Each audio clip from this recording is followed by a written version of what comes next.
The heart of LA, Valley Sports West. The heart of the fan.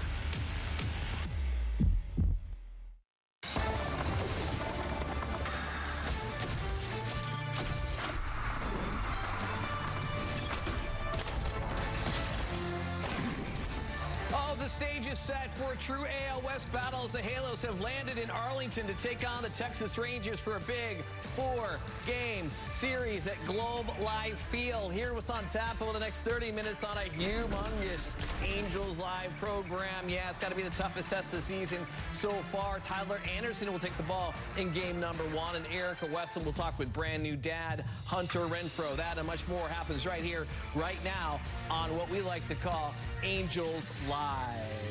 Welcome inside our Santa Monica studios, and Studio 2 is back for business. That's Bobby V.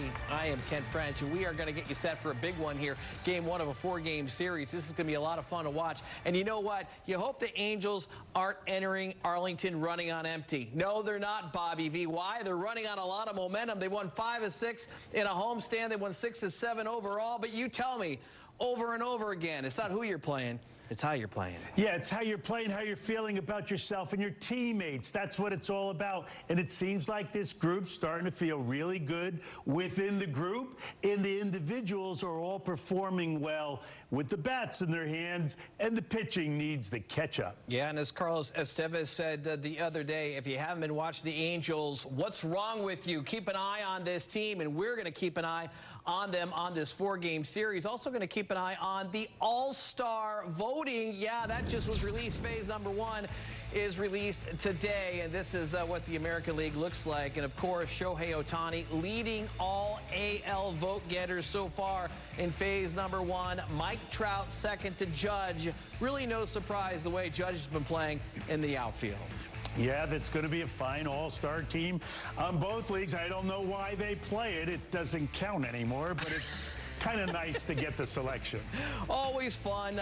Phase 1 ends June 22nd. Vote 5 times per 24-hour period to get your favorite Angel in the game. Phase 2 starts on June 26th. Well, Shohei Ohtani, he's leading the way. He's been leading the way for the Halos at the plate. How about 417 over the last homestand? 3 homers, 2 doubles, 5 RBI. He's riding an 8-game hitting streak. But Bobby V, he's not only good here in this window, he is good overall against the AL West, and that's what the Angels need in this 4-game series. Well, indeed, being, you know, the Texas Rangers are in the AL West, and so they have to play their best right now. And, you know, Shohei got a little boost energy, I think, when Aaron Judge went on the disabled list. Now he's got a shot at going to the All-Star game, leading the American League in home runs. And don't think that he won't succeed, because I think he will. Reached base safely in each of his last 15 games. He has 15 extra base hits against his division foe. That's tied for most in the American League. Shohei Ohtani has been absolutely dialed in. He's got the 18 home runs. Only Jorge Soler, Judge, and Alonso have more, and he's been wearing that caboodle a lot, which is good news. So I do have a little trivia question for you. Who is tied with Shohei Ohtani, Bobby V, with the most extra base hits against the AL West? Against the AL West, Mike Trout. No. Huh. How about Brandon Drury? Yes! See, that was on the top of your tongue. I knew it was. Brandon Drury, he has been very good. How about a 15-game on-base streak of his own?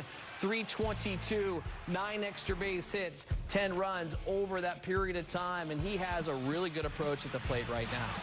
Yeah, he's seeing the ball well, like he says, and, you know, he's fighting those off inside, sometimes clicking it when it's inside, and this for a 400-foot home run against Houston, but also staying on the breaking ball, which really is a bit of a nemesis for Brandon in the past, but now he's staying with it and getting a lot of hits to right center field on it. Leadership on a baseball team kind of runs through the center of the diamond, right? The catcher, the shortstop to the center fielder. Obviously, everybody else has leadership qualities personalities that chip in. But when you have a 22-year-old shortstop taking over at that position, that certainly is a lot of responsibility. But Phil Nevin has said time and time again, he does something every game, whether it be defensively or offensively, to help his team win. Yeah, and he can hit too, but and you said offensively, of course. But you know what he does is lights up the field, enjoys playing, and you'll see some of his highlights where he can do things that other guys really can't do. This being 96-mile-an-hour fastball up in the middle of the plate, and he's able not only to get his hands up and the barrel up, but to pull that ball and pull it for 430 plus feet. Yeah, that's not a feat that mere mortals do. And then he gets another fastball inside and sinking and hits a line drive over the left field fence. We've seen him hit high fly balls over the right field fence. I think he has as good an eye at the plate as anyone on this team, except for maybe Taylor Ward and Mike Trout. He understands the strike zone, and in the field, he's a wizard. He doesn't mind getting dirty. He understands time and place, so he has that internal clock which says I have time to do something, or maybe I have to go to plan B. Coming in on the ball, almost always feeling the ball off the left to throw it off his right. It's like a ballerina in motion that he controls his balance with speed and then actually throws the ball to first. Yeah, he's got a cannon for an arm. Only second Angels rookie shortstop to hit 2 homers in a game. You have to go back to Brandon Wood back in 2008 in June, hitting .348 with the 2 home runs, of course, that he hit last night. Well, rolling on to these Texas Rangers. Yes, they are good. We talk about how the Angels are playing themselves, not who they're playing, but we do have to tell you, yes, they are playing a pretty darn good team, a pretty good darn offensive team, Bobby V. Look at all the categories and where they rank historically. Very impressive, but what I liked is when we're having our pregame meeting, which, by the way, are really intense. We're throwing things, and it's kind of crazy out there. But you said to me, if it started today, you take the Angels lineup over this Texas lineup. As a matter of fact, I would, and I see these numbers, and numbers don't lie, but what they tell me is that a lot of the breaks have been going their way. They're breaking the bat and getting the bloop to get RBIs. They're hitting balls when the wind's blowing out instead of the wind blowing in. No one averages 6 runs a game. I think they can be cooled off and caught. And we'll see if that can happen here. Tyler Anderson is going to take his first turn against these red-hot Texas Rangers. Tyler Anderson coming off a win against Chicago Cubs. He gave up 4 runs on 5 innings, but again, the Angels offense did enough to get him a W. He hasn't been as sharp as we've seen last year with the Dodgers, but there have been glimpses of Tyler Anderson and what he can do. Yeah, I think his changeup is his main pitch, and he just hasn't been locating it as well as he needs to. Those are both up in the zone and both getting hit hard, but when he's throwing it, and he's throwing it with his full arm action, that changeup will definitely go away from right-handers and definitely be hard to hit even down in the zone over the plate, as you see right there. But, you know, there's not only one pitch that matters, it's how you use the pitches preceding the pitch and after the pitch, and I just don't think he has his rhythm as far as his sequencing is concerned. You talked about his changeup last year with the Dodgers. The opposition hit 179 versus the change. This season, opposition hitting 301 versus the change. I know you've talked to his velocity. We've seen it vary, 94 down to 89, so there's been a lack of consistency with the fastball as well. Yes, and he has to know how to play off of that less velocity, that he has to also drop his changeup down a little so that they're not getting too close together in speed. It's all about grip and arm speed, and I don't think that every pitch has been met with approval for grip and arm speed. All right, well, Tyler Anderson will certainly have his hands full here tonight in Game 1 against the Texas Rangers. As we take a first time out here on the program, you can tell it's jam-packed. We got a lot to talk about.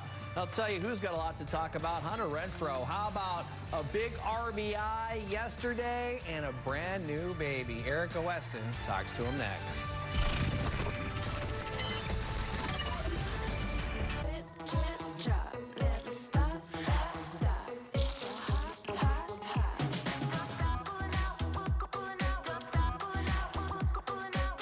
Shredded beef birria, only at El Pollo Loco.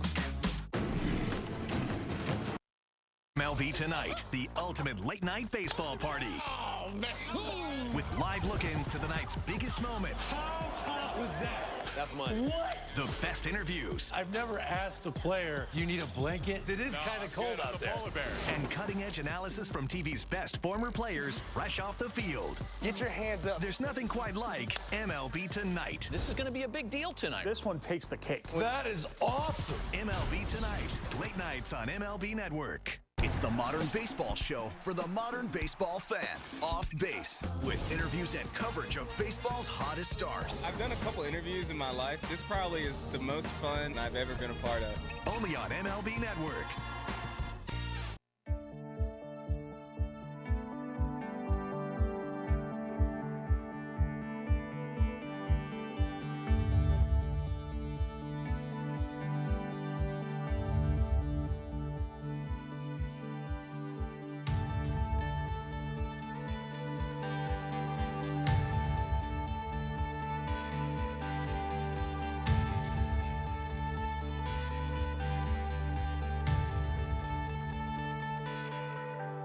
Is the side of a 4-game set that kicks off tonight between the Texas Rangers and your Angels. Big one. Angels winning 6 of the last 7.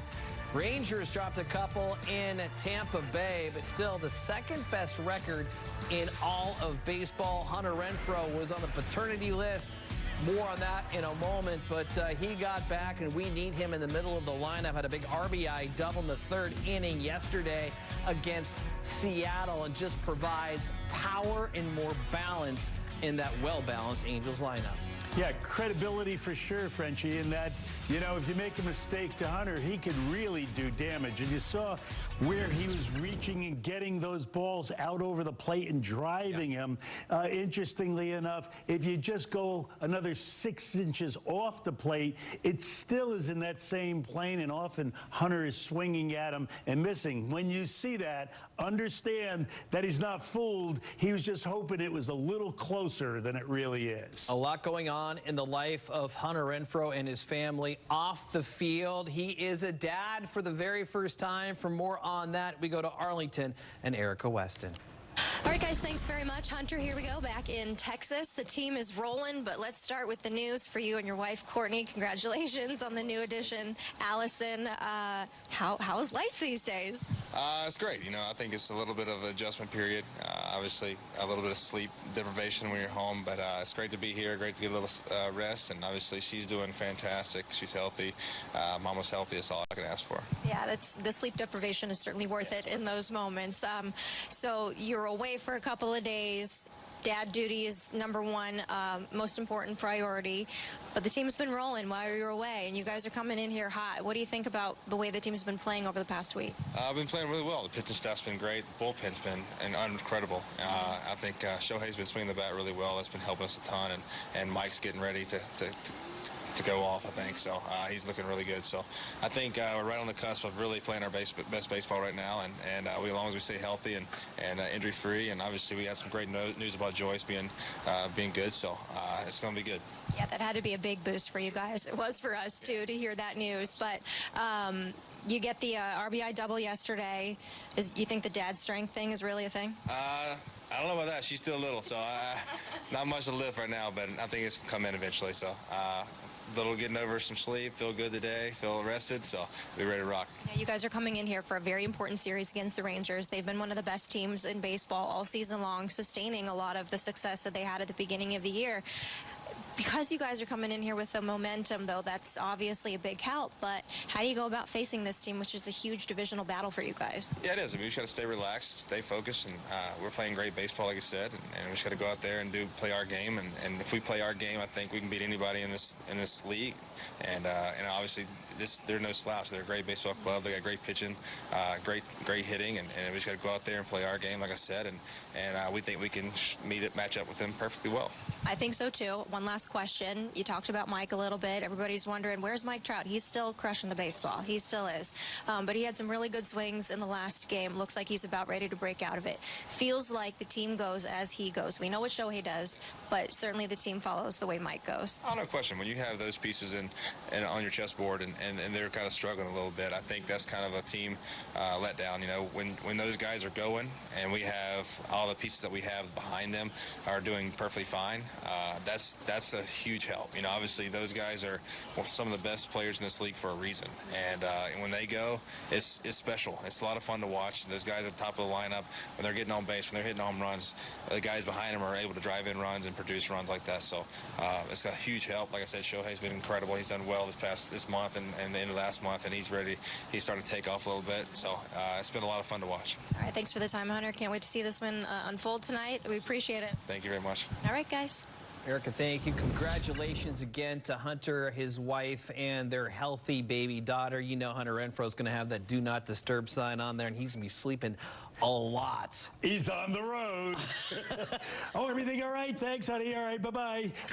Feel great. Thanks. So, honey, where are you going? I'm going to go away for 7 days and play some baseball. All right. That sounds like a great idea. If you need me. Yeah. We're going to take that time out here on the program. When we do come back, you're not going to want to miss it.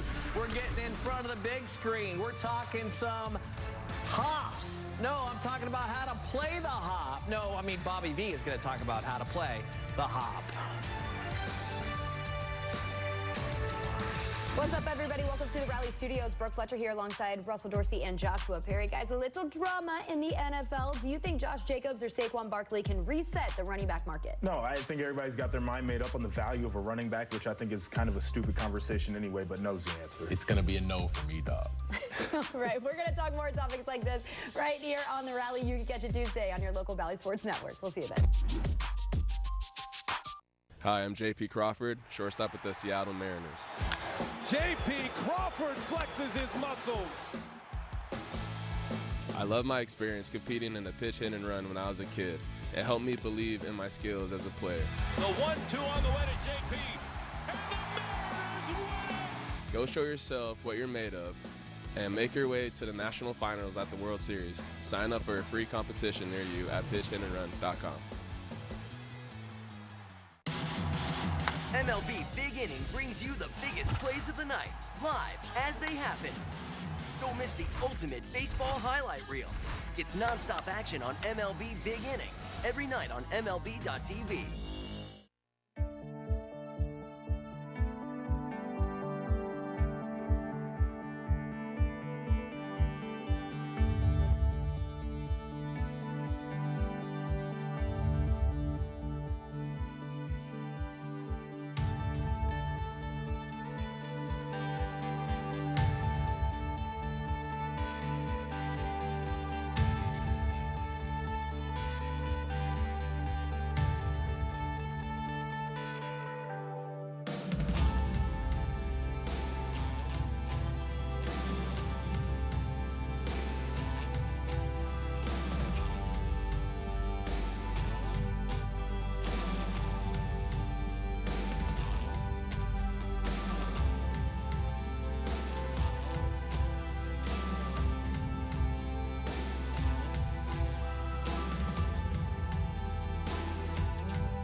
games, kicking off a 4-game series in Arlington. We welcome you back inside Studio 2. It is open for business.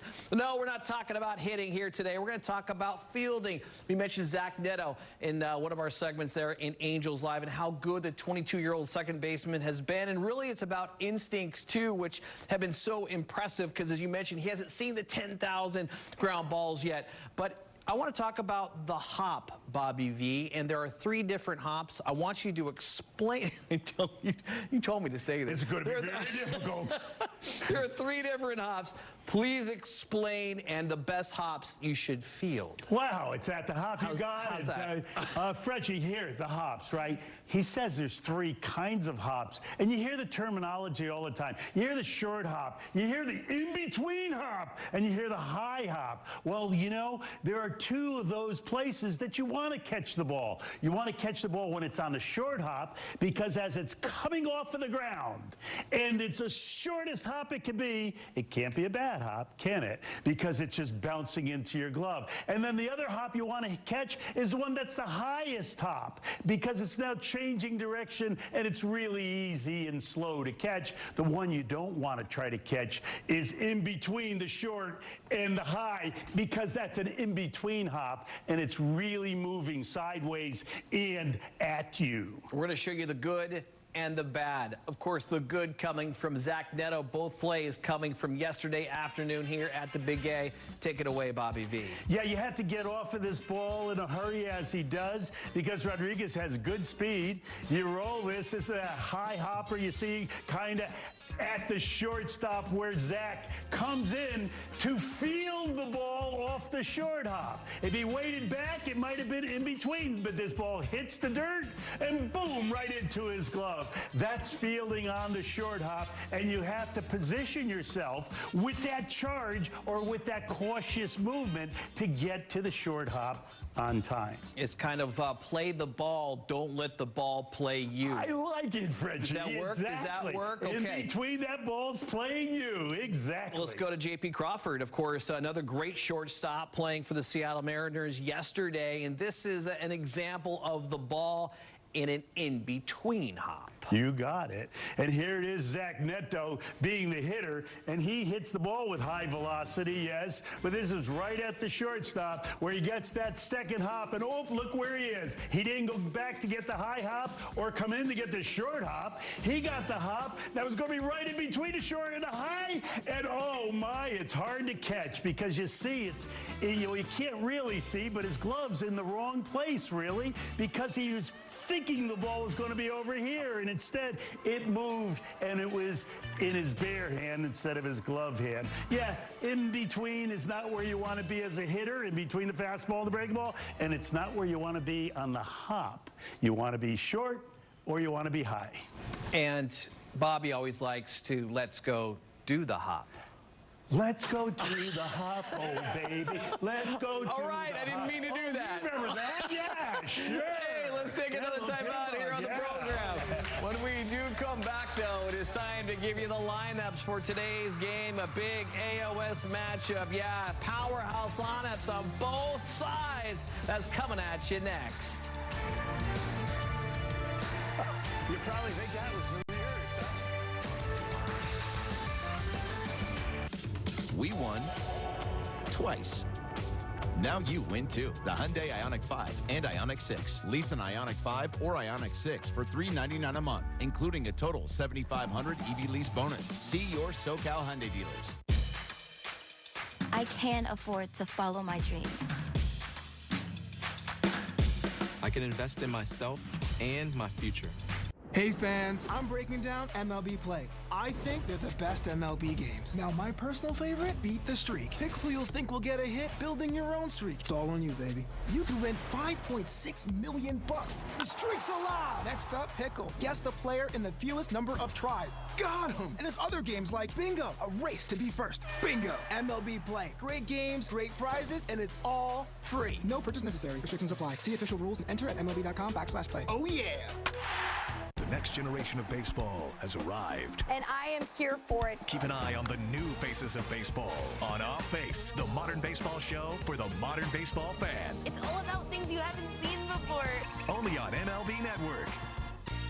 This is Chris Bryant. This is Christopher Russo. And this is the High Heat Hot Seat. Chris Bryant plays hard so he doesn't end up here. High Heat with Christopher Russo, helping players play harder on MLB Network.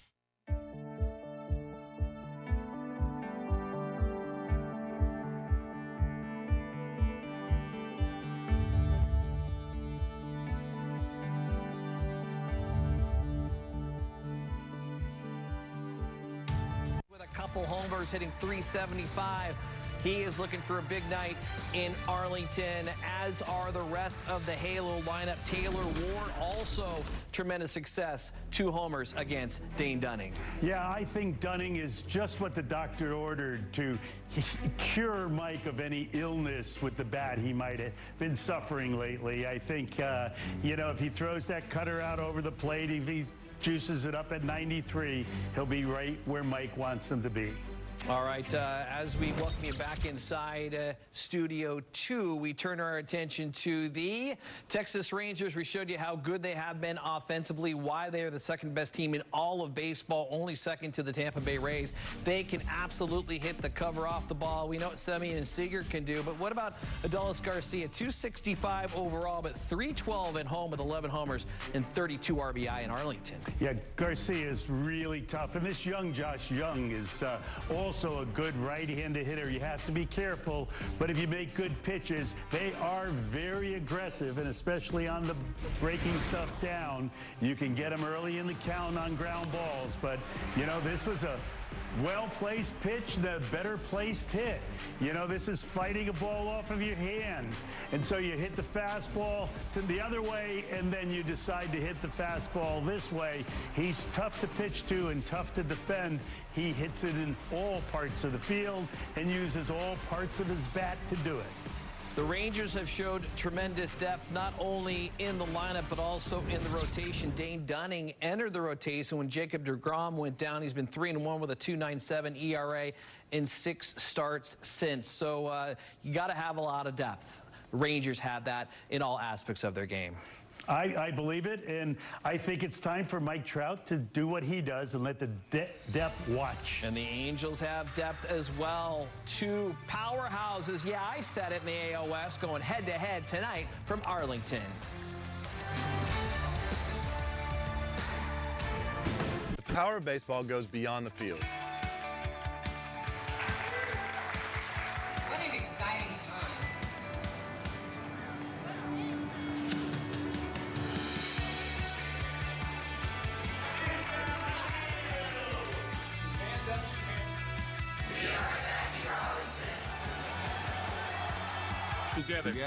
Together.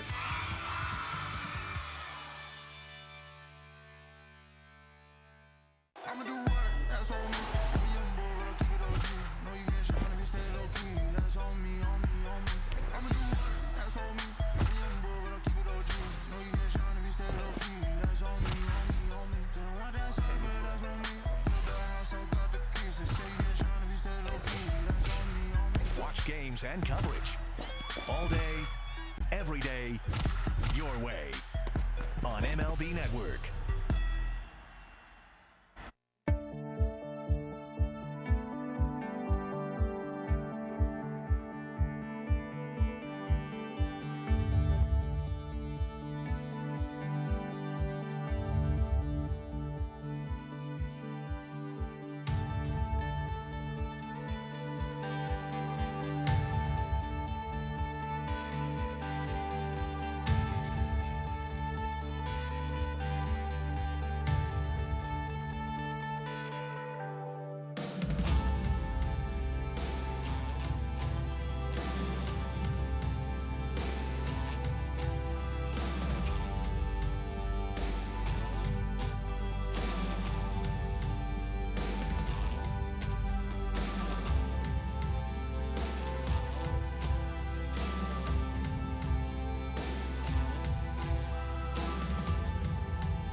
of LA, Valley Sports West, the heart of the fan.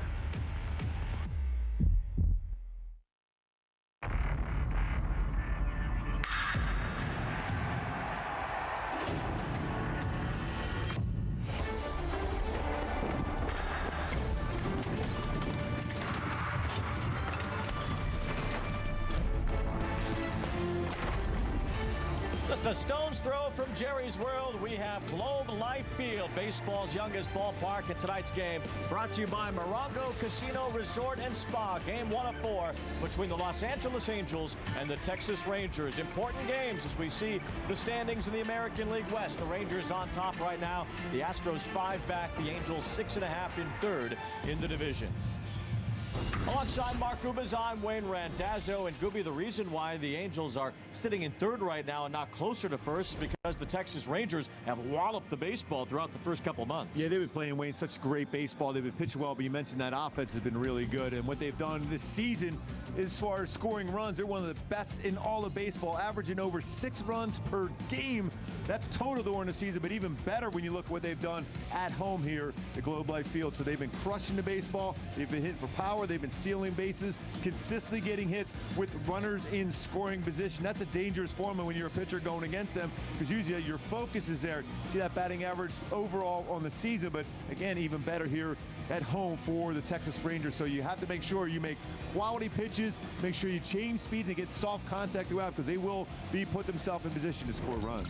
Those are unreal numbers the Rangers have put together, especially with runners in scoring position. So they've certainly done well offensively. But the Angels can hit too, and they've gotten some contributions up and down the lineup. We saw the number 9 batter, the rookie shortstop, Zach Neto, had 2 home runs yesterday. Yeah, Wayne, he's swinging the bat so well. We know how great he is with the glove, how strong that throwing arm is. But yesterday, hit 2 home runs in there, getting that foot down. You know, he changes his approach between 2 strikes and before he gets to that 2-strike approach. But he's showing that incredible power, going over 400 feet with that home run off of Logan Gilbert. Then follows it against Flexen, hits that one out also. So the power there, the first since Brandon Wood back in September 8th, 2008, to hit 2 home runs as a rookie. So he's crushing the baseball. I love what he's doing, swinging the bat and running the bases. But that fielding and throwing arm is outstanding too. Well, the last time an Angels shortstop that young had a multi-homer game was Jim Fregosi in 1964. So Zach Neto making a big impression in his rookie year, 2 home runs yesterday. We'll see what the Angels have in store down here in Texas. They'll have to mess with Texas since the Rangers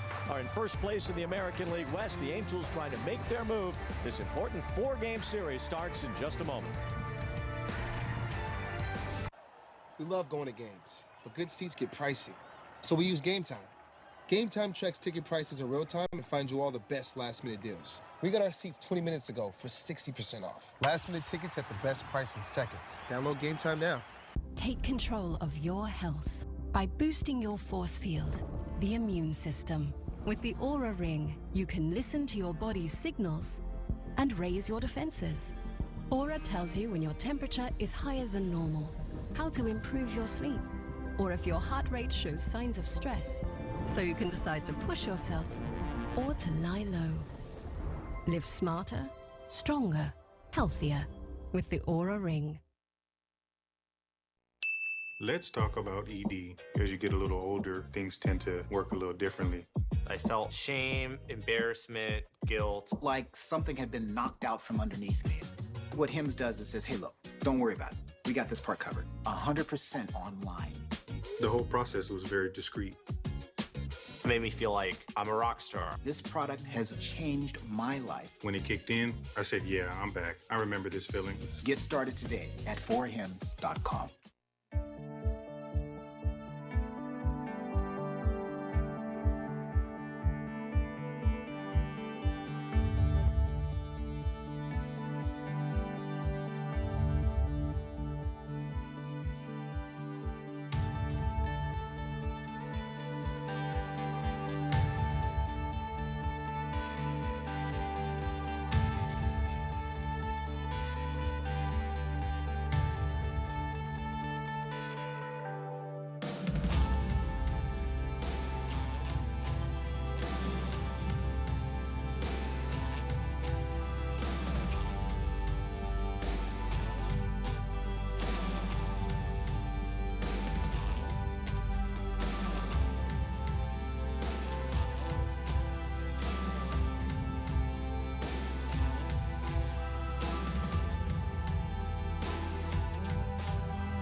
Leadoff home runs from the Angels. They've hit 5 this year. That's the second most in the big leagues. Mickey Moniak has 3. Taylor Ward has hit a couple. As Mickey Moniak got it started, he hit the first 3 leadoff home runs for the ball club this year. Now lately, Taylor Ward's gotten into the act off of Lucas Giolito in Chicago, and yesterday taking Logan Gilbert deep at Angel Stadium. We are at Globe Life Field in Arlington, Texas. The first place Texas Rangers take the field, and they do so with Dane Dunning on the mound. Give the lineup for the Angels, brought to you by Irvine Auto Center. Weighted runs created plus. You see Zach Neto now above league average at 107 weighted runs created plus.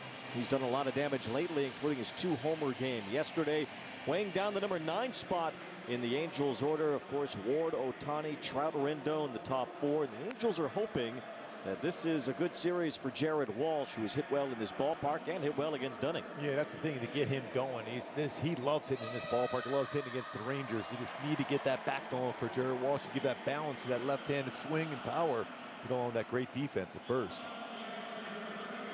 And Dunning's throwing the ball well this season. 5-1 record in the area, 2.52 for Dane Dunning so far for the Rangers. Been out of the bullpen and as a starter. He's coming off his worst start of the year.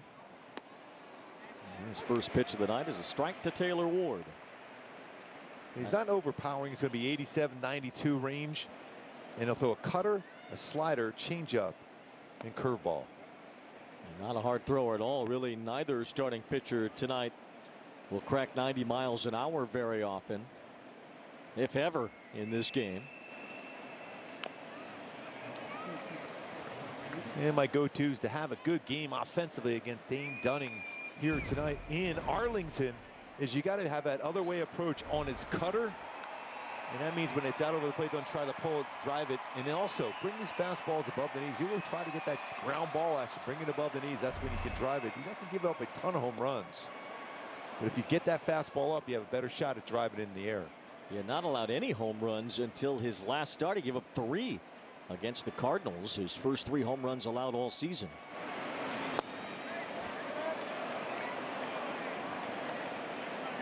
And trying to nip the corners. He missed there as it goes to a full count with Taylor Ward. Shohei's on deck, then Mike Trout.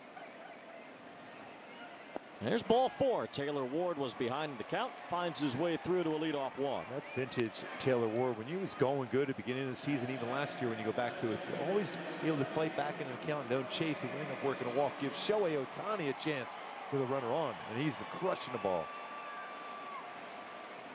He has absolutely obliterated the baseball lately. Now 18 homers on the year, near the American League lead, which is 19. Shohei's been on base in 15 straight games. He's hit .381 with a .738 slugging percentage in the month of June.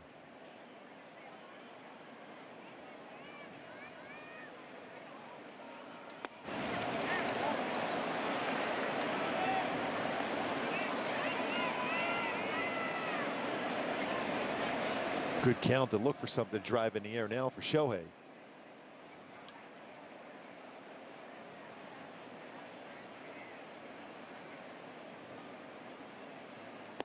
He thought about it there, but it was a 2-0 changeup that Shohei was out in front of. So if you look at the one pitch, you still want to see Shohei be a little more consistent with that, be against a changeup or a splitter. Now, there has been some power lately against those 2 pitches. Soft bouncer here. It is a fair ball played by the first baseman Nathaniel Lowe. Takes the easy out on Shohei as Taylor Ward advances to second. And our Hyundai key for the game today, needing some offense going on. Man, Mars today circles around this town. That means you got to score some runs. We showed and talked about how good the Rangers offense is. Same thing with the Angels, but circle around the bases and score some runs and score them often here tonight against the Rangers pitching. Well, this is a matchup you have to like. Mike Trout against Dane Dunning. Trout's had success against Dunning in the past with a couple of home runs, 6 for 16 lifetime. This is the type of pitcher, though, that you would just expect Mike to pound. And pitch and hits well in this ballpark. And against the Rangers. Had some better at bats yesterday. It's getting close to that timing. Just missed a grand slam in the game yesterday, settled for a sacrifice fly.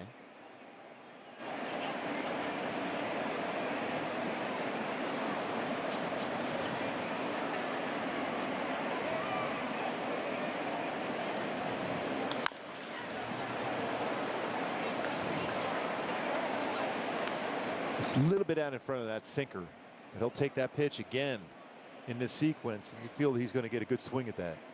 Trout has the highest career OPS in the month of June of any active player. Has July and April too. Yeah.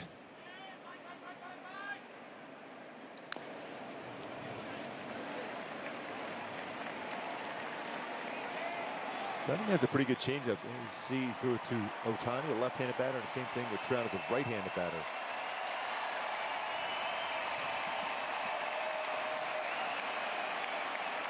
Get a chance to see another slider or changeup here. Two and two on Trout. And he fights off another one foul. Trout has crushed the Texas Rangers, actually has the most home runs of any player against the Texas Rangers. If you count the Washington Senators years, about a decade before that, Reggie Jackson and Harmon Killebrew get on that list and pass Trout. Against just the Texas Rangers, Trout has the most. Bounces this one foul. 44 homers against the Rangers. Reggie Jackson hit 43 after the team moved from Washington. The second variation of the Washington Senators. There was a whole different one that became the Minnesota Twins. Yes. Pretty interesting. This at bat, a number of ground balls pull foul for Trout. He usually hits the ball in the air. Not a lot of ground ball actually for Trout. 2 and 2 on Trout. And Dunning trying to get him to chase upstairs. Didn't work on a 91-mile-an-hour fastball. Teams have been working Trout up in the zone more.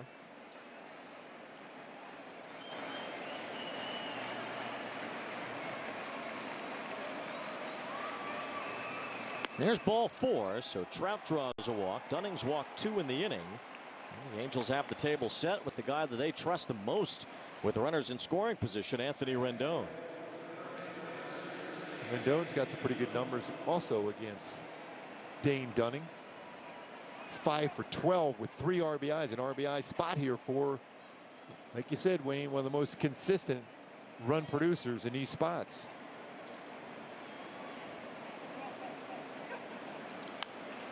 Rendon fouls off the first pitch. See Dane Dunning over the last couple of starts, and really that last one in particular against the Cardinals, all 3 home runs allowed in that one. Paid a little more attention to batting practice today just because of this high vantage point here at Globe Life Field.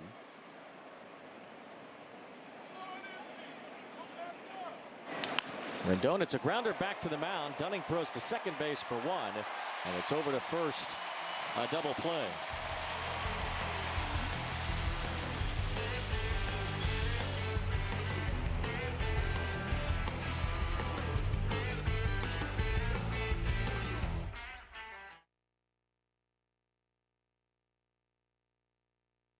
Attention cancer victims who use the weed killer Roundup. A federal jury unanimously found that Monsanto's popular weed killer Roundup was a substantial factor in causing cancer. You may be entitled to substantial compensation. If you or someone you love used Roundup and were diagnosed with cancer, call the number on your screen now.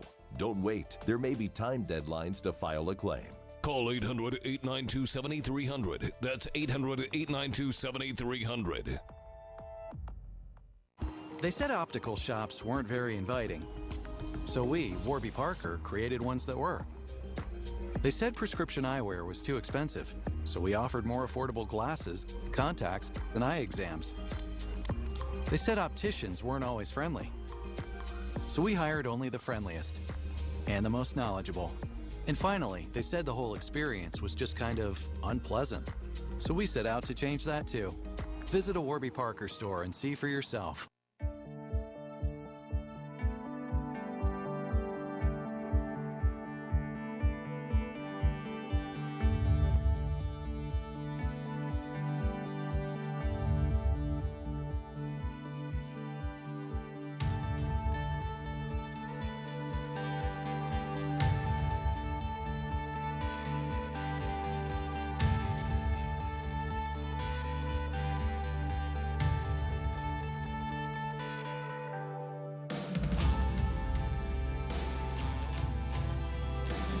for the Angels, who could use a good start from their veteran left-hander.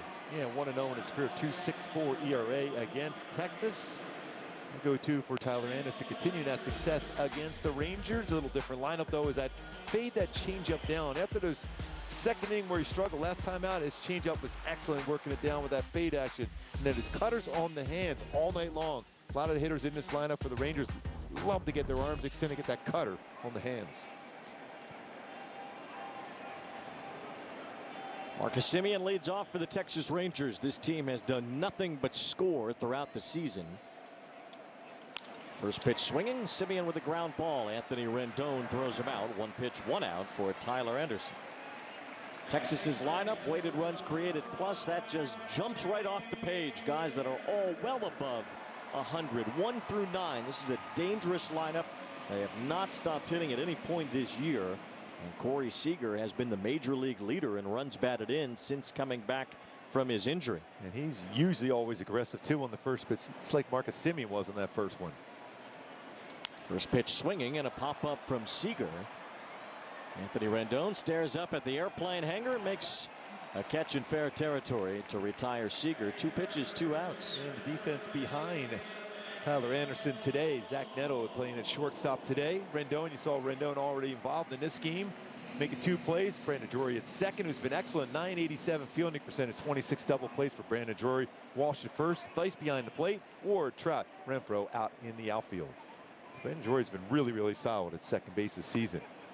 Nathaniel Lowe with an automatic take after the first 2 hitters made outs. That was automatic steak dinner if he made it out on 3 pitches.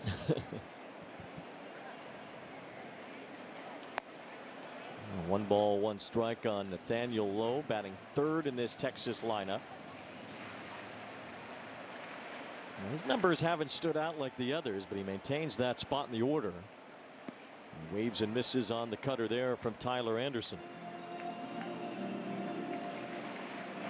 Lowe had a breakout season last year.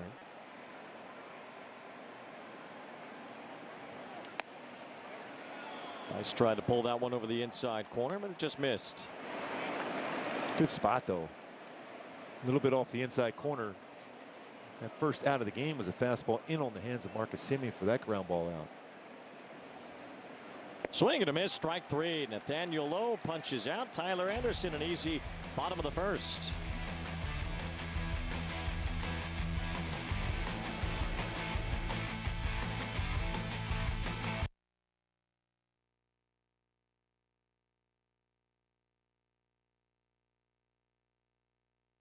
If sports fans built a streaming service. What's going on? I think we found a way to stop fans from destroying their TVs when their teams lose. How's it work? Hey, Charlie.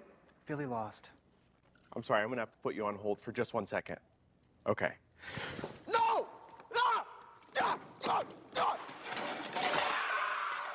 Yeah, we need a little bit of water splashing around this one. Bob Ross channel. It's frickin' genius. It's even a little over here. Live TV and sports and more, but mostly sports. That's Fubo! To get your best night's sleep, you need to sleep in something extraordinary. Woven with a silky softness unlike any other. From organic threads that are slow spun and finished in flame. Made from an ingredient so rare, less than 1% of the world's cotton meets our quality. It's the most extraordinary fabric ever made. Only from Boll and Branch.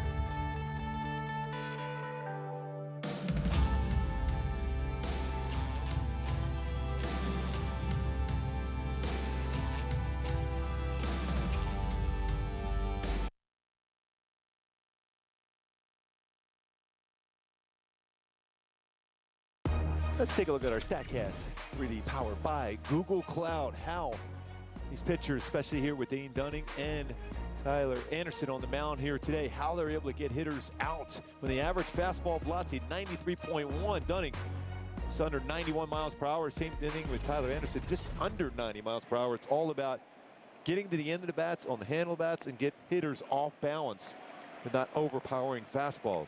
Timing, throw off the timing of hitters, and hitters is trying to stay back and not try to get in a pull mode against both of them. It's going to be successful. Tyler Anderson was really good in the bottom of the first.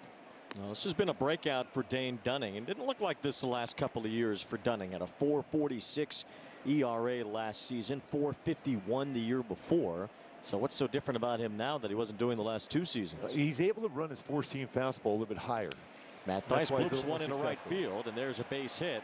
The first one of the night for the Angels. And that's one of those cutters he elevated, got in on the hands of Matt Thaiss, but he's strong enough to be able to get it in the outfield. He's elevating more than he has in the past. Before, he was more of a guy to sink everything down, so he's more susceptible of bunching hits together. But elevating his cutter and elevating his four-seam fastball has made his other pitches a lot better this season. He's a big guy, 6'4", 225. He's from Orange Park, Florida, and he was a first-round pick, drafted by Washington. And here's Brandon Drury batting with a man aboard. Ground ball to the left side, scooped by Young, gets to second base for one, and Simeon to first for a double play. Second straight inning. The Angels have hit into a double play to start this game. 7 double plays now Dunning has induced this year. Yeah, he'll get that sinker in on the hands of a right-handed batter and that cutter away. I think when you go back and when you look and trying to be successful against Dane Dunning, especially when you see right-handed batters, there's a lot of holes on that right side of the infield. You have to try to go that way.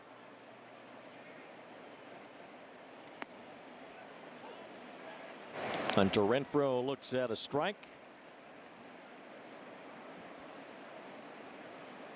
Batting in the 7th spot now, Renfroe.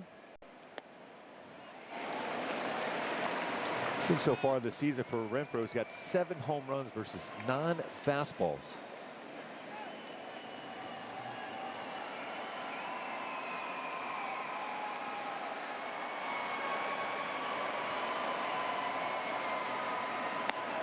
That's in there, strike 3 called. Renfroe goes down looking for strikeout for Dane Dunning.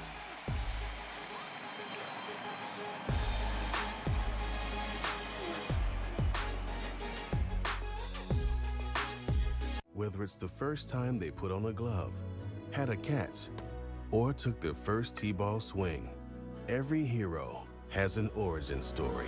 The 2023 MLB Draft Combine, an exclusive look at the game's next prodigies, phenoms, and all-star sensations, leading up to the 2023 MLB Player Draft. Who's got the stuff to be baseball's next hero? The MLB 2023 Draft Combine. Live coverage from Chase Field, only on MLB Network.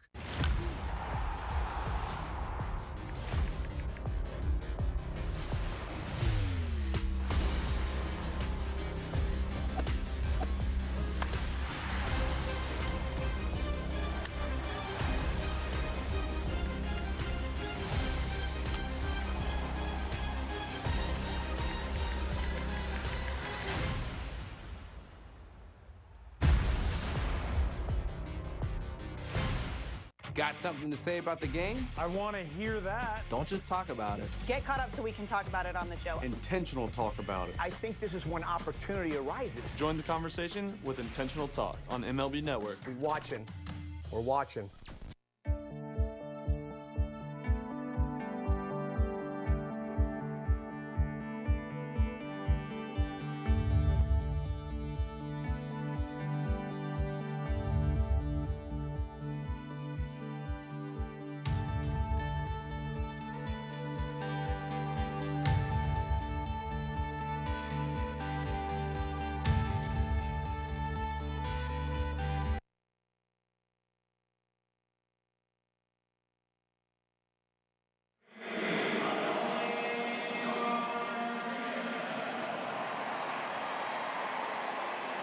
Welcome back to Arlington. No Gio Urshela for the Halos tonight, at least in the starting lineup. He had some back tightness creep up on him that last game in Houston. Flared up on him again a couple of days ago. Phil Nevin says you can normally play through this thing, but they want to get it settled, make sure everything feels good. So they want to give him one more full day today so that they can get that squared away. Meantime, though, also a chance to get Jared Walsh's bat going. I know the guys are talking about it. Phil Nevin said moving forward, we need him to be swinging the bat, and it's going to be harder to find those at-bats because I'm going to put the best team out there. But if it's against somebody you've had success against, it's a different feeling walking into the box. Guys, Walsh batting .546 with 2 home runs against Dane Dunning. High fly to center off the bat of Adolis Garcia. Trout's going all the way back to the wall and makes the catch as Garcia flies out to deep center field. So one away here in the bottom of the second. Jared Walsh, as we've seen, has really struggled offensively to start his season. 6 for his first 49. Yeah, but when you had success against a pitcher or a team, somehow, some way, that could turn around for you as quick as possible. Interesting, too, that there are reports that the Angels signed, and I believe they confirmed it as Josh Young stands in. Well, they signed Daniel Murphy today. Murphy, 38 years old, had retired and then decided to come back because he loved playing and he missed it, and he went to the Long Island Ducks in the Atlantic League and did well. Young with a line drive base hit, so that's the first hit tonight for Texas, their first base runner, as the rookie Young is aboard. Murphy is an interesting player because he can really hit. Even as he's gotten older, you would expect that he could still hit.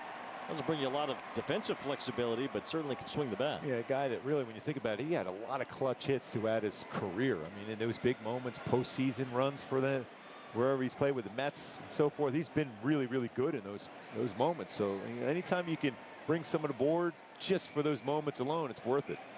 There's Jonah Heim, the switch hitting catcher, who looks at ball one from Tyler Anderson. And the Rangers have not sacrificed any offense with their catching game this year.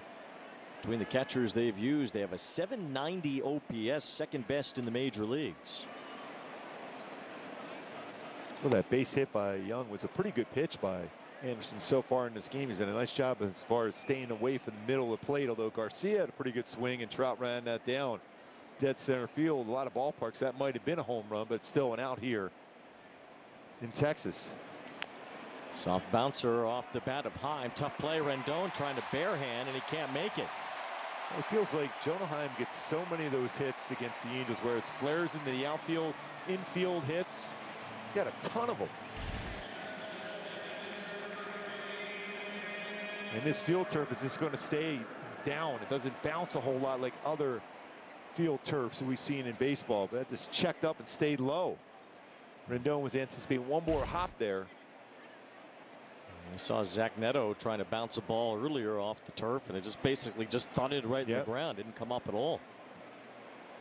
Just trying to get a feel for how the turf would bounce. And here with 2 on is Mitch Garver. This is where the Rangers excel. Just ridiculous how they've been with runners in scoring position. .334 as a team, .353 at home. Bruce Bochy looking on, he goes, I like that success with runners in scoring position. Yeah, that would make you successful as a manager a lot. Right. He said, you know, I'll come out of retirement if you guys bat .350 at home and with runners in scoring position. He's already passed Leo the Lip and Walter Alston on the all-time managerial wins list this year. And don't forget he has 3 rings, too, from his time with the San Francisco Giants. Swing and a miss by Garver. And Anderson gets ahead 1-2. You didn't see Garver when these two teams met earlier this year. Spent some time on the injured list. Had a mild left knee sprain. Kept him out about 7 weeks. Tyler Anderson not getting a lot of ground balls this year either. This is a 33.7% ground ball rate. He's got 4 double plays turned behind him. You go back to last year where he was very successful as an all-star. He was getting a lot more ground balls. He would love to get a ground ball now in an infielder. Garver is slow. A ground ball would get Anderson out of the inning. The count runs full, 3-2, as Ezekiel Duran is on deck. See those numbers as far as last year, as far as ground ball percentage, pop-ups. Babbitt and That's why you're seeing more baseballs thrown in the middle of the plate, not getting to those corners or just off the corners or getting those soft contact as often this year, but plenty of time to turn that around. Looks towards second. His changeup, too, is his best pitch historically, and it just hasn't been this year. Opponents have hit over 300 on it and slugged over 450 on it.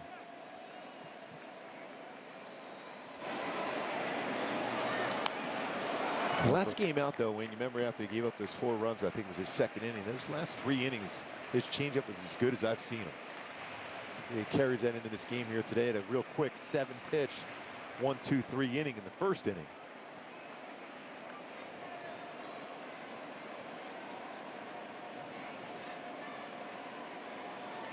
Garver fouls off another. Long at bat brewing here. Fan needs to be careful over there. He leaned over from the second row and caught himself on the rail in front of the front row.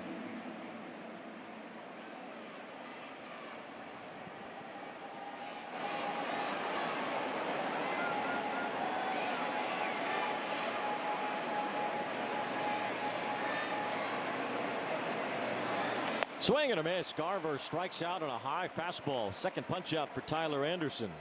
He got him to chase that fastball upstairs after a number of off-speed pitches in that sequence of foul balls, and then he runs it upstairs.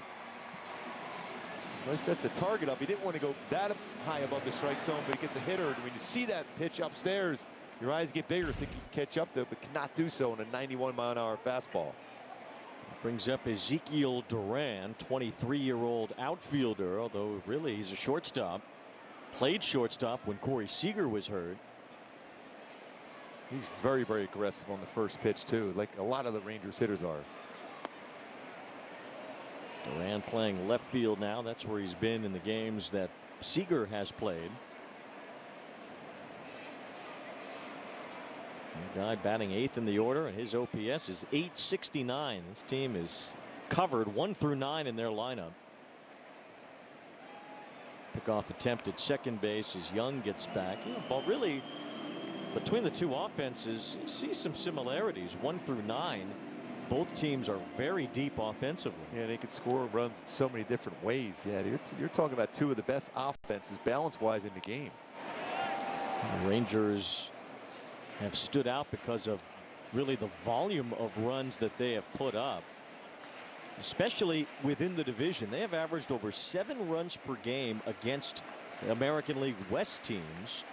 That's obviously the best in baseball amongst divisional opponents. The Angels are 6th in the major leagues in that category, averaging 5.2 runs per game against divisional opponents. So both of these teams really get by similarly. The Rangers just a much larger volume of offense to this point.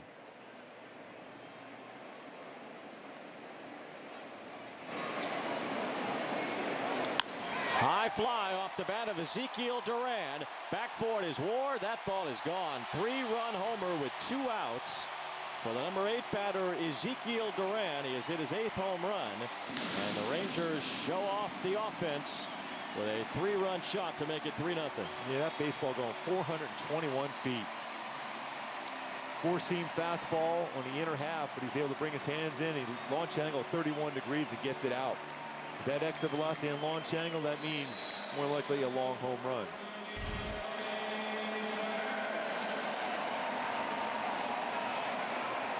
Well, hit the spot, and really that's where Dice was set up.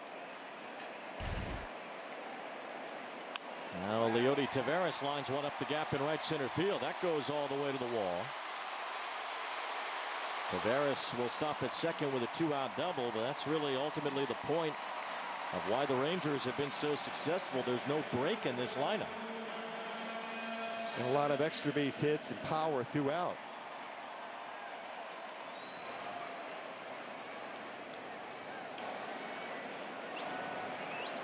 I mentioned the second inning last time for Anderson. Gave up 4 runs, then none after that. Angels will hope for something similar here, but now you look back at the last 3 starts. He's allowed 13 runs in a span of 11 innings. Didn't do well against the White Sox. Had that 4-run inning allowed his last time out against the Cubs. And now 3 runs, 4 hits allowed here in the bottom of the second against Texas.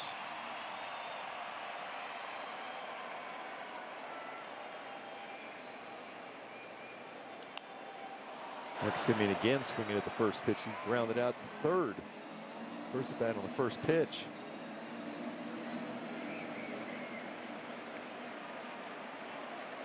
Simeon with that bounce out. Otherwise, a very good year for Marcus Simeon. He and Seager were brought in together, sold on a vision of the future of the Texas Rangers. That vision certainly didn't come to fruition in year one for these two guys, but the second year has been a whole lot different. The Rangers lost 94 games last year. Their offense was average. Simeon didn't have a great year. Yeah, he really struggled in the beginning of the season too. Just the burden of getting that big contract, try to do too much. He's a very good all-around player. Can run, good defensively. Gold Glove winner at second base with Toronto. So 1 ball, 2 strikes on Seager.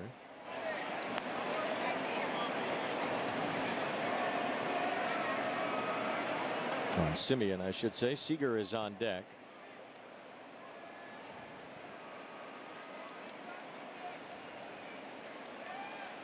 Swing and a miss. Simeon strikes out. Anderson has his third strikeout, but the Rangers have 3 runs, all of them coming off the bat of Ezekiel Duran. It's 3-0 Texas after 2.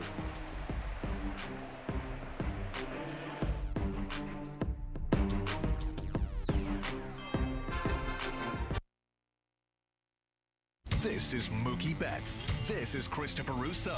And this is the High Heat Hot Seat. Mookie Betts plays hard, so he doesn't end up here. High Heat with Christopher Russo, helping players play harder on MLB Network. Hi, I'm J.P. Crawford, shortstop with the Seattle Mariners. J.P. Crawford flexes his muscles. I love my experience competing in the pitch, hit, and run when I was a kid. It helped me believe in my skills as a player. The 1-2 on the way to JP, and the Mariners win it! Go show yourself what you're made of and make your way to the national finals at the World Series. Sign up for a free competition near you at pitchhitandrun.com. From the power at the plate, Vinny hits it deep to right field. Gone! To the domination on the mound. And the speed on the base pass. Betts takes off. He's in there safely.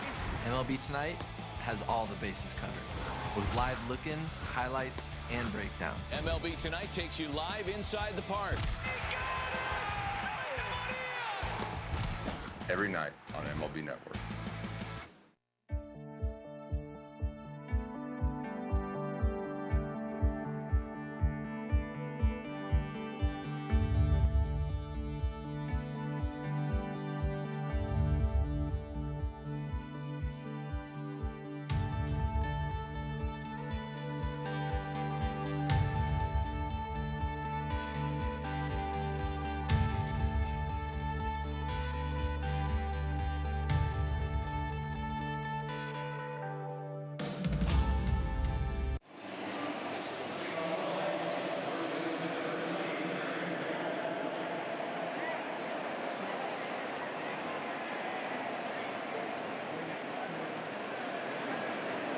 Dane Dunning on the mound here in the third, now with the lead after Ezekiel Duran's home run. With 2 outs in the bottom of the second, a 3-run shot. Jared Walsh leads off, and this really is an opportunity for Walsh in a ballpark he's hit well in against a pitcher he's hit well against. How many chances Jared Walsh will have here? But he's got to show something offensively. Yeah, usually though, no matter what kind of scenario you're in, whether you're a hitter or a pitcher, you go to a place or a team you've had success against, you will get everything going. And this is an opportunity for Jared Walsh to get it going offensively. And they need him, the Angels, to get going offensively. And the Angels, we said it often, they respond right away when the opponent scores runs. It's going to be really important to respond here, especially with the offense that the Rangers have to get right back in this game here. Walsh strikes out. Back-to-back strikeouts for Dunning, and there's one away here in the third. Have to feel like there's going to be more scoring than this. 3-0 right now, but plenty of opportunities for offense here today at Globe Life Field. Zach Neto's the batter. Neto with a couple of homers yesterday. Not that he needed any sort of breakout game for what he's done so far for this ball club as a rookie, but just another avenue for Zach Neto to stand out, hitting those homers last night. Here's a high fly ball. Carrying a bit, but not enough, as Taveras has some room behind him. Neto with a long fly out. That's a deep, deep part of this field. You're talking about 410. He hit that ball really hard and far. It's a wrong spot. Well, the numbers on the outfield walls here all have significance. They picked 410 feet for that spot because 10 is the number Michael Young wore, 29 for Beltre, 34 for Nolan Ryan, 72 the first year of the Texas Rangers, 407 to straightaway center field for Pudge Rodriguez, 374 in the alley. That's because of the first time they had a winning season in Arlington. High fly down the left field line from Taylor Ward. That ball is fair and off the wall. Ward's on his way to second. Throw from Duran, not in time. Ward just missed a homer as he lined it off the wall in left field. It's that corner where you can't really see a whole lot, especially from our vantage point, but that ball was rocketed down the line. Taylor Ward, his 8th double going on with 8 home runs. And boy, he's been swinging the bat well of late. The last 10 games coming in here, 330. 4 home runs, 8 RBIs, so he's been crushing it. Brought his hands in, very similar to the pitch that Duran hit out. Fastball in, just off that 329 sign. Knocked it off the Adrian Beltre sign out there in the left field corner. Shohei at the plate. Looks like home plate umpire Ramon De Jesus peeking back at Jonah Heim there. It's 326 down the right field line for Johnny Oates here at Globe Life Field. And 42 feet the distance from home plate to the backstop for Jackie Robinson. They covered all the bases. Yes, they did. We'll show you another first pitch changeup thrown to him.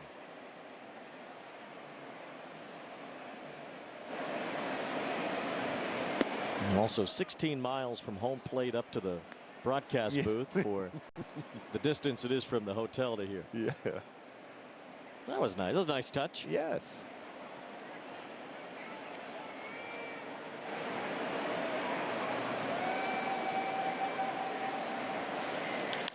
Ohtani hits one deep toward the left field corner. Long run. Durant back near the wall. That is a foul ball.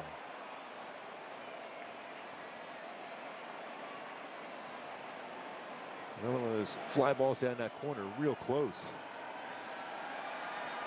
Virtually no foul territory down in that corner, just a little bit.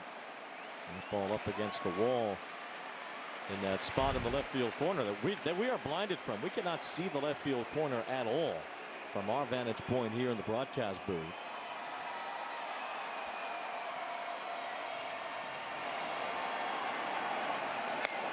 That one just missed, and it's 2 balls, 2 strikes on Ohtani. That's a pretty good pitch. Shohei got the benefit of the doubt. That was a borderline one going Shohei's way.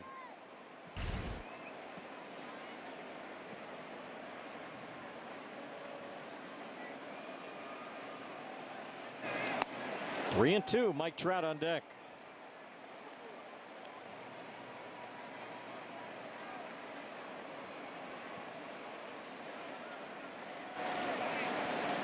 Good opportunity right now to get one of those runs back, if not 2. Ohtani at the plate. Ball 4, and now Mike Trout will represent the tying run. 3 walks issued by Dunning. The Angels haven't made him pay yet. And here's a chance with Mike Trout striding to the plate.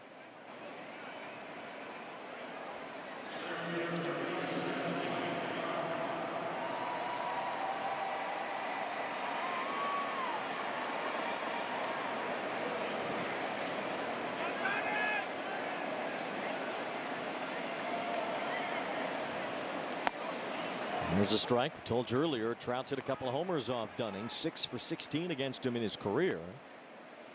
Walked his first time tonight.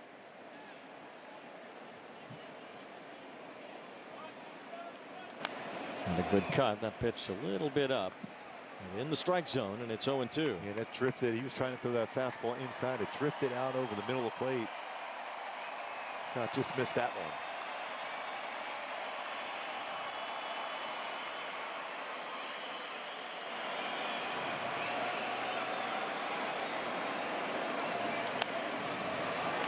back inside again. The cutter. Dunning pretty much hitting his spots. Doesn't take missing by much, though, to leave one out in a spot where Mike can really drive it. Angels trying to answer after the Rangers scored 3 in the second. And Trout lines a base hit to left. Taylor Ward around third, heads for the plate. He'll score easily. Mike Trout knocks in the first run of the night for the Angels. 2-out RBI single makes it 3-1. You just felt that Trout was going to be on his game. Had a couple good swings yesterday, had that little flare, and then almost hit a grand slam. Brought his hands in and lines this sinker in for an RBI single with a runner in scoring position. Trout gets one of those runs back, just like that. That pitch was just a little bit more out over the plate. Dunning was putting the first couple pitches in spots that he wanted, but there was so little margin for error, especially when you don't have the velocity that some of the other pitchers do. So a 2-out RBI for Trout. Here's Rendon. He hits a bouncing ball to third. Young throws to second base and retires Rendon to end the inning. Angels get one back and trail by a couple.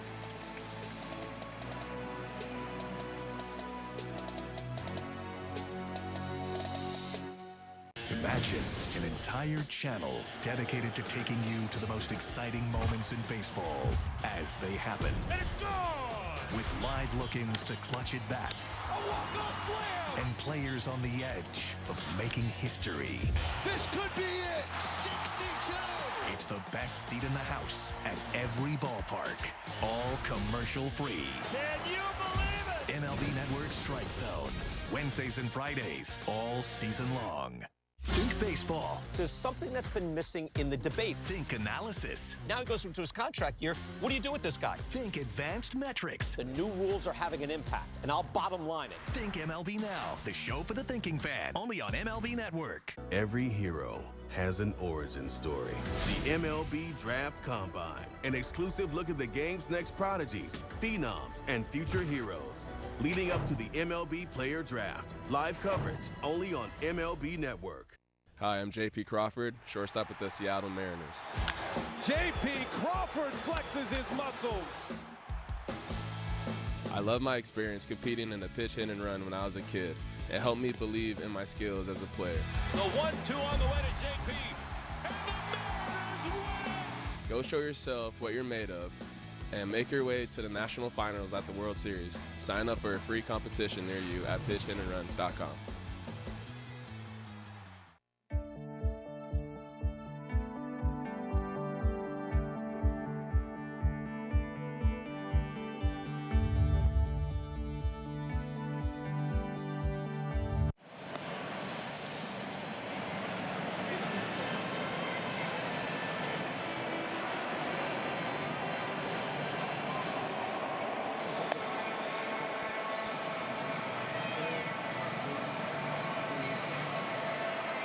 Mike Trout got the Angels a run back. 2-out single in the top of the third. Brought home Taylor Ward.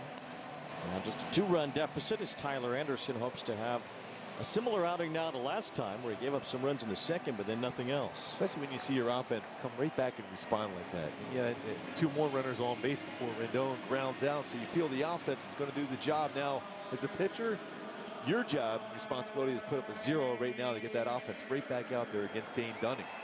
Corey Seager leads off the bottom of the third against Anderson. Seager very comfortable in Texas, and he ought to be. Going to be here for a long time. Talked about the $1 billion shortstop free agent class. Well, Seager was just 1 year ahead of that.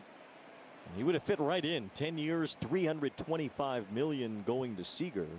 This is year 2 of that deal. Just like normal for Seager, though, he's up there hacking first pitch. First at bat, popped up, first pitch. This at bat swinging at the first pitch.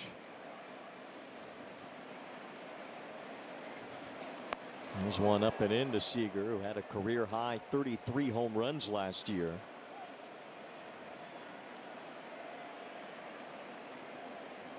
Former Rookie of the Year, a 3-time All-Star now. Corey Seager, a lot of promise and potential when he got to the big leagues with the Dodgers late in the 2015 season. He's mostly fulfilled it. He's put up some really good offensive numbers. IL stints mainly with leg issues, hamstring, things like that. But he's a dynamic offensive player.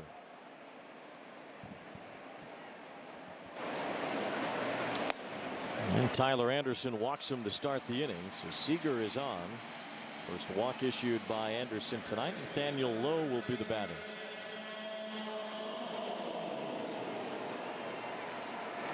This Ranger lineup, they don't really sweat. Well, left-hander, we have to change the whole lineup. They don't really care. There's Seager second, Lowe third, two lefties back-to-back. This is not a lineup that they tinker much with. As Bruce Bochy leads the way for the Texas Rangers, coming out of retirement to manage this team. Seager hitting .362 versus lefties. He stays in on them very, very well. Daniel Lowe pretty solid also. Liner to left. Taylor Ward ranges over and makes a nice catch. That was a real good play. That ball was hit hard. It's going to go away from you as a left-handed batter against in the left field. It's going to drift and slice, but nice play by Ward. One out here is Adolis Garcia. The fly to deep center field his first time. Really nice article about Bruce Bochy in The Athletic today on what was an otherwise rough day for The Athletic, but Bruce Bochy profiled by Ken Rosenthal.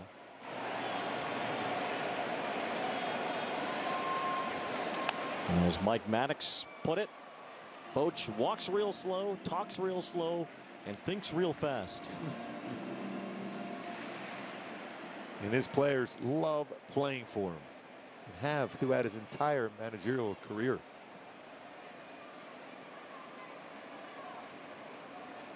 Swing and a miss by Garcia. Well, Phil Nevin talks a lot about some of the great Hall of Fame-like managers that he played for, guys like Sparky Anderson and many others that Phil Nevin played for over the years, but he really appreciated playing for Bruce Bochy.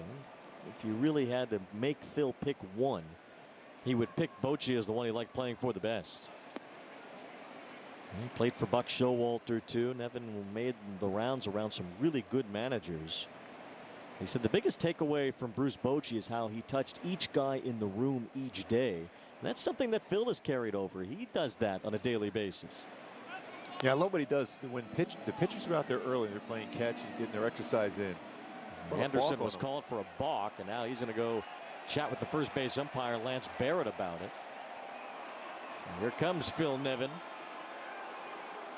One thing that usually you can't argue about a balk call. You can't ask for an explanation, so maybe this is just kind of an aggressive version of that.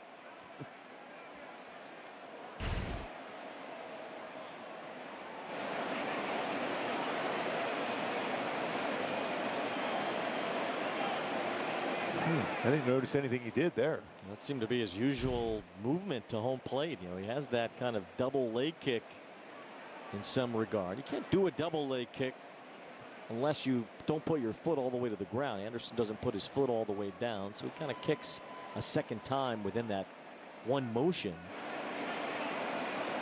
But that seemed to be his pretty normal routine that we just saw.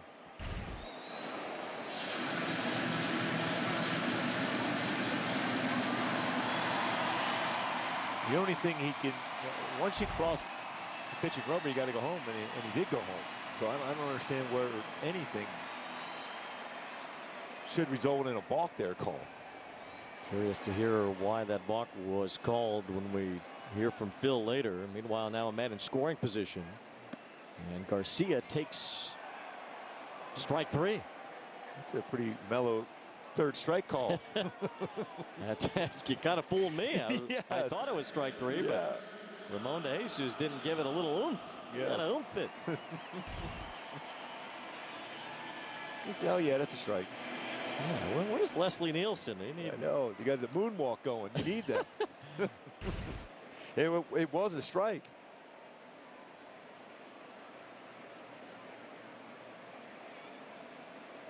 But the one thing you don't want to do is put a runner in scoring position like happens there on that ball call, because the Rangers are so good with runners in scoring position, especially even at home, even higher than they are season-wise. 2 outs. Josh Young, the batter. Young has done a very impressive job as a rookie in the middle of this order. Big hack there on a pitch that was up. He doesn't get cheated on his swing. He is at very, very good bat speed. I've been waiting for Young. You know, he had a similar injury to Logan O'Hoppe. He had that left shoulder subluxation, and it cost him a lot of what should have been his rookie year last year.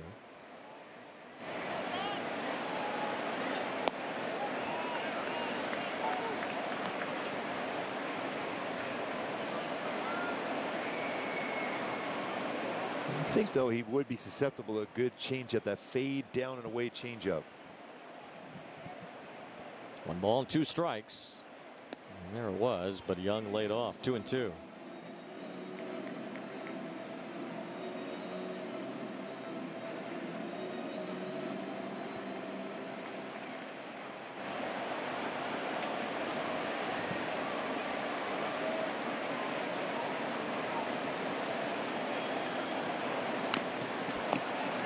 Another big hack as Young really just takes a wallop at the ball.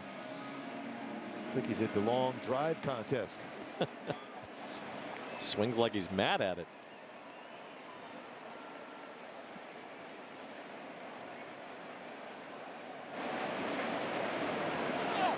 Full count now.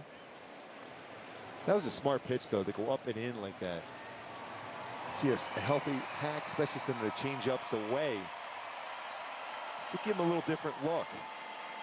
It might not be a bad idea to go back up with his fastball again.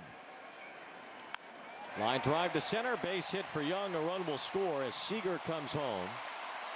All because of that balk call, ends up being an RBI single.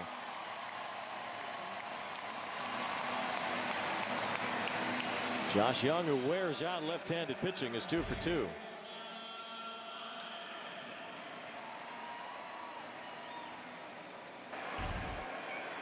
He had a couple hits for Young today, but neither one of them really hit hard, but placed perfectly. And with the runner in scoring position via the balk, he ends up scoring that run that the Angels scored. Top of the third.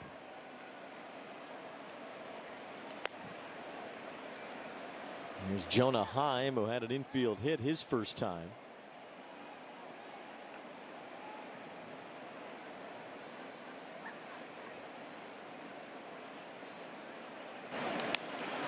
Oops, this one to left center. Trout coming on, won't get there. It's a base hit for Heim. So the Rangers finding success in the middle to bottom parts of their lineup.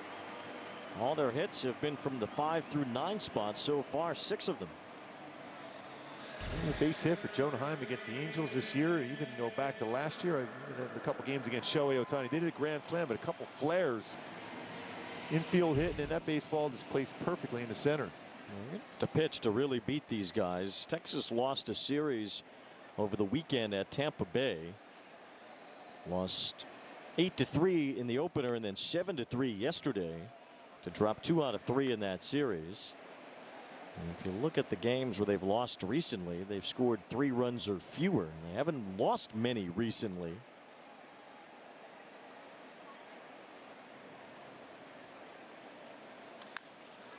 That's a fair ball down the left field line. Young scores. Heim goes to third. Mitch Garver an RBI double, and it's not working out for Tyler Anderson.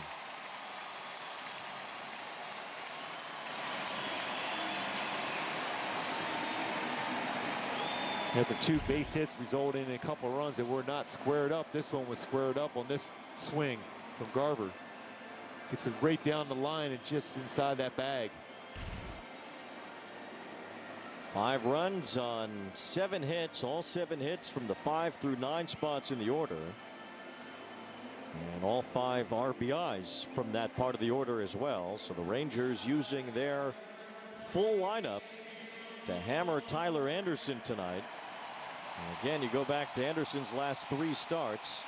You have a total of 15 runs allowed in a span of not even 12 innings.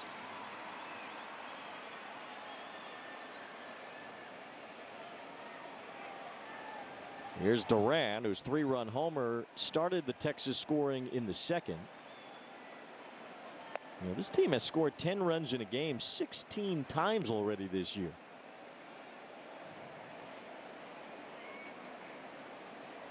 Really impressive numbers for their offense, especially in those big spots with runners in scoring position. They've scored 5 already tonight. They've made it to 15 runs in a game 5 times already this season, which ties a franchise record. It's not even the middle of June quite yet.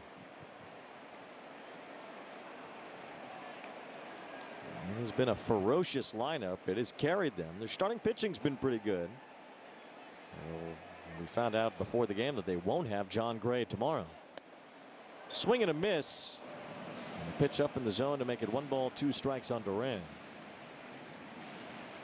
John Gray has a blister. He's been right there with Eovaldi as the 2 best pitchers for the Rangers this season. And he's got a blister and he won't be out there tomorrow. His slider has been excellent this season.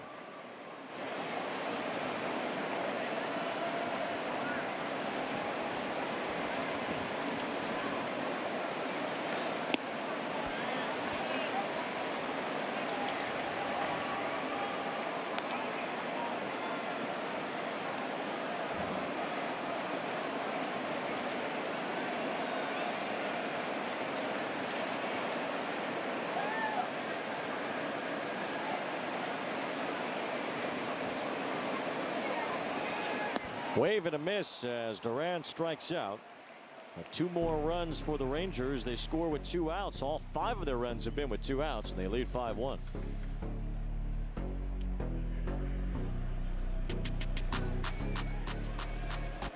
MLB Tonight has all the bases covered, with live look-ins, highlights, and breakdowns. MLB Tonight takes you live inside the park. Every night on MLB Network. The power of baseball goes beyond the field. What an exciting time.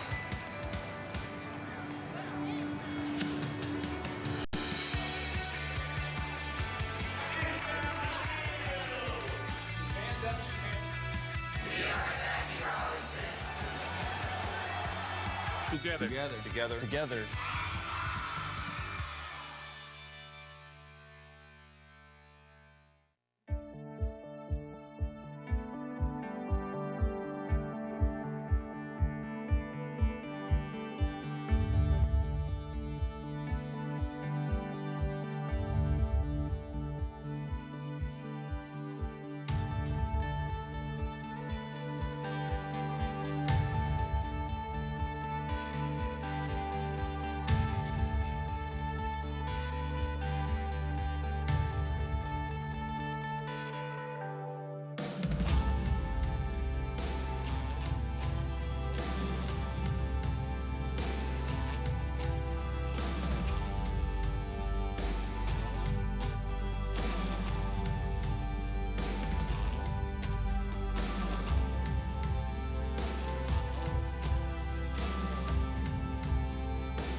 When you come to Texas nowadays, you have to score a lot to hang with these Texas Rangers. Rangers with 5 2-out runs in the last 2 innings. They have the lead. Still a ways to go as Matt Thaiss leads off the 4th against Dane Dunning.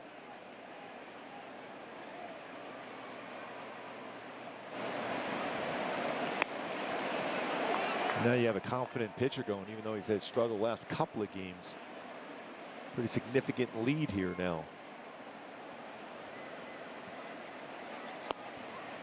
First time through the lineup 240, second time 255, the third time through a lineup for Dunning it's 276. Well, they don't love their bullpen just yet around here either. Rangers relievers have had a much different line of success than the starters have. Texas starters have been pretty good, second best in the major leagues in terms of ERA. And their bullpen's been at best middle of the pack, if not worse, a 4.39 bullpen ERA. And one thing that they have done as a starting staff is keep the bullpen largely out of it. The Rangers are up there as far as innings pitched among starting pitchers this year. Among the major league leaders in that category, so their starters have tended to go deep into games.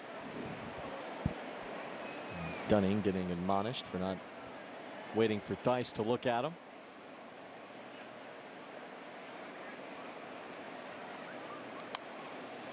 Pretty good hack there for Theis on that fastball away.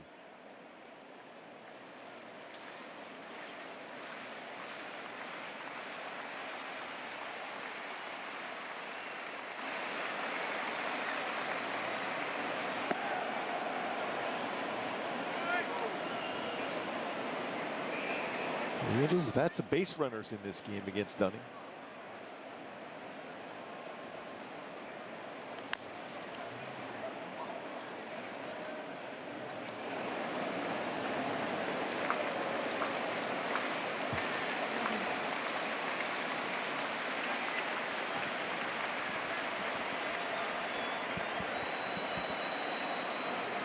Here's ball 4, leadoff walk, and Matt Theis is aboard to start the top of the 4th. 4 walks already for Dunning. Solve the puzzle of the unicorn Tuesday, June 27th against the White Sox. First 25,000 fans will receive a Shohei Ohtani puzzle courtesy of Yakult Probiotic Drink. Visit angels.com/promotions for details. Angels somewhat took advantage of one of those walks in the 3rd. Brandon Drury hit into a double play his first time. The Angels have rolled into a couple of those. They've hit into more double plays than any other team in the American League. That right side of the infield open for pitches away against Drury from Dunning.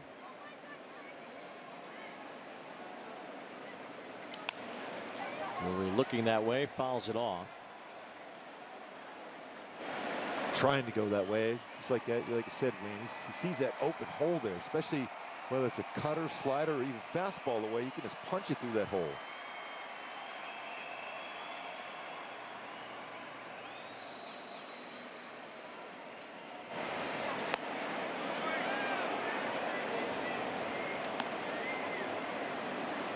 Drury's had an on-base streak of 15 consecutive games.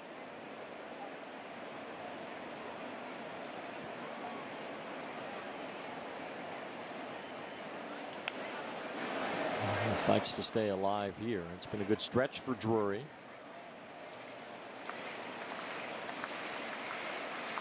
And 28 extra base hits this season for Drury. And we got off to a slow start, but he's been hitting the ball very, very well. It's a .961 OPS during this 15-game on-base streak.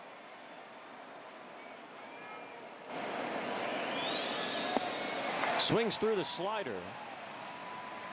As Dunning has his 3rd strikeout. So one away, Hunter Renfroe, a new dad. For more on that, here's Erica Weston. Sure is. They welcomed their first bundle of joy on Wednesday. Hunter and his wife, Courtney Allison Rivers Renfroe. That's her name. There she is. What a beauty.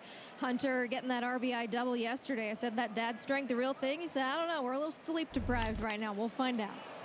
Line drive to right center from Renfroe here as Garcia has it for the 2nd out.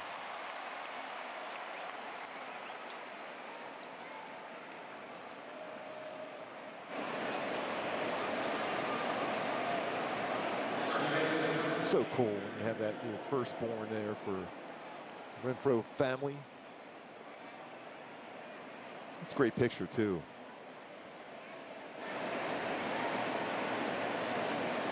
Congratulations to Hunter and Courtney.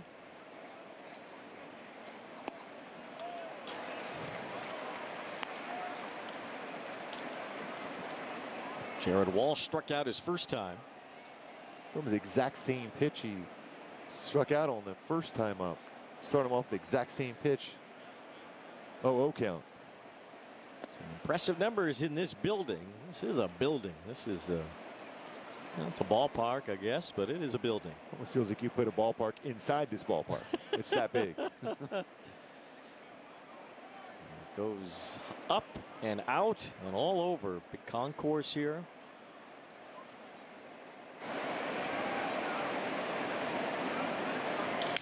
Walsh breaks his bat, flips one toward right, and it's caught by Simeon to end the top of the 4th.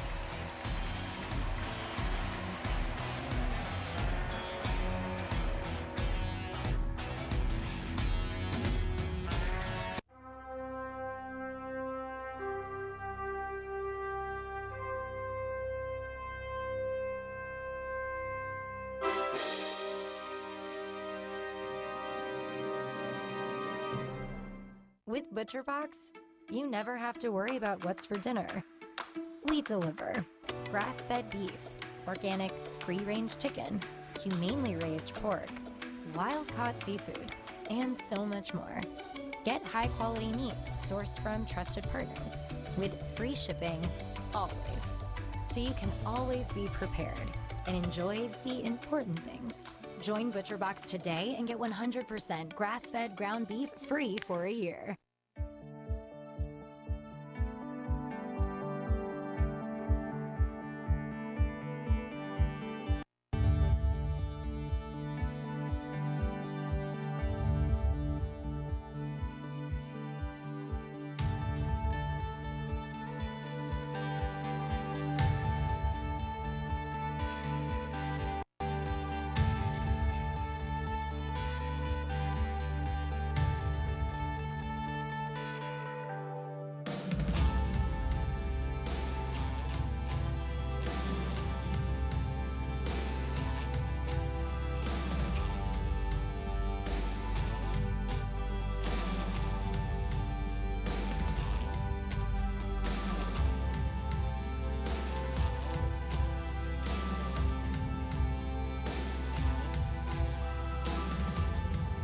By Hyundai, it's your journey on every mile in a brand new Hyundai.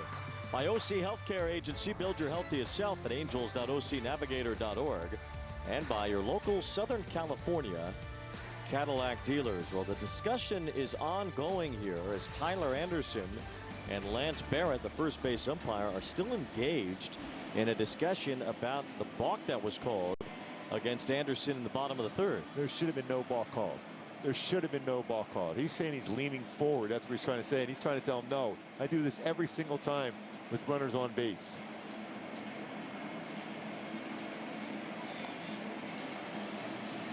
Anderson getting an explanation, whether it's satisfactory or not, from Lance Barrett. It didn't look any different than the typical Anderson move to home plate with a man on first base.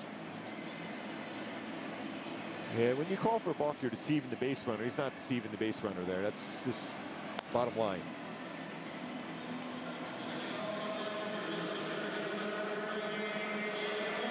On top of that, Anderson's allowed 5 runs on 7 hits here in the first 3 innings.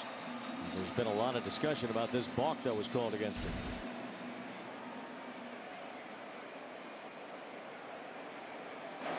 And he didn't do anything different than he normally would do. He's not drifting forward. He's not crossing the rubber and then throwing. If you cross the rubber and then throw over the first base, yes, that's a balk. Keep an eye on it if a Ranger reaches base again against Anderson. As Leody Taveras doubled against Anderson in the second. Leads off here in the fourth. Anderson gets ahead of him. No balls, 2 strikes. Sure, Anderson would just prefer that nobody even gets on first base again. Yeah. That's a good decision. 1 ball, 2 strikes on Leody Taveras.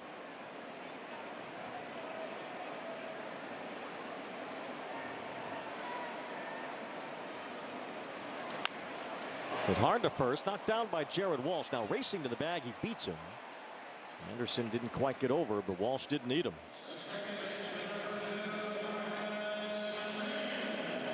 Already the 3rd at bat today for Marcus Semien.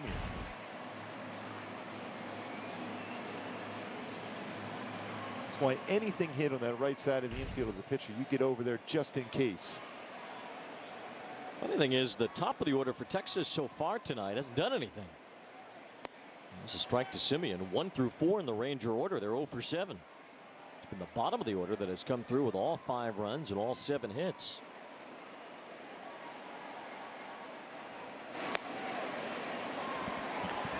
Young and Heim are both 2 for 2 with 2 singles. Garver has an RBI double. Duran a 3-run homer.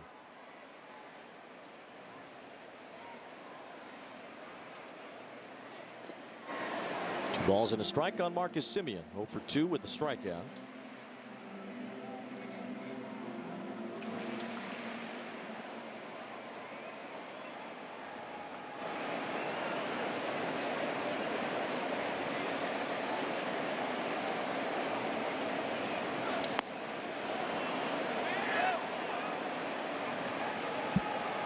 The fastball just a little bit off the inside corner.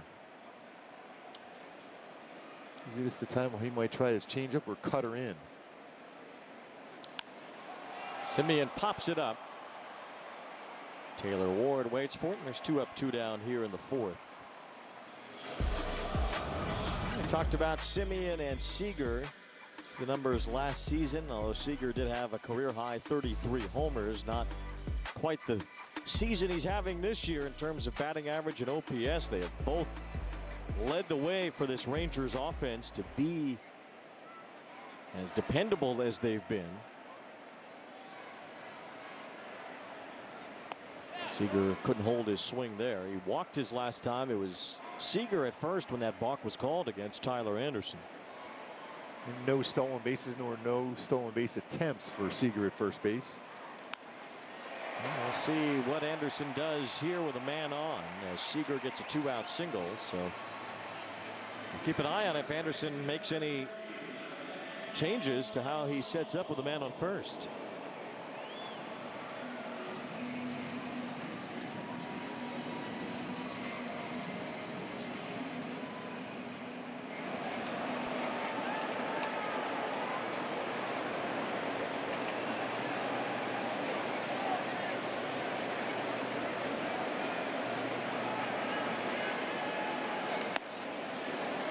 Fires in a strike drop down on that pitch to Nathaniel Lowe. A little bit more of a quick pitch to him. Not that hesitation delivery one.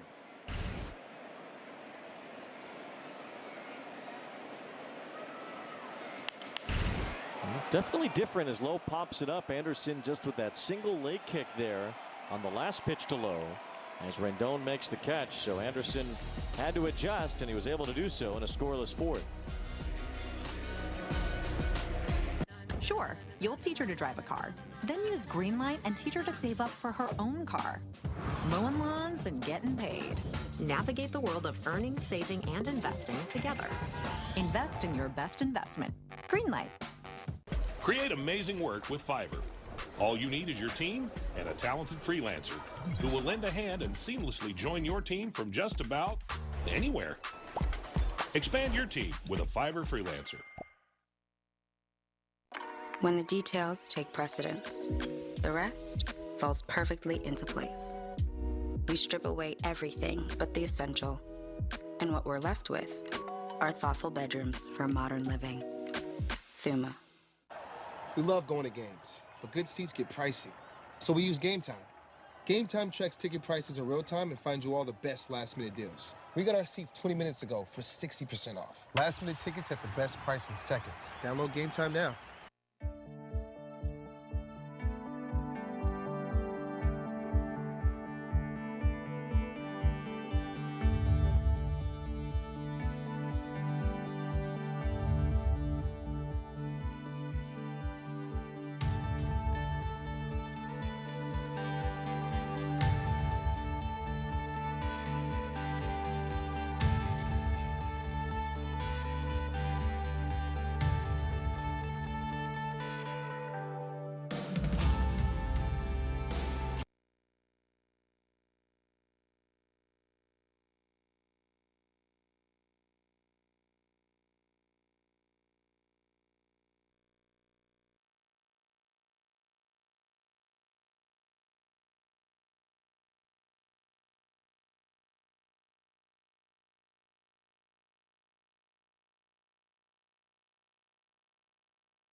Now it's time for our Frontier Play Sense. So Zach Neto, as far as non-two-strike counts, as far as two-strike counts, the difference as far as the leg kick, and how he's still able to drive the baseball, because bottom line, he still gets that bat through the baseball consistently, whether it's the higher leg kick or the two-strike approach he has. It's a matter of getting those hands to the baseball quick enough to do the damage and drive it out for 2 home runs yesterday.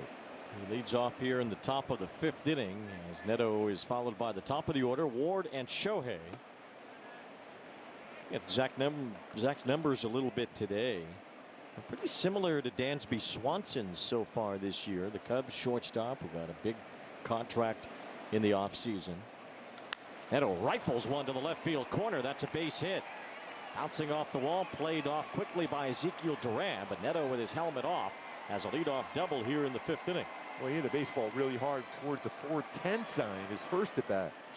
Now, double is the 11th double. That leg kick and the timing is right on it right now.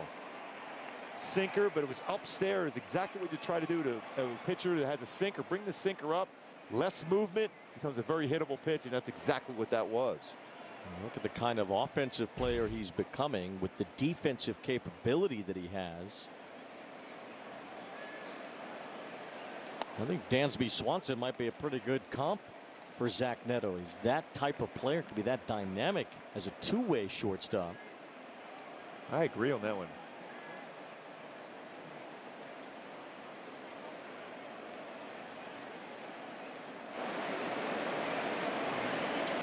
Taylor Ward flips one toward right center field. This is getting down. That's a base hit.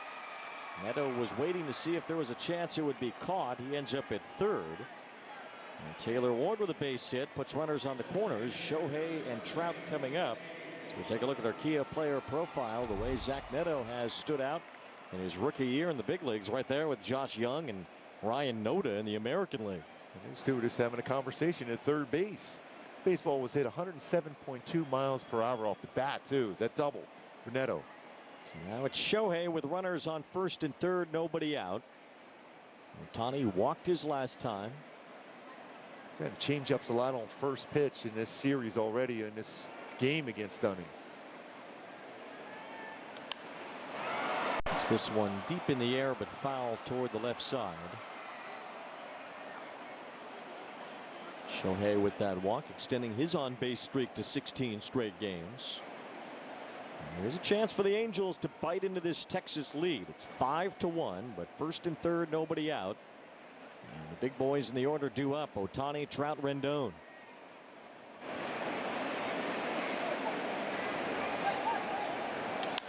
High fly to left field. This one staying in the park as Duran moves over. Neto tags and scores. Ward goes back to first. Shohei drives in a run with a sacrifice fly. It's 5-2. One of those sinkers that were upstairs, exactly what you want to try to do. Get that ball well enough to get another RBI. 47 RBIs on the season now for Shohei Ohtani. So here's Trout, ripped a base hit his last time, drove in the first Angels run. So he's worn out the Rangers, and he's been on base twice already today against Dane Dunning. Well, just looking at it, Garcia, Taveras plays an incredibly deep center field. It's 407 to straightaway center field. Taveras is at about 380 from home plate.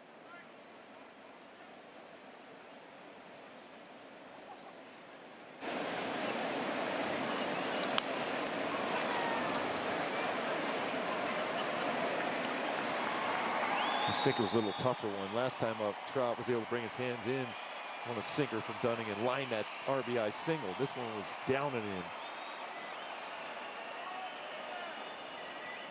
Taveras on average plays the 4th deepest center field in the majors. Jonathan Daza of the Rockies plays the deepest, and that's fitting for that ballpark, Coors Field. Taveras is deep. On average plays about 331 feet away from home plate.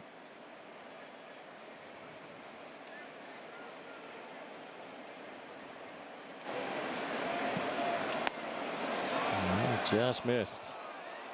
Usually rule of thumb, when you see an outfielder playing that deep, it means they're more comfortable coming in on the baseballs as compared to going back on one.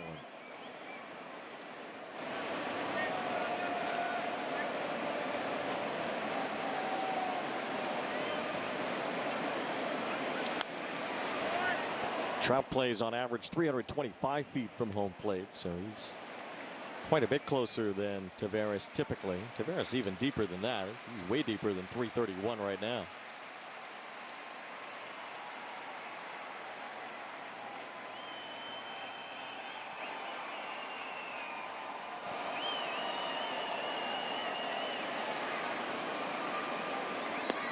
Three and two on Trout. Rendon's on deck.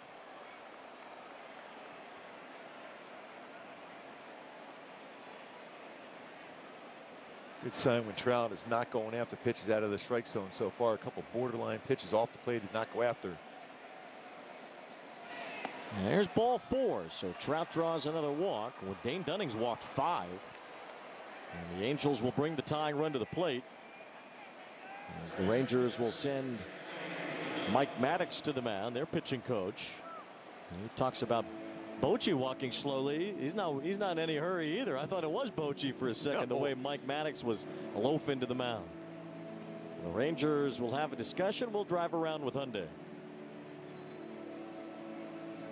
It's your journey. Own every mile in the Hyundai Tucson with America's best warranty. Yeah, as much as Bruce Bochy's done a great job with the team, and Mike Maddox has done a great job with this pitching staff. Definitely not a strong suit last year. Added some new pitchers to this rotation. So he's done a really good job with his staff. And has to at his career as a pitching coach, wherever he has been. A very fatherly hand on the shoulder and back for his pitcher. Very typical of a Mike Maddox mound visit. He was the pitching coach back when the Rangers were a World Series contender too. A little more than a decade ago. They'd like to be again this year. They're in first place in the American League West. Out to an early lead tonight, but the Angels have a chance to tie it up. Rendon is the tying run at the plate.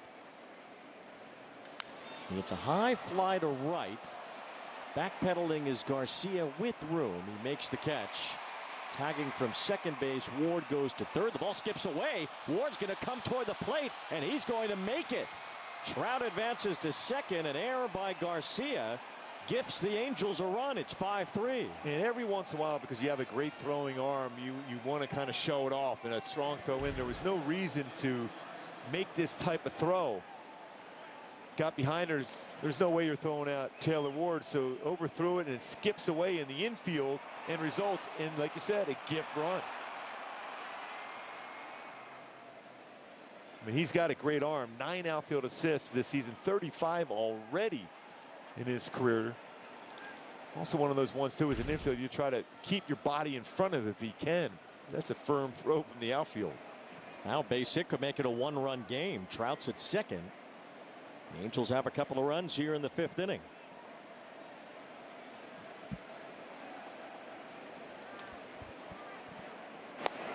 Two balls, no strikes on Matt Thaiss, who has plenty of power. We told you earlier, Rangers catchers are second in the major leagues in OPS. Well, the Angels are 4th. They've had plenty of production from their catching unit this year.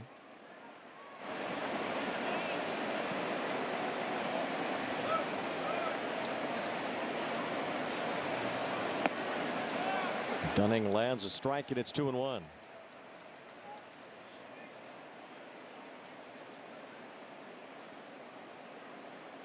Only the Braves have had more production from their catchers. That's Sean Murphy and Travis d'Arnaud cranking the baseball for Atlanta this year. Of course, the Royals still have Salvador Perez. The Angels will see them this weekend in Kansas City.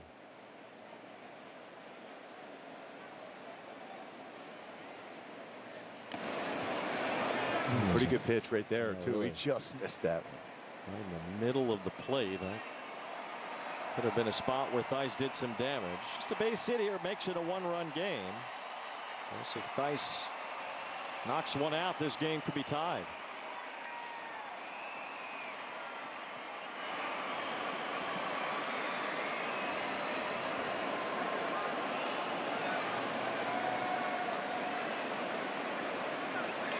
Bouncing ball up the middle. Simeon ranges over, dives to stop it and keep it on the infield. Throws behind Trout at third. He gets back safely.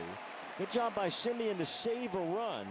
It's a base hit for Thaiss. He's 2 for 2. And it could have been a 5-4 game, and that ball trickled into the outfield. Yeah, that's one of those defensive run saves. Even though you didn't get it out, you saved the run on that one.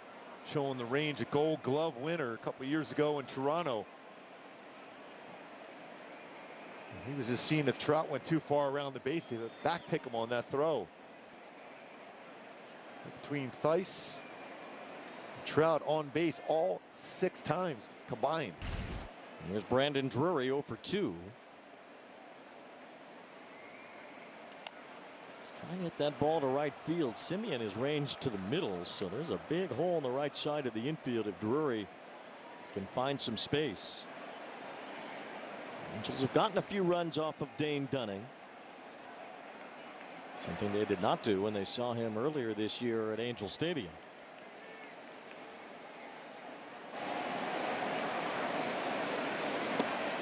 Stopped by Heim with a man on third.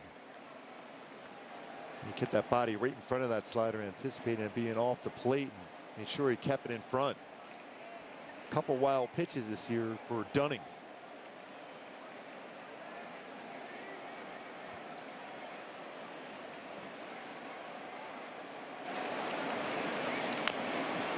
Came in on Drury and got a foul ball, so 1 ball, 2 strikes. Dunning has faced the Angels a lot over the last few seasons. As you'd expect, all division opponents right there. Paul Irvin, though, no longer in Oakland.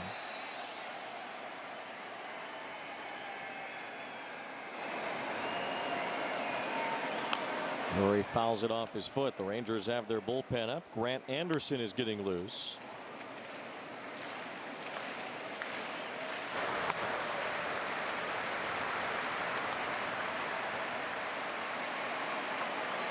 And staying inside with his sinker running in. That one got off the foot. Brandon Drury trying to walk that one off. The expectation is that Cody Bradford will pitch tomorrow for Texas, and replacing John Gray, who is going to be scratched from tomorrow's start because of a blister. The Angels will face former Angel Andrew Heaney on Wednesday, and then Evaldi Thursday. Pretty good pitching matchup on Thursday. Evaldi against Shohei on Thursday night.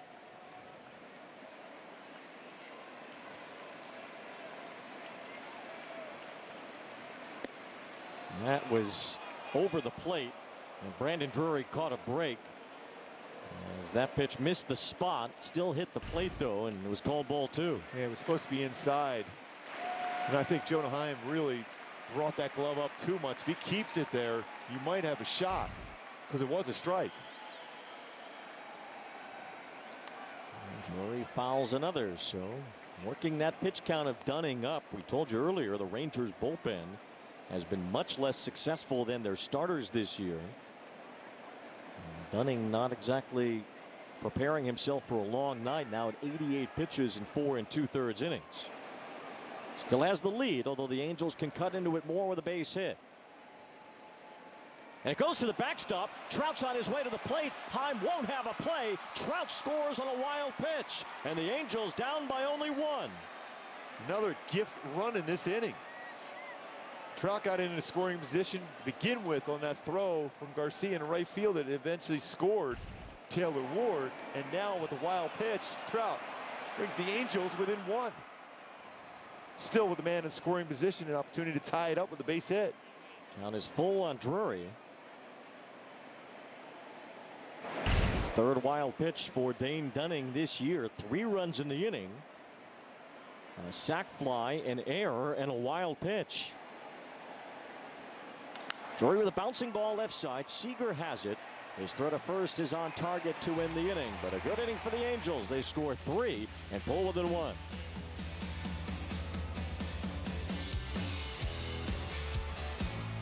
Sunday on the next episode of MLB's Carded. Join Greg Amsinger for a look at all things cardboard, from vintage to modern. We've got it covered. MLB's Carded, Sunday at 7:30 a.m. Eastern on MLB Network. Whether it's the first time they put on a glove, had a catch, or took their first T-ball swing, every hero has an origin story. The 2023 MLB Draft Combine, an exclusive look at the game's next prodigies, phenoms, and all-star sensations, leading up to the 2023 MLB Player Draft. Who's got the stuff to be baseball's next hero? The MLB 2023 Draft Combine, live coverage from Chase Field, only on MLB Network. This is Chris Bryant. This is Christopher Russo. And this is the High Heat Hot Seat. Chris Bryant plays hard so he doesn't end up here. High Heat with Christopher Russo, helping players play harder on MLB Network.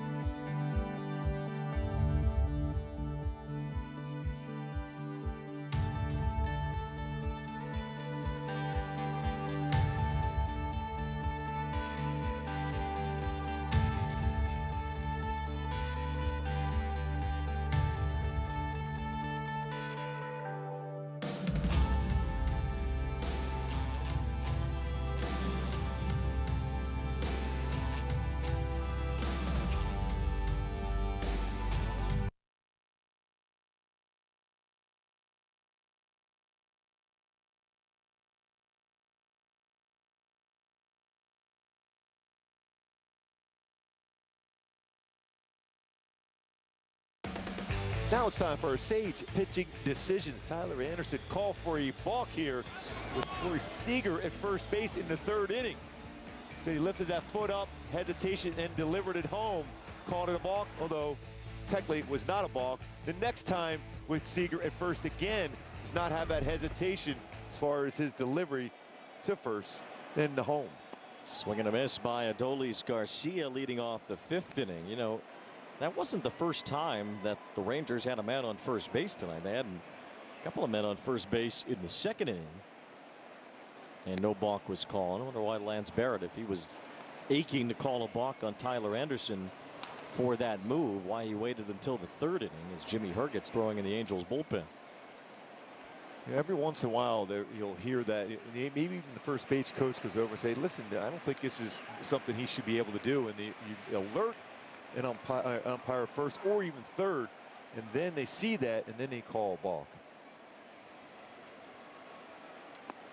The pitch by Anderson on the inside corner to Garcia. Corey Ragsdale is the first base coach of the Texas Rangers. Largely unchanged coaching staff after the managerial decisions were different. Swing and a miss. Garcia strikes out for the 2nd time. A couple times on fastballs.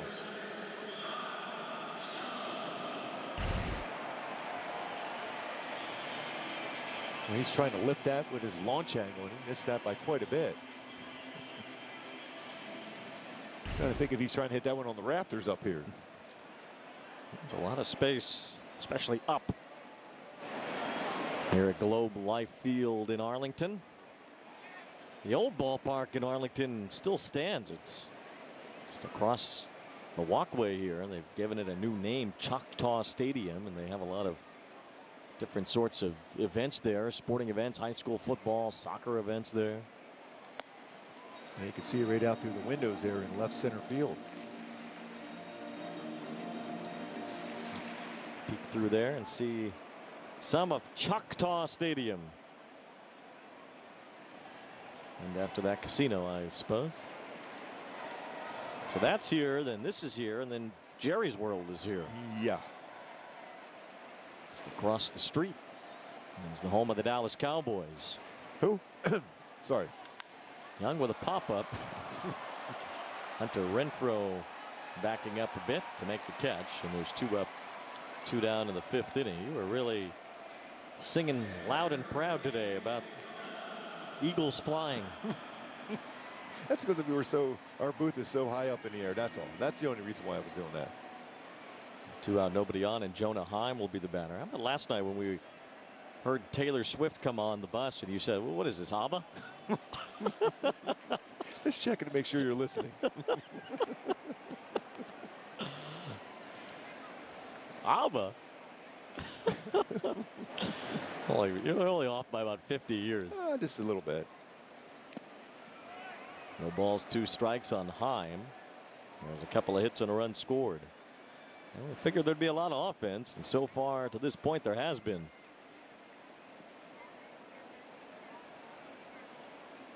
It's a close game. Angels down by just 1.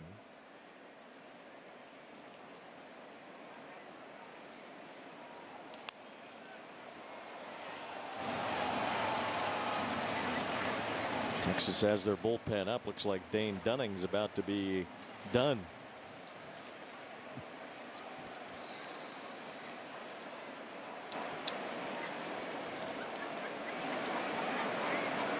Anderson holding that leg up. I think he looked at Lance Barrett when he held his leg up for about 2 seconds there. There's Lance Barrett, the first base umpire. Anderson calls his own pitches. And he's into an even count now with Heim. 2 balls, 2 strikes.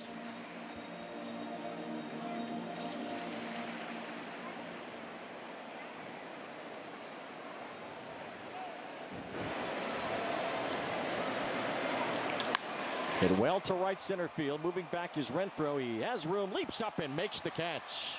The hardest baseball he's hit today is caught and run down by Hunter Renfroe in right field. Tyler Anderson has a 1-2-3 5th. Hunter Renfroe eyes on the ball as he leapt up and made the catch.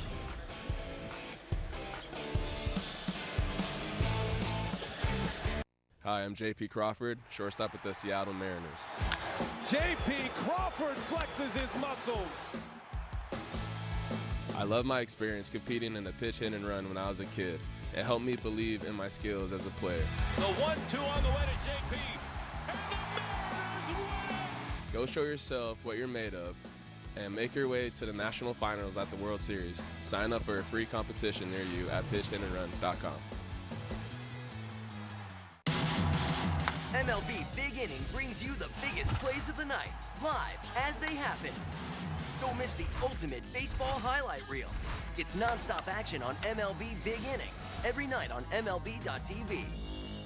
Whether it's the first time they put on a glove, had a catch, or took their first T-ball swing, every hero has an origin story. The 2023 MLB Draft Combine, an exclusive look at the game's next prodigies, phenoms, and all-star sensations, leading up to the 2023 MLB Player Draft. Who's got the stuff to be baseball's next hero?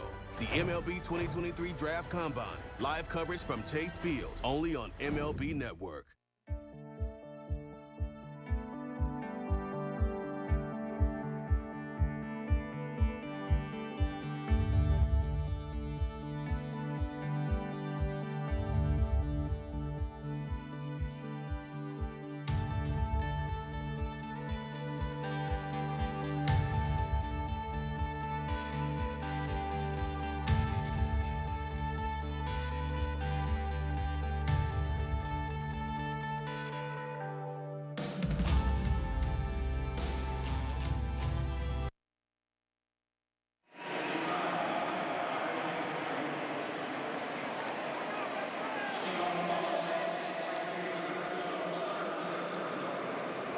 Dane Dunning comes out after 5 innings, and now you get kind of the softer part of this Texas roster. Their bullpen, especially on the bridge to Will Smith, can be bumpy, and now it's Grant Anderson taking over here in the 6th inning.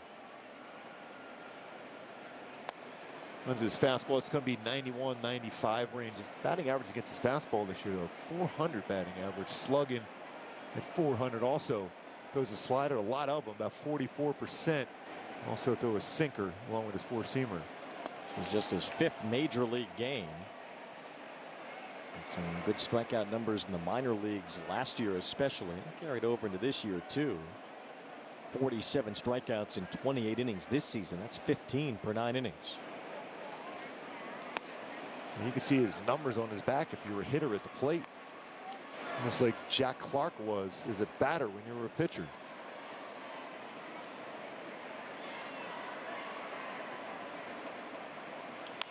That throw with a ground ball to short. Seager has it and retires Renfroe. So 1 out here in the 6th inning. A little odd hop on that one too. It hit look like this before he got the dirt, the seam of the field turf and then the dirt. And it kicked a little bit low on Seager, who recovered.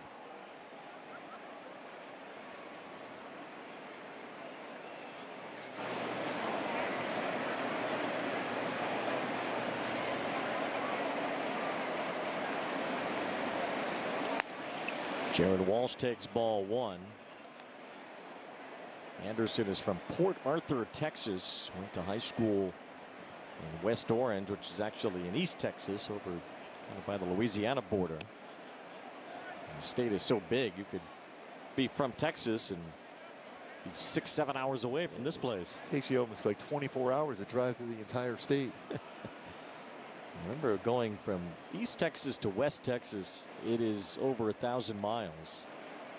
Jared Walsh with a high fly ball, right center field, off the end of the bat though. And coming in for it is Adolis Garcia. Walsh 0 for 3, and there's 2 up, 2 down. 2-0 count, got a slider. He was getting the pitch he was hoping for, just underneath it. Makes Walsh 6 out of 52 now.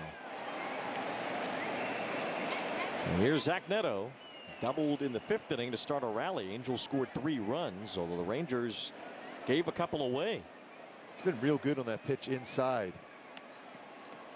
You might see one of them in this sequence against Anderson. Able to bring his hands in. Hit a double S about 107.2 miles per hour. Exit velocity off that bat for a double.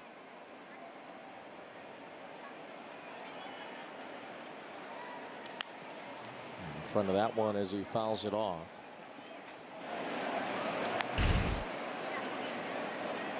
There's that pitch inside when he brings his hands in so well of late. It's a rocket.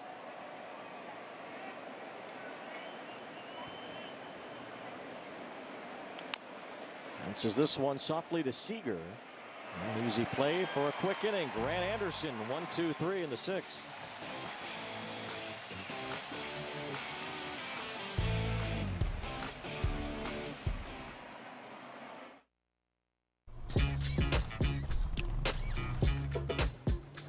It's like that.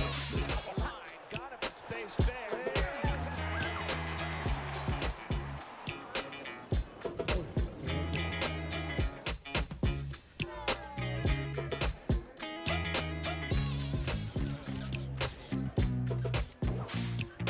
Everybody feel it, come around with the rhythm, it's a sound. Everybody get down when we give it to you.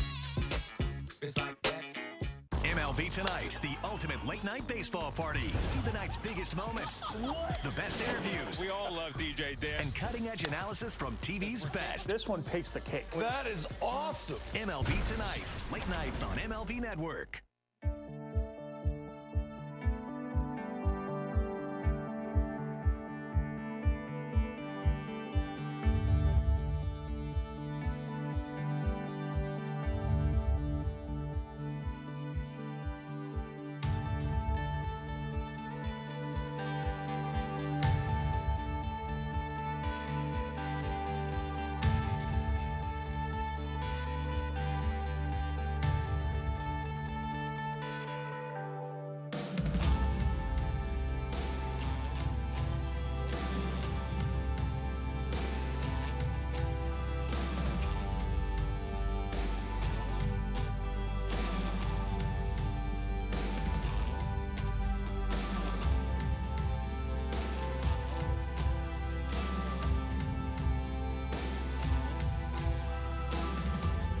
Valley Sports brought to you by Nissan. Explore great deals at the Nissan Thrill of the Drive sales event.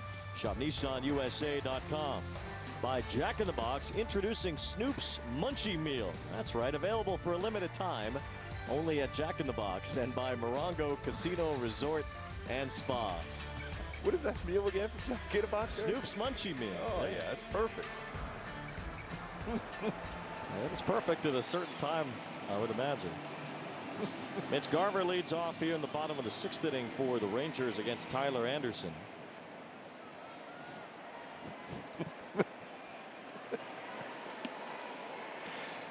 Oh, yeah.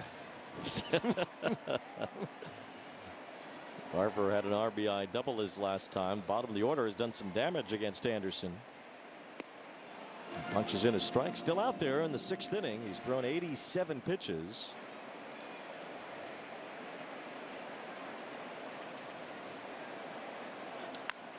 Garver off the end of his bat with a pop-up. Neto tracks it down, waving off the outfielder Ward. Leaping and makes the catch! Zach Neto took that to a 10. He's been incredible. Talk about that the way the baseball is just jumping off his bat, but his defense off the charts. What a play. Zach Magneto making the play. Arco, top-tier play, leaps up and catches it. Slams into that wall and still controls the baseball. Showing some hops. One out. And down goes Neto with a great play. Neto had more room than he realized. They jazzed up Tyler Anderson with that one.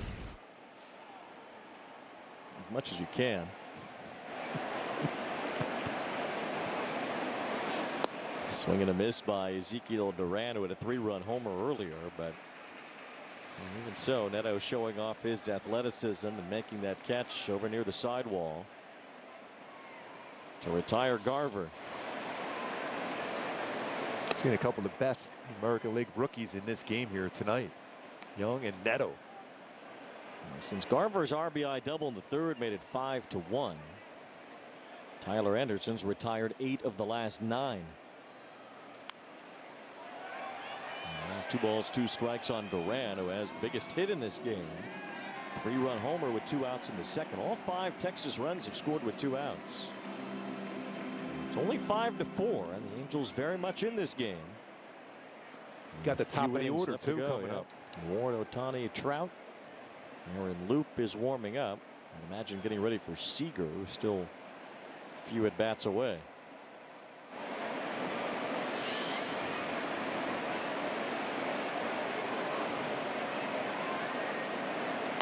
That's in there. Strike 3 called. And backdoor cutter freezes him from that arm angle.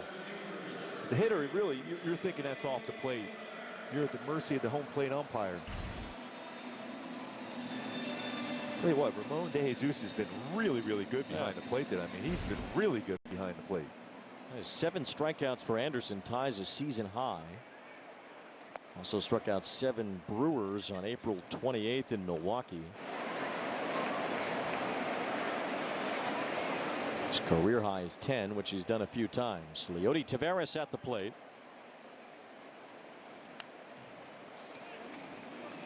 Count 1 ball, 1 strike on Taveras, who has swung the bat well this year. Of course, everybody has for the Rangers, but Taveras may be the most surprising, considering that he didn't hit much his first couple of years in the big leagues. The time when they were wondering what to do with him. He's an excellent glove out there in the outfield, and good speed on the bases. Very good center fielder. The Rangers have a good defensive team. They are 3rd in the major leagues in defensive runs saved with 27 this year. Simeon's been very good at second base. Taveras in center field. Garcia's got that great arm in right.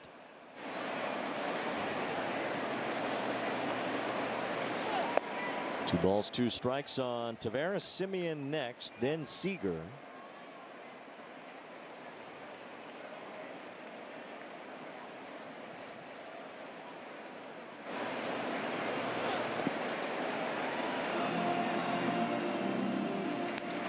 Put yourself in position to be able to pick up a W. This is the pitch you got to make right now for Tyler Anderson. Get through this inning, you just feel good about the chances of coming all the way back and taking the lead with the top of the order coming up.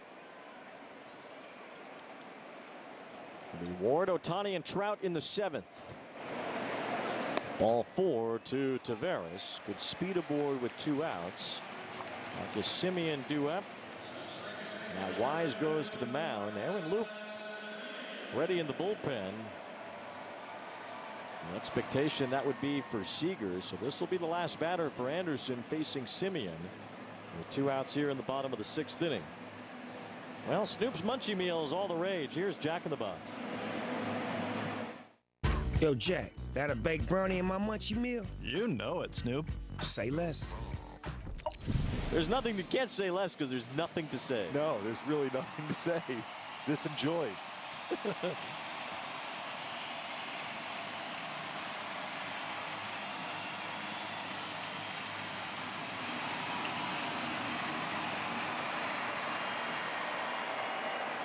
Marcus Semien 0 for 3 tonight. Flied out to left his last time.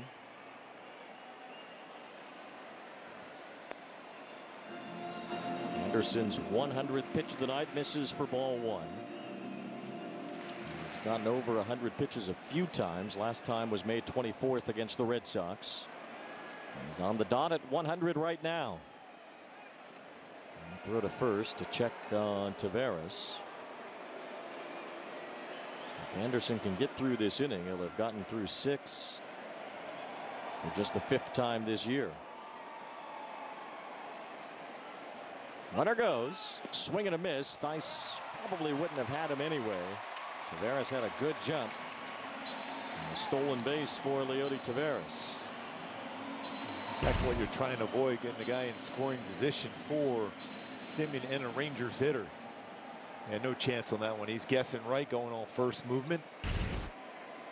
6 steals for Taveras, 1 behind Semien for the team lead. Semien, a dangerous man in these spots. He has driven in 51 runs on the year. We tied him up with a real good pitch inside. Semien's RBI total is the 2nd most on the team, but in the American League, Semien is 4th in RBIs. 2 balls, 2 strikes. Seager on deck.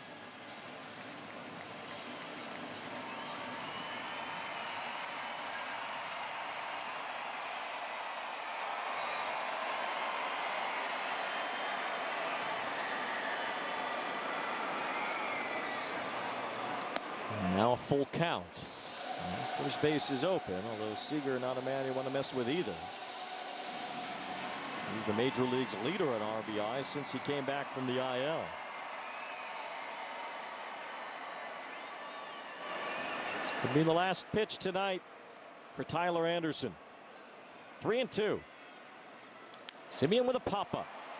Right side, Drury's out, Renfroe is in. And it's Drury who makes the catch to end the inning. Zach Neto helping out on the defensive side as Tyler Anderson makes it through 6. It's Air Neto.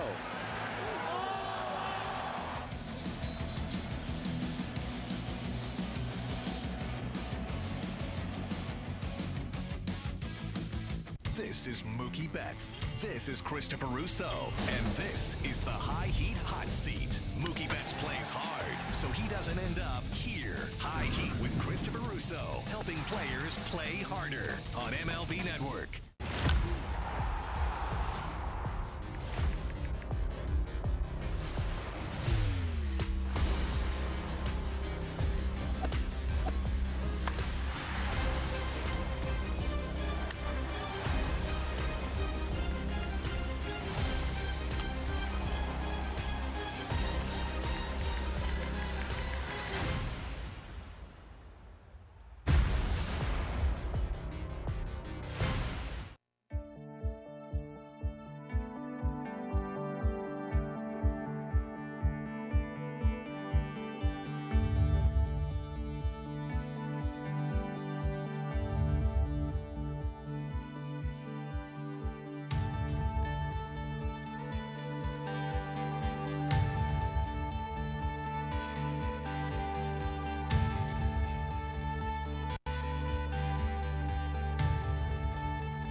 Every home run in this game raises money for prostate cancer research. So far, over $468,000 have been raised. You can make a pledge by going online to pcf.org/home run challenge. And good opportunity here for the Angels to raise some money and at least tie the game. Taylor Ward leads off the 7th, down by a run. Takes a strike from Grant Anderson, who was sharp in the 6th inning. And that arm angle he throws it, you would think baseball is going to be hit on the ground quite a bit against him. He had 2 ground ball outs. But also as a left-handed batter and Shohei Ohtani on deck, he's going to have a longer opportunity to see the baseball out of the hand of Anderson.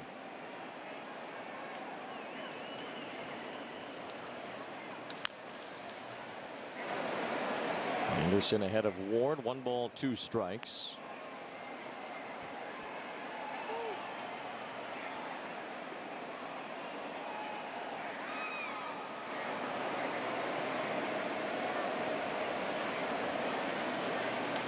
Ground ball up the middle. A weird bounce to it, but Simeon was able to scoop it out and retire Ward. 1 out. Shohei due up. American League All-Star voting update coming out today as Shohei Ohtani leads the way among all AL vote getters. Pretty much a shoo-in to be the starting DH for the American League All-Stars next month at T-Mobile Park. Not even close. More than 700,000 votes ahead of Brandon Belt. Mike Trout on a path to being a starter as well, as he is the 2nd leading vote getter among AL outfielders. As you'd expect, Ohtani and Trout likely headed to the All-Star game, but they might not be the only Angels headed there. Yep. I'll tell you what, Shohei's setting up Anderson. If he comes back in that same spot with a fastball, he might cover it. It's this one well, left center field, pretty deep. This one's going to go a long way. The game is tied. wide. Shohei Ohtani covered it all right. It's his 19th home run, and it's 5-5 in the 7th. Exit velocity of 114.1, 459, and he set him up perfectly on that one. Wow, the exact same spot.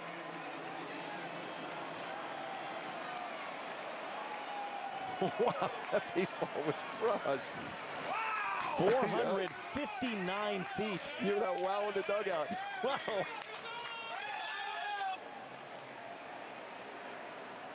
Even the Kabuto was saying wow.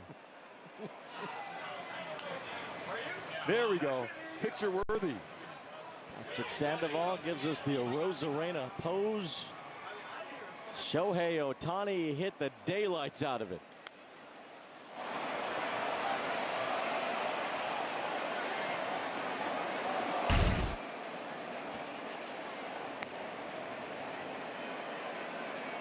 Shohei with the bat flip. Love it. Oh.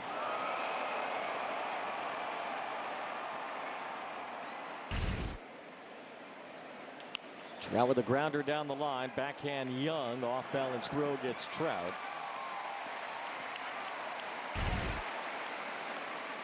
Boy, they stayed on that baseball. The interesting thing, the pitch before, call timeout. And as a pitcher, you think, okay, that's a pitch I want to come right back in. He set him up unbelievably well to come right back in there and hits it out. Look at the second deck in the deepest part of the ballpark. It's 410 to that spot where Ohtani hit it. And he hit it into the second deck above the Angels bullpen. 459 feet is his longest home run this year. It's not right going the other way that far. Tying Aaron Judge now for the American League lead in home runs. He's the 19th homer. It's his 7th in the last 13 games. I mean, he's just been on a different level, even for him, over the last couple of weeks.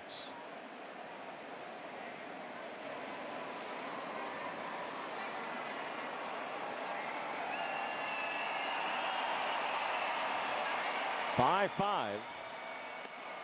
Now the count, 1 ball, 2 strikes on Rendon. He was hitting some home runs in batting practice today, including one that went out, way out to straightaway center field. So the power might be coming back for Rendon. He lays off that pitch to make it 2 balls, 2 strikes.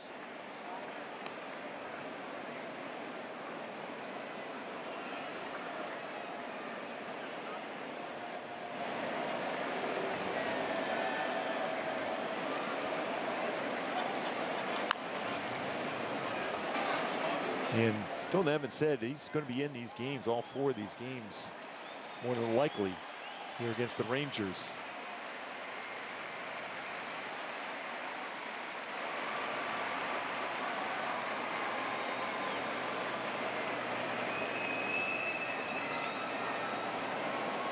Three and 2. Rendon working along at bat against Anderson, who has coughed up the game-tying homer. Here in the top of the 7th inning, it is 5-5. Matt Thaiss on deck.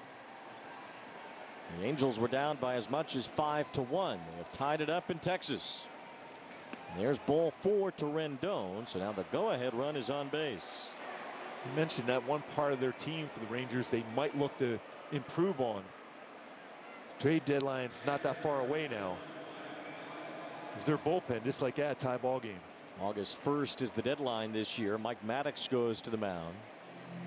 Still 7 weeks or so from the deadline.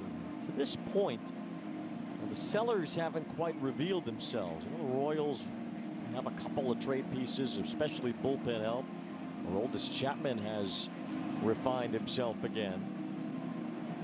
You see the difference in the bullpens as the Angels relief corps has really been outstanding lately, and the Rangers are still searching for answers, especially on the way to Will Smith. Smith's been good, but the guys in front of him have had some rough patches as Josh Spores is throwing in the Texas bullpen now.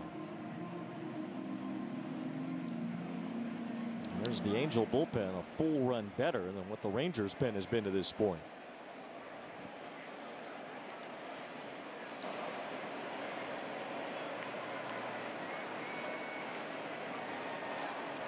Here's Matt Thaiss, 2 for 2 with 2 singles and a walk.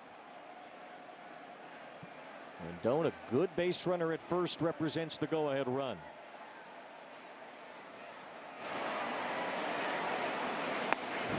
He was trying to give the Angels a 2-run lead with that swing. It was right in his wheelhouse, and he just couldn't reach it.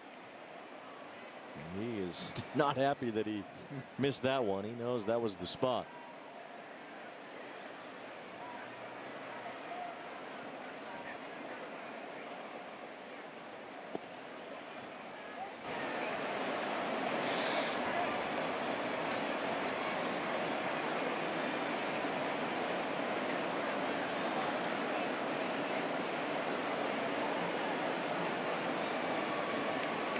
There's Spores getting ready in the Rangers bullpen.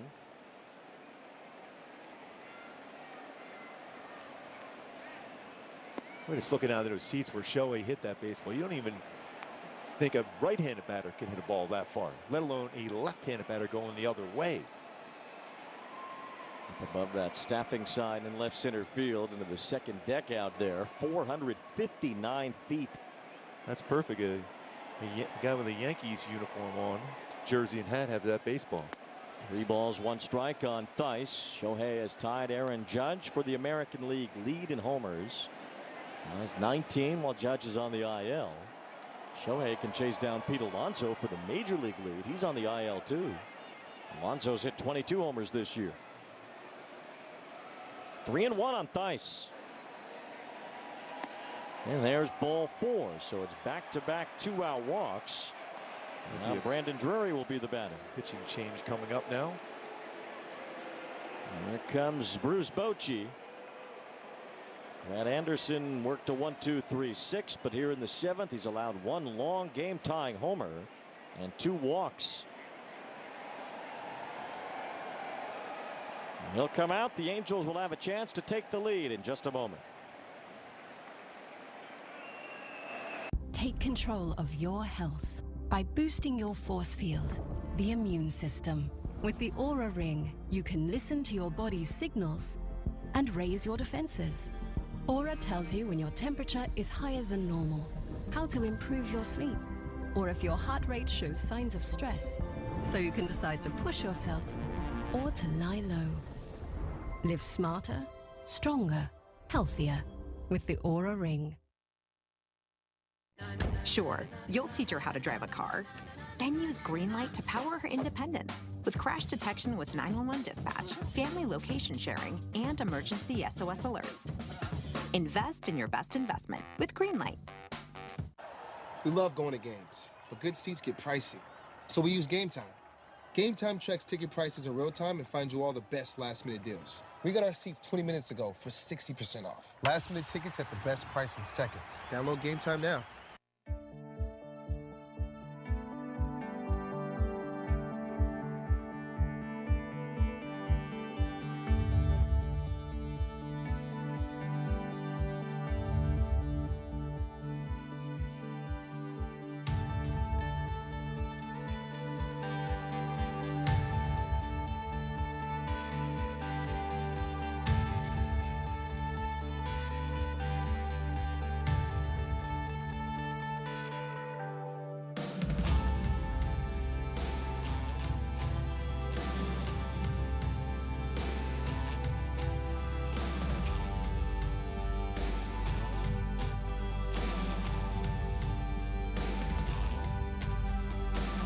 The 7th, Shohei Ohtani tied it up with a mammoth home run. The fan caught that baseball from Shohei, set him up. First pitch, Anderson, lower part of the strike zone. He looks around, he set him up thinking, okay, bring that exact same pitch, same spot, and he was ready.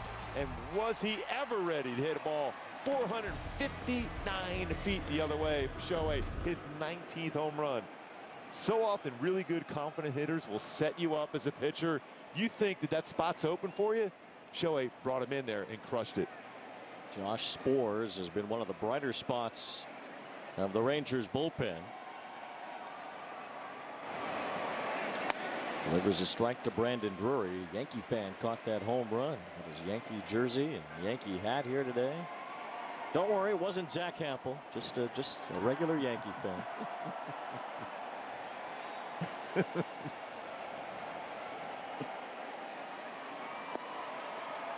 And Spores, his fastball, even though he throws a lot of sliders and curveballs, he still throws 95 to 99 miles an hour. Ball, 1 strike on Drury's 0 for 3 today. Base hit could give the Angels the lead. They haven't had one yet tonight.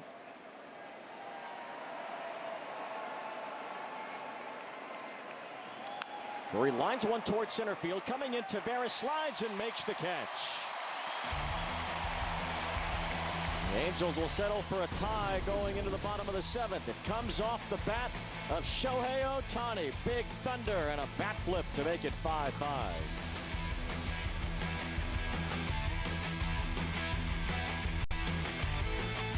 Attention cancer victims who use the weed killer Roundup. A federal jury unanimously found that Monsanto's popular weed killer Roundup was a substantial factor in causing cancer. You may be entitled to substantial compensation. If you or someone you love used Roundup and were diagnosed with cancer, call the number on your screen now. Don't wait. There may be time deadlines to file a claim. Call 800-892-7300. That's 800-892-7300. Let's talk about ED. As you get a little older, things tend to work a little differently. I felt shame, embarrassment, guilt. Like something had been knocked out from underneath me. What HIMSS does is says, hey, look, don't worry about it. We got this part covered. 100% online. The whole process was very discreet. It made me feel like I'm a rock star. This product has changed my life. When it kicked in, I said, yeah, I'm back. I remember this feeling. Get started today at 4hims.com.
The pitcher for the Angels has been one of their best out of the bullpen. Chris Davinsky has been terrific. They've used him a lot here lately.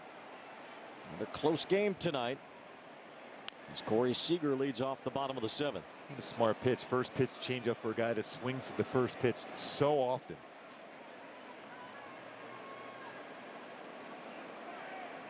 Seager with a base hit, a walk and a run scored tonight. He's followed by Lowe and Garcia.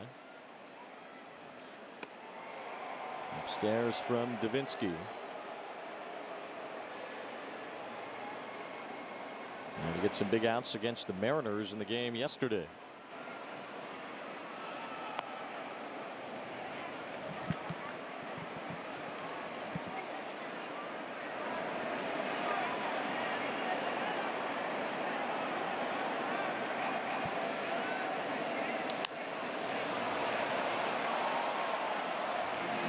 Balls, 2 strikes on Corey Seager. Phil Nevin just marveling after yesterday's game at the toughness of Chris Davinsky. In those tough spots he's been brought in.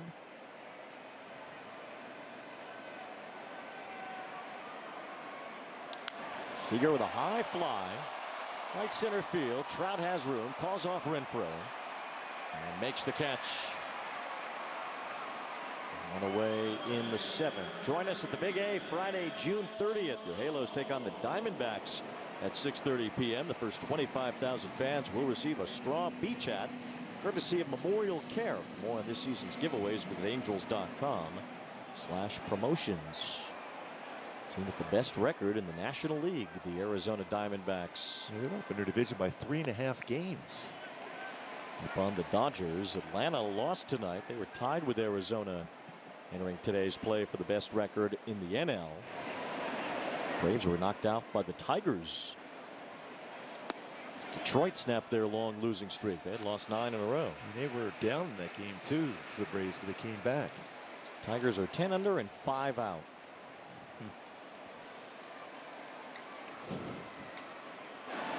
Sometimes it doesn't matter how you're playing, it's what division you're in. This is a tough division the Angels are in, but trying to knock off the first place team tonight. Chris Davinsky just struck out Nathaniel Lowe. And a great changeup again.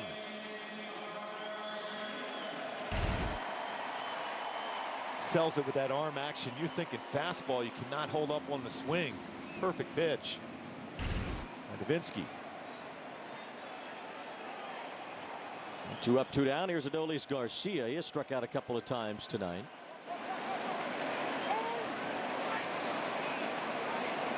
The Rangers did all their scoring so far tonight early. 3 in the second, 2 in the third. It's a pitch timer violation on Davinsky. Ball 1 to Garcia, who has power.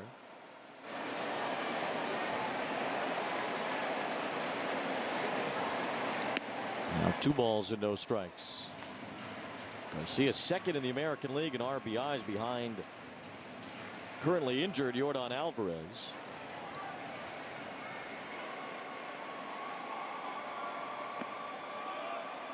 Three balls and no strikes on Garcia. He will definitely have the green light here, 3-0. Please be careful where you throw this pitch if you're Chris Davinsky. Garcia was swinging and fouled it off.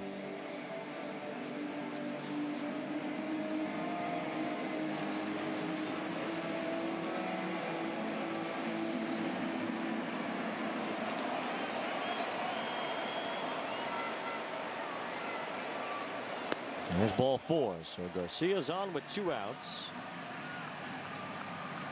Has some speed, 5 for 5 in stolen base tries this year. Brings up Josh Young.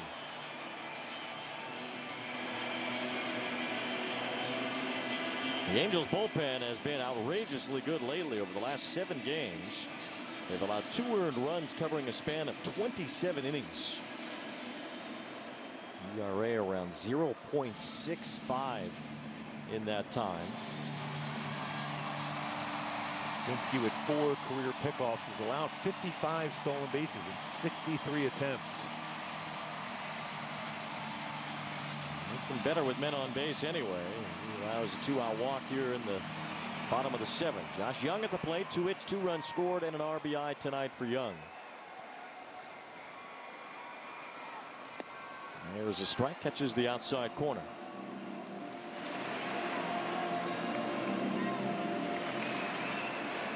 Get ahead there 0-1. You might even think there's a possibility you can always try a pitch out if you wanted to. I think he's going to be going here pretty soon.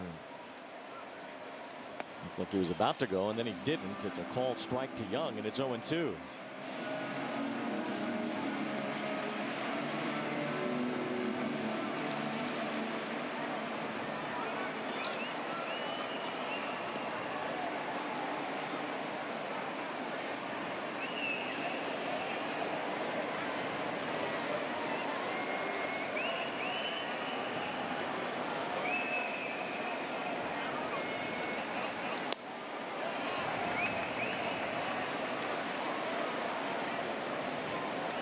Really good game here. Anticipated that coming into this 4-game set against the Rangers for the Angels. Very tight as far as these 2 teams going at it for a number of years. Season series pretty close last year. Both teams were not factoring in the postseason mix last year. This year, both of them are. Rangers in first place in the American League West. Runner goes. Pitch is low for ball 2, and Theis hangs on to the baseball as Garcia steals his 6th base. And now the go-ahead run in scoring position for the Rangers.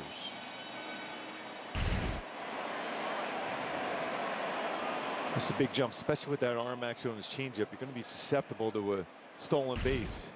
Big leg kick too. Now a full count on Young. So Davinsky got the first 2 outs. Seager flied out. Lowe struck out. Jonah Heim is on deck.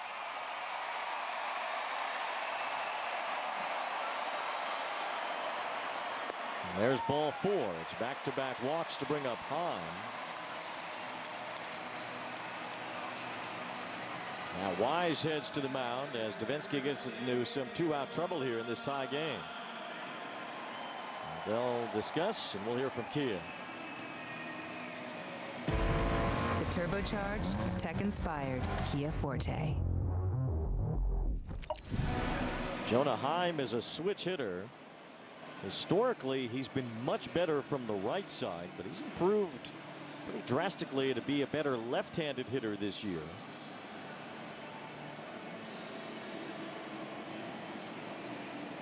No bat from the left side here against Davinsky. Heim's numbers still skewed to where his stronger side is his right side, but he's gotten a lot more powerful and has had more consistency swinging from the left side this season. Something he has really worked on a lot. Entering this year, a career .202 hitter from the left side. He's at .253 this season with 6 home runs. And you would think that would be the case. You're going to get more at bats batting from the left side, more right-handed pitching overall. Davinsky starts him with a strike. Back-to-back 2-out walks have the Rangers trying to take the lead here. Nice try to pull that over the inside corner, but it's 1 ball, 1 strike.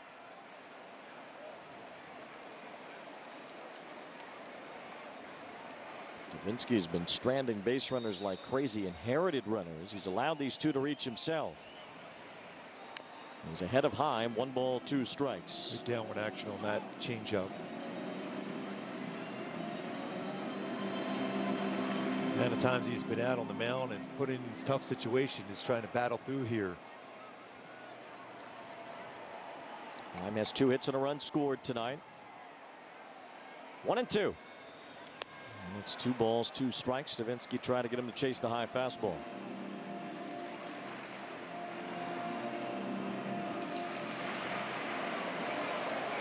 Just looking for that one really, really good changeup here to get Heim out here and keep it tied. Ooh, back of the fastball upstairs, 95. Heim was on it, fouled it off. And Loop is ready in the Angels bullpen. A right-handed batter, Mitch Garver, on deck. 2 and 2. Ground ball down the first base line. Walsh backhands, underhand flip, gets the out at first to end the inning. Davinsky works around 2 2-out walks. He keeps it tied through 7.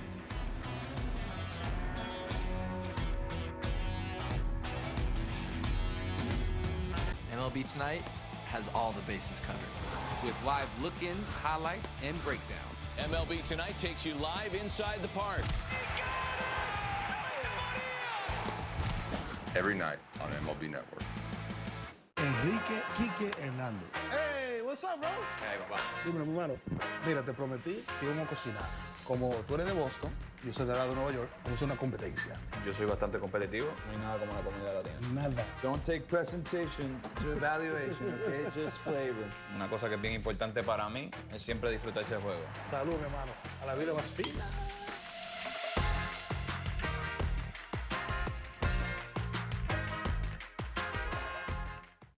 From the power at the plate, Vinny hits it deep to right field. Gone! To the domination on the mound. And the speed on the base path. That takes off. He's in there safely. MLB Tonight has all the bases covered, with live look-ins, highlights, and breakdowns. MLB Tonight takes you live inside the park. Every night on MLB Network.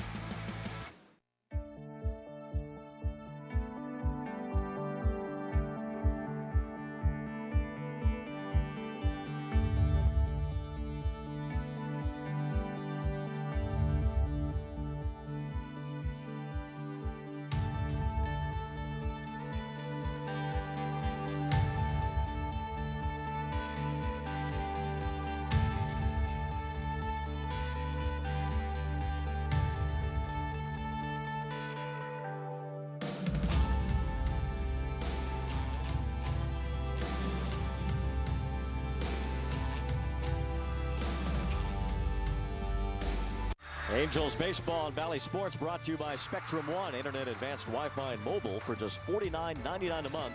Visit Spectrum.com. And by Pitching Decisions presented by Sage, official finance software partner of Major League Baseball. Hunter Renfroe leads off the top of the 8th inning in this tie game. It's 5-5. Josh Spores still out there for Texas, delivers a strike.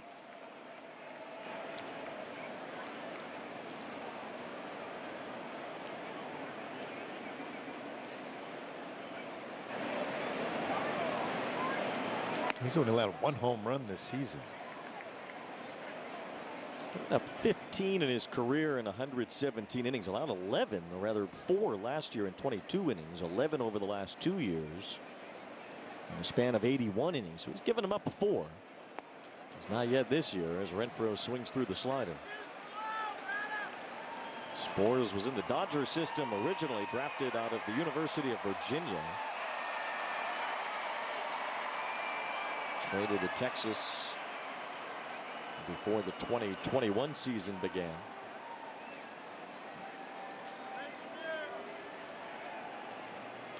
Renfroe, it's a topper toward third, handled by Young. Strong throw, a bit of a low throw, but Lowe able to dig it out. So 1 out.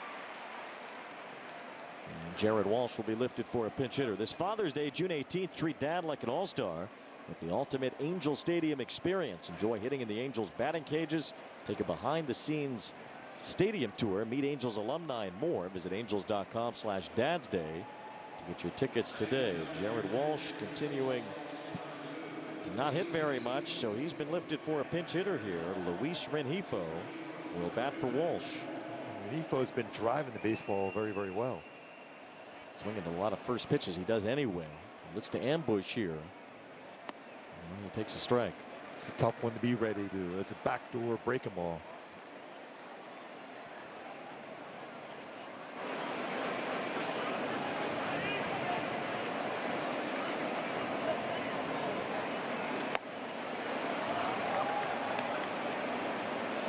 One ball, 1 strike on Rengifo. For more power lately, a couple of home runs over the last week and a half or so. Swings through that slider that was up over the outer half. Looks like he's going to force him. If he's going to do some damage, it's going to have to be to left center, staying away. It's his timeout. Neto is on deck, bottom of the order here in the 8th inning. This game tied at 5.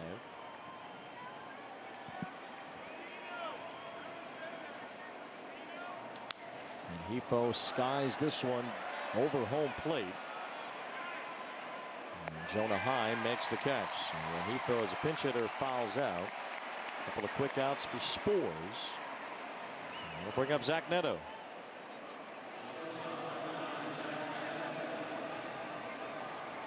Neto has a double and a run scored. It was that 5th inning rally started by Neto. The Angels put up 3 runs beginning their comeback tonight. They were down 5-1 at that point. Got a little help in that inning too from the Rangers. It was a throwing error that scored one of the runs. A wild pitch scored another. The Rangers really let the Angels back in this game. Now it's tied after Shohei blasted one. Neto hooking one toward the left field line. That's a base hit. Bouncing to the wall. Zach Neto's on his way to second base. Helmet flying off again as he has a 2-out double. His second 2-base hit tonight. Wait, another rocket down the line. 107.7 miles per hour exit velocity. That's 2. About 107 plus for Neto.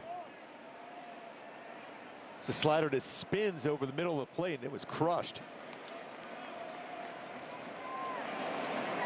His speed, a base hit to the outfield, would definitely give the Angels the lead. Neto continues to carry the bottom of the order. And now Taylor Ward, who's had a good night at the plate. 2 hits, 2 runs scored for Ward. Swings through the high fastball from Spores at 97.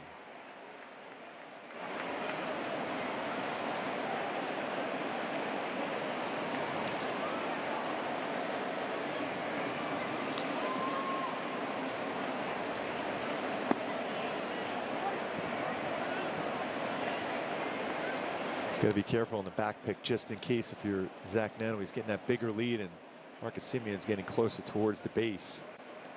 Heim has a pretty good arm. Heim really rates well as a defensive catcher any way you look at him.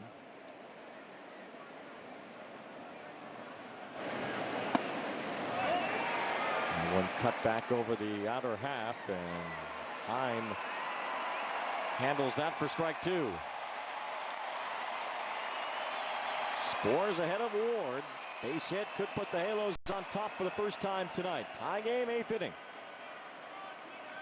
Swing and a miss. Taylor Ward strikes out on a high fastball. We'll head to the bottom of the 8th, still tied.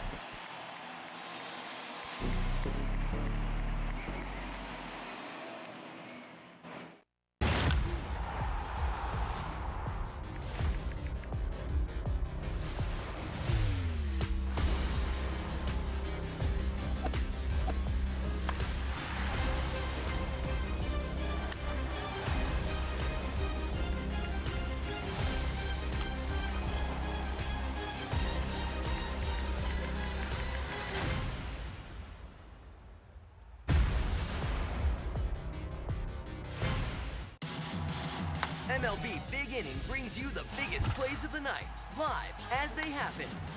Don't miss the ultimate baseball highlight reel. It's nonstop action on MLB Big Inning, every night on MLB.tv. I'ma do what? That's on me. I'm a young boy, but I'll keep it OG. No, you can't shine if you stay low key. That's on me, on me, on me. I'ma do what? That's on me. I'm a young boy, but I'll keep it OG. No, you can't shine if you stay low key. That's on me, on me, on me. Didn't want that stuff, but that's on me. Watch games and coverage all day, every day, your way on MLB Network.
New pitcher for the Angels, Jacob Webb, is on the mound.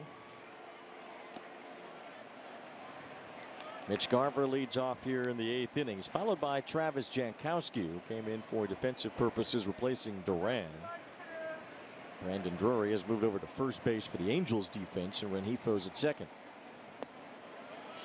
Webb behind 2 balls, no strikes on Garver. Big opportunity here for Jacob Webb. Picked up his first big league win since 2021 the other night, as he worked in emergency relief. Bouncing ball to short. Neto backs up, handles it with a backhand. His strong arm on display as he throws out Garver. That arm strength is impressive for Zach Neto. He showed the range on that pop-up by the wall there in foul territory, and now the arm strength is shortstop after a couple doubles at the plate. Doing it all tonight. Tough hop. Right on that throw. One out. Here's Jankowski, a guy who historically hasn't hit a lot, but he's been hitting well this year. Put on that Rangers uniform nowadays, and all of a sudden, you got it all figured out offensively. Jankowski's at 289. He's reached on base at a 373 clip. 3 for 8 against the Angels this year.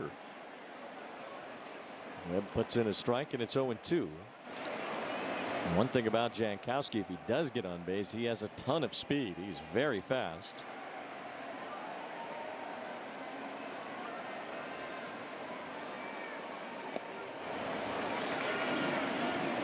It was Webb on Friday who came in after Ben Joyce left that game with an injury.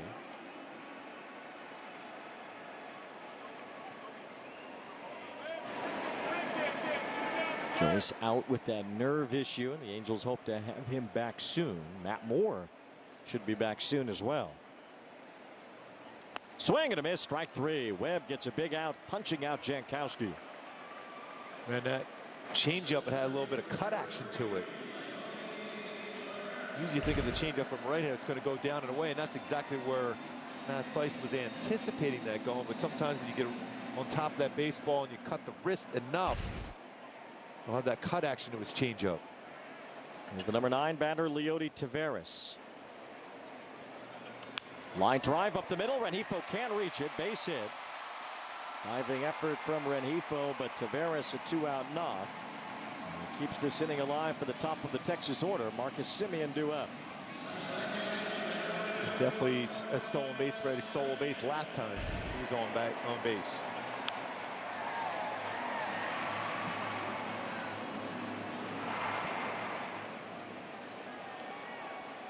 Semien is 0 for 4 tonight.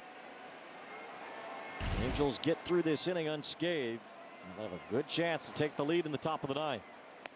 Ohtani, Trout, Rendon due up in the 9th inning. I would imagine they'll see Will Smith, the Texas closer, one way or the other.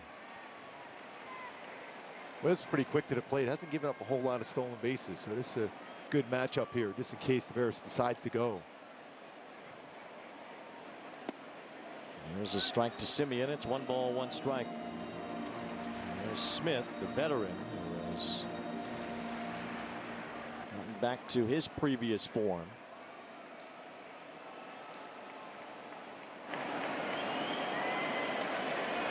Throw to first to keep an eye on Taveras.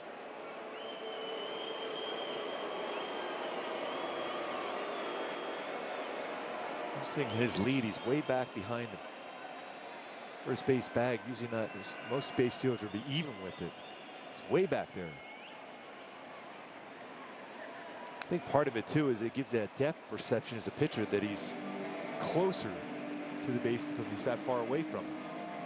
Seemingly gets swept away from the bag by the first baseman a little more easily that way. See, it's odd to see that. It's a bigger lead here now with 2 strikes. He could be on the go. Semien with a fly ball, right center field, playable for Trout. He's there, he's under it, he makes the catch. And we head to the 9th inning at Globe Life Field in a tie game. It was Shohei who tied it up in the 7th. He'll lead off the top of the 9th. MLB Big Inning brings you the biggest plays of the night, live as they happen. Don't miss the ultimate baseball highlight reel. It's nonstop action on MLB Big Inning every night on MLB.tv. Hi, I'm J.P. Crawford, shortstop with the Seattle Mariners. J.P. Crawford flexes his muscles. I love my experience competing in the pitch, hit, and run when I was a kid. It helped me believe in my skills as a player. The 1-2 on the way to J.P. And the Mariners win it! Go show yourself what you're made of and make your way to the national finals at the World Series. Sign up for a free competition near you at pitchhitandrun.com.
tied in the top of the 9th inning at Globe Life Field. These 4 games very important to both of these teams, especially the Angels, as they try to catch up in the American League West behind the first place Rangers. Shohei Ohtani has made a splash tonight. Sacrifice fly in the 5th. A long home run his last time. He is our Toyota Player of the Game. He's on a 9-game hitting streak. And it was his 19th home run of the year that was blasted into the second deck in left center field. An absolutely perfect swing to hit a ball that far the other way. Face Will Smith. First pitch fouled at home plate. Smith, the Texas closer, coming into this game tied in the 9th inning. No save opportunity tonight now for the Rangers, so they'll use Will Smith here.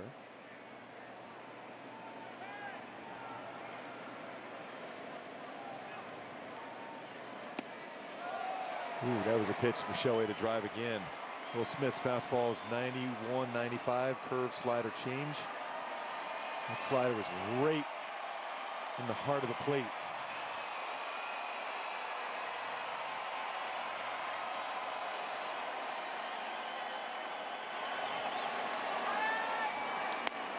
Just missed the outside corner. Smith signed a small deal with the Rangers, just 1 year, $1.5 million. He wasn't the closer to start the year, but he was morphed into their best reliever, and they've used him in that role. Ohtani strikes out. The slider from Will Smith, his best pitch to get the punch out.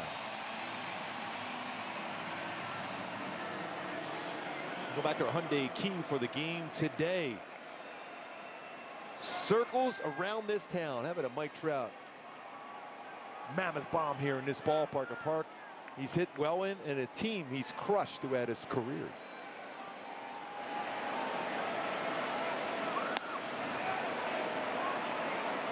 Mike Trout has hit more home runs against the Texas Rangers than any batter they've seen since they became the Texas Rangers in 1972.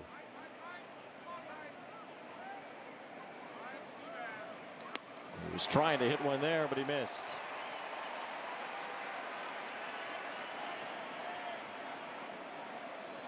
Anthony Rendon has homered in the past against Will Smith. He's on deck. Tie game, 9th inning. Opener of this series. Trout pops it up. Garcia, the right fielder. And there's 2 up, 2 down. Carlos Estevez is warming up in the Angels bullpen.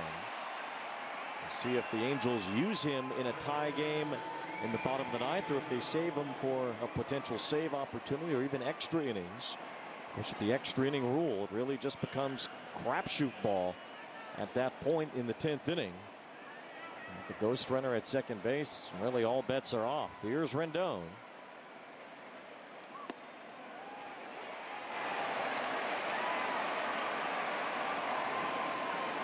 Will Smith has been on the last 2 world champions. He got the final out for the Braves in the 2021 World Series.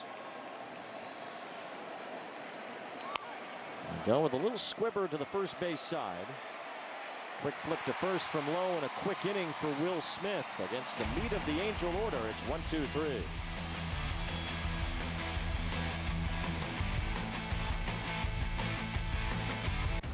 You want highlights? Quick Pitch has you covered. Things are heating up.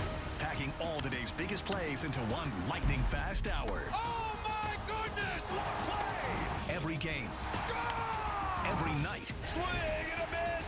Every highlight that makes the headlines. Are you kidding me? We live today, preview tomorrow. The quickest way to catch up on all the action? We've got you covered. On Quick Pitch. Late nights and early mornings, only on MLB Network.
Carlos Estevez going to take the mound here in the bottom of the 9th inning to try to keep this game tied at Globe Life Field. Well, he's been great for the Angels. His fastball has been touching 99 miles per hour. Change up, very, very good. Slider the same. Opponent's batting average is 194. 36 strikeouts season for Carlos Estevez. Just like the Angels had their 2, 3, and 4 batters in the top of the 9th inning, the Rangers have theirs here. Seager, Lowe, and Garcia against Estevez. Not typical for a manager to use his closer on the road in a tie game in the bottom of the 9th inning.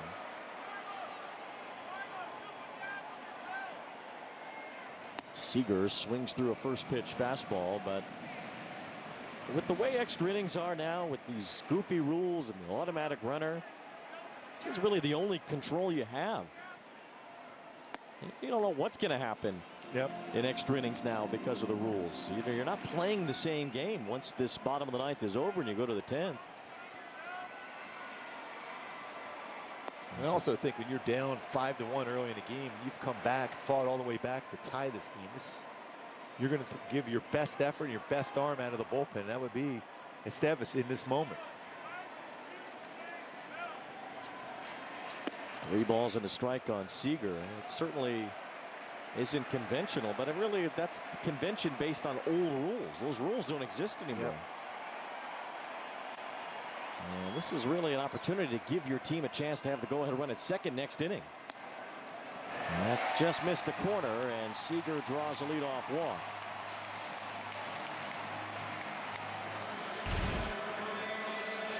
Pretty close pitch there on the outside corner at 97. And what, he hasn't missed a whole lot of pitches at all. De Jesus has been excellent behind the plate.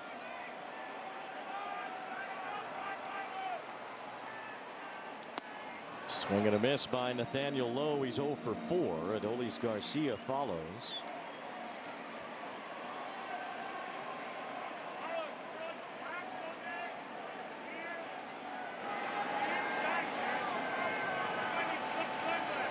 Lowe, a slow-footed first baseman. If you get a ground ball, you can turn 2. He's hitting a 4 this year. There's a strike on the inside corner, and Estevez ahead 0-2.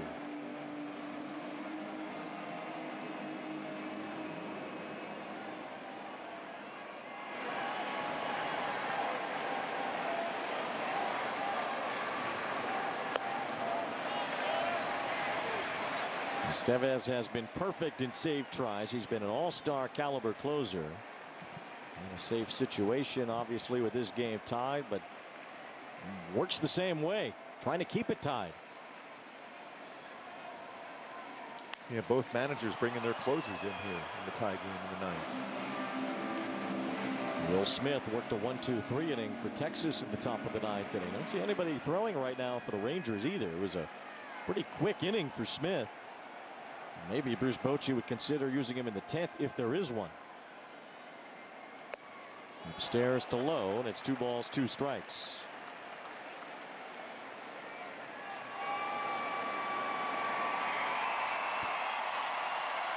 Adolis Garcia next, then Young. 2-2 coming to Lowe. And it's in the dirt, ball 3. Trying to get him to go after that slider down. The Rangers have not scored since the 3rd inning. All 5 of their runs tonight against Tyler Anderson were scored with 2 outs. Lowe spoils another. Estevez will have to try again on 3-2. Challenged him there with a fastball. Completely different fastball he's thrown this season for the Angels. Spent all those years up at Coors Field. There's different life to it.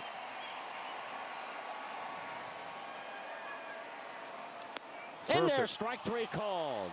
Then he paints that fastball. 3rd time Lowe has struck out today. All on fastballs. Straight on that outside corner. Perfect spot at the knees. Remember, he had that big walk-off home run last year. Twice out Iglesias here. One big out in the bottom of the ninth. Here's Garcia. Garcia has walked. He has struck out a couple of times. And Estevez trying to power through the ninth inning after a leadoff walk.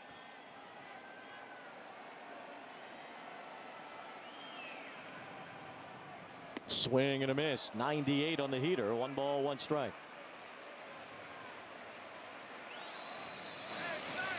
Will Smith threw 9 pitches in the top of the ninth inning. Estevez about to throw his 16th here in the bottom half. Line toward right center. Base hit up the alley. Renfroe will try to cut it off. He does. Seager's on his way to third. He'll be held there. Throw goes to second where Garcia has a double. Now the Rangers are threatening second and third, 1 out.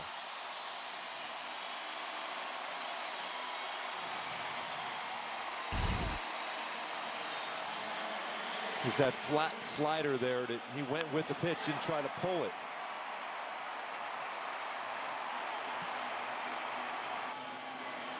#12th double for Garcia. He's going to force the infield in, and some options right now. Do you load the bases for a force out? Do you bring the infield in? The right-handed batter up. Spare the way switch hitter. Jonah Heim on deck. The Angels have only had 1 walk-off defeat this year. It was at Yankee Stadium.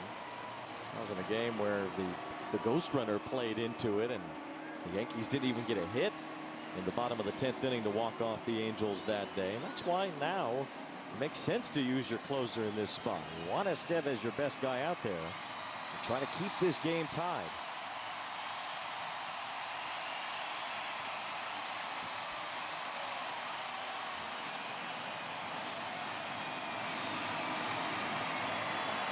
The only Angels walk-off this year came against the Rangers. It was in extra innings too on a wild pitch. There's Josh Young with the winning run at third, the infield in. He bloops the first pitch foul. It's the right pitch. You always try to throw that first pitch inside to jam the hitter, and he did. Estevez could use a strikeout. Young has not struck out much for a young hitter. He's really cut down his strikeouts lately. This is the one time you can have 5 infielders. But they're not going to do that right here. All the outfielders playing shallow. Renfroe can afford to play a little bit deeper with his arm strength and right. He's the one with the best arm, that's for sure, in right field. A little bit low to Young, and it's 2 balls and a strike. Jonah Heim would bat next. Estevez trying to keep that winning run from scoring off of third. Leadoff walk, then a strikeout, then a double. 2-1 on Josh Young. Fouled back on a piece of Theis. That's strike 2. Young has struck out more than anybody on the Rangers entering today. He was passed by Garcia earlier. There is some swing and miss there. Estevez can find it for the second out. I wonder if we'll try that high fastball above the strike zone to see if we get a young hitter to be overly aggressive. Swing and a miss, strike 3. It was the high fastball at 98. 2 outs in the bottom of the ninth.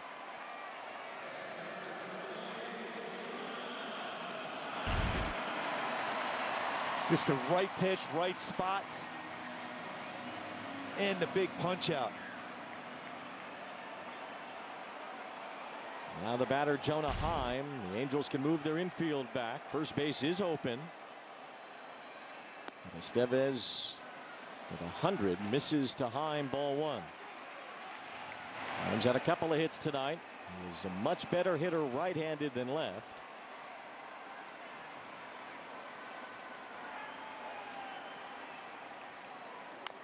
Little bouncer foul for strike 1.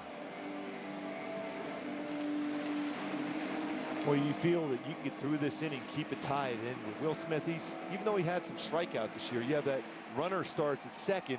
He's not a big strikeout guy. You can find a way to score at least 1 run, if not more, in the 10th. You got to get through this first. Basically been 50-50 this year in terms of road teams winning extra inning games. It's just a crapshoot with the extra inning runners at second base. Angels trying to get to that point. Heim with a fly ball. Shallow left center. Neto's out. Ward is in. Ward is there. He makes the catch. Carlos Estevez works around a walk and a double. He keeps the game tied as we go to extra innings at Globe Life Field.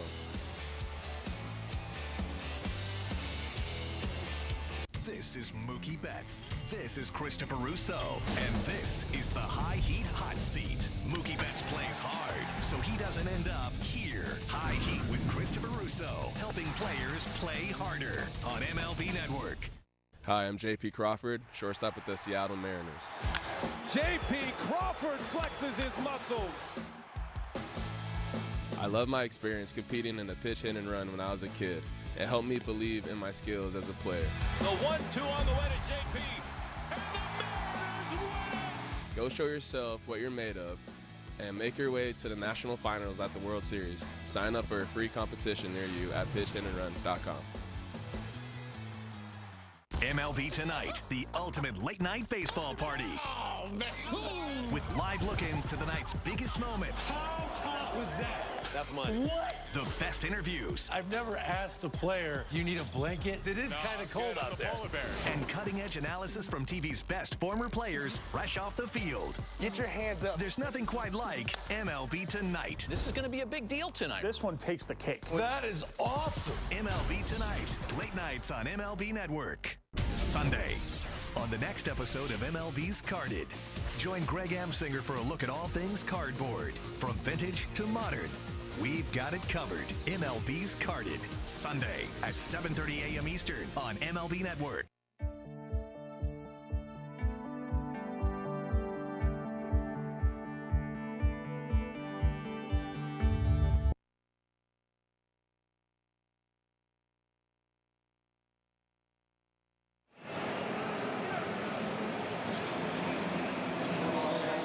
Extra innings at Globe Life Field. It is 5-5, and the Angels emptying their bench a bit. Mickey Moniak has gone in to run at second base. He's the automatic runner replacing Rendon.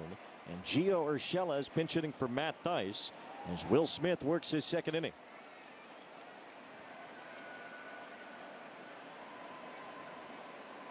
Urshela drives one toward left field. Racing back for it is Jankowski. Up near the wall, he makes the catch. Moniak tags on his way to third. He'll make it there ahead of Jankowski's throw. Urshela gave it a ride. And Jankowski able to track it down. One away as Moniak takes third. Well, he just missed hitting that one out. So close. Right on the inner half, and he was ready for it. Turns on it. Jankowski right in front of the wall. Good base running by Moniak to be able to tag up. And now forcing the infield in. Brandon Drury's 0 for 4 tonight. He takes ball one from Will Smith. Only one other time this year that Smith has recorded 5 outs in a game. It was May 24th in Pittsburgh. He has not reached 6 outs in a game yet this season.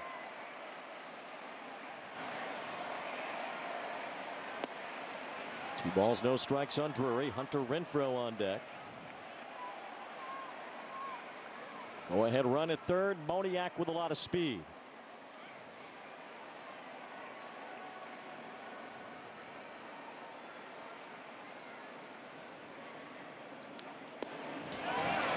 It's really tough to have the contact play on in this quick infield here too. And more than likely you would have it on. So you're looking for something hit in the air. Went after that, break a ball below the strike zone. Pretty good defensive infield too for the Rangers. 2 balls and a strike on Drury. And now 2-2. Again went out of the strike zone on it. He was ahead in the count. 2 balls, no strikes. And he started to chase. Angels desperate to get at least one here. You need at least one when you're the road team. At least hold serve in this situation. Moniak's at third with 1 out. And that is in there. Wow. Strike 3 called, and Drury goes right in the face of Ramon DeJesus and gets thrown out of this game. That wasn't a strike. And I don't know, the Angels don't have many position players left now.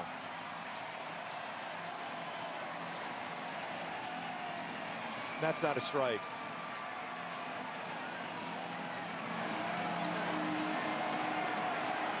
They might need to use someone they weren't expecting to play the infield now. Taylor Ward, maybe. This pitch is not a strike. I mean, that's not even close. He's been so good all night.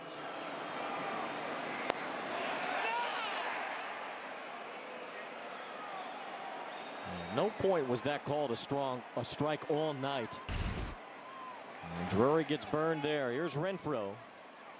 Now the Angels need a hit from a guy who has not had many with runners in scoring position this year. I mean, there's a couple times already over the last few days where Angels hitters have been rung up on pitches that are not even close to strikes. Well, happened in Houston, happened the other night when Phil Nevin got ejected. Now it's happened here. Drury getting thrown out after that bad call. And there's a strike to Renfroe, and it's quickly 0-2.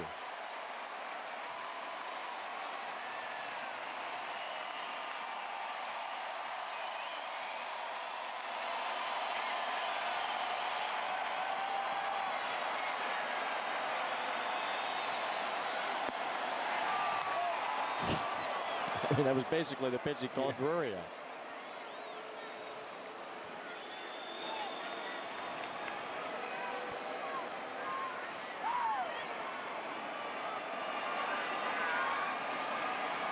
One and two.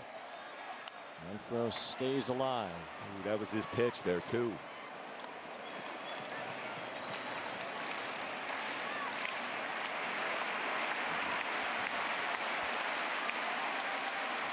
Renfroe has faced Will Smith a lot over the years.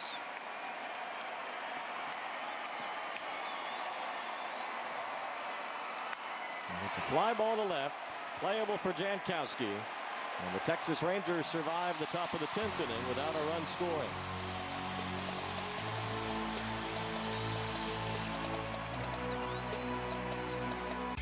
Hey kids, join MLB Network and your favorite players for a show made just for you. Play ball.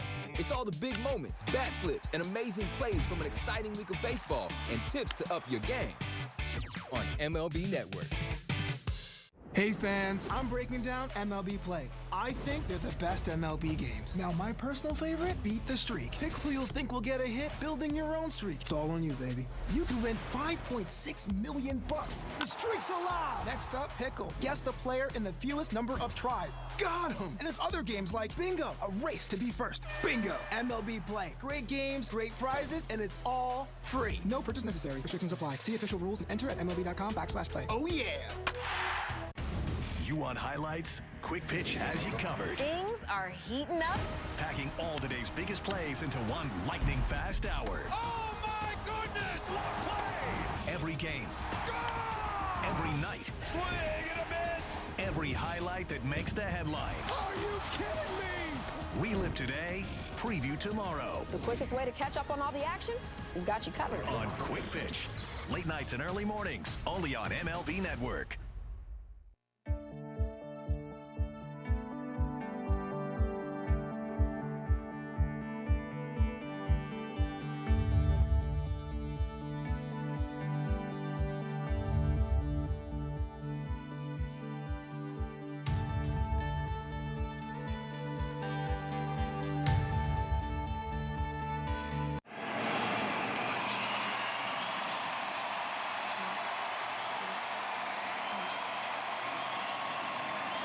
All sorts of changes for the Angels with Drury getting ejected. Figured one of the outfielders would have to play first base. So it's Taylor Ward who goes to first base. Urshela stays in at third. Mickey Moniak stays in to play left field. And Chad Wallach replaces Theis behind the plate. Wallach will go in the batting spot where Drury had been. And Sam Bachman is going to have to pull off some sort of Houdini trick here to even make the batting order mentionable again for the Angels.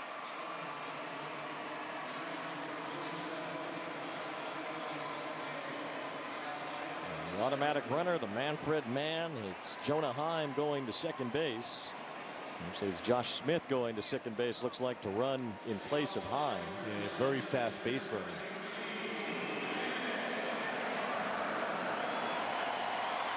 Now, as the home team, you do have options of a sacrifice bunt. On the road, when you're trying to get more than one run, you can't do that.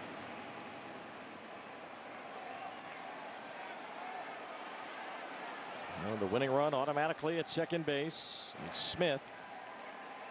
Garver looks at a strike from Sam Bachman. Bachman replacing Estevez. Ward has played a little at first base in his major league career. High fly right center field. Trout is under it. Smith at second base. Trout makes the catch. Smith won't tag. And there's one away here in the bottom of the 10th. Big out.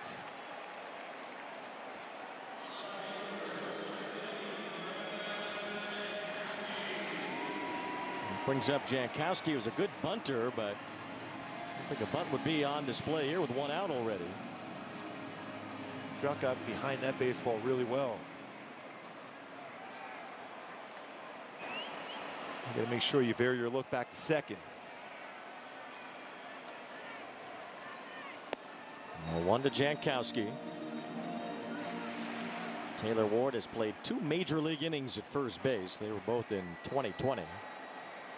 Let's see if he comes into play at all here in the bottom of the 10th. Swing and a miss by Jankowski.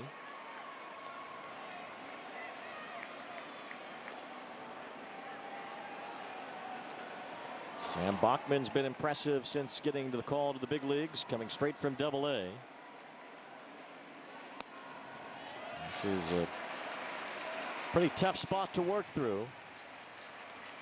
His 6th major league game, trying to keep it tied and send this game to the 11th.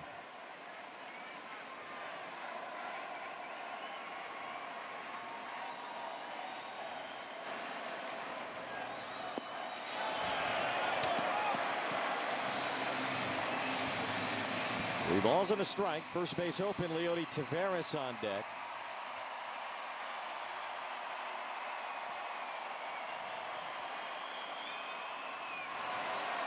There's strike 2. Here we go, backdoor with his slider there.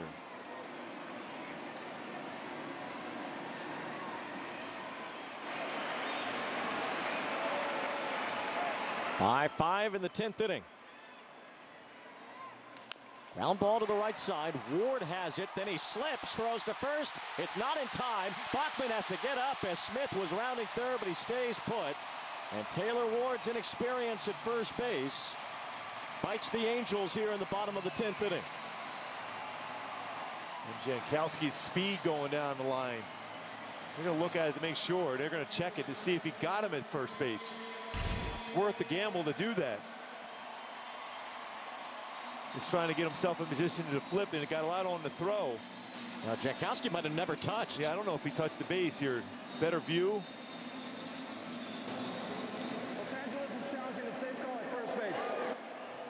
This is going to be an interesting call. We'll get another angle here if Jankowski touched first. He's already hitting. When we saw that play at second base, we're just touching the bag. Did he touch the bag at all? Be real close. An angle down the first base line gives you a better look at that. It sure looks like he missed it. Bachman was tumbling down on top of the bag. Yeah, it doesn't look like he's got any part of the base. There's no way he touched it. We just saw on the video board this angle. We just saw this on the video board. And from that angle, it's pretty clear that Jankowski never touched first base. And then you see Bachman dragging his foot on the bag. Well, Bachman definitely touched it, fell over it. He's got the ball there. He's stepping on the base there. And then he falls right on top of it. Jankowski's going back out to first.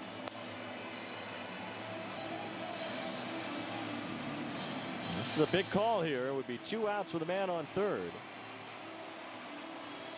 Or else runners on the corners with 1 out. The call on the field is safe. There has to be enough evidence to overturn it. It just does. There's no way Jankowski touched the base.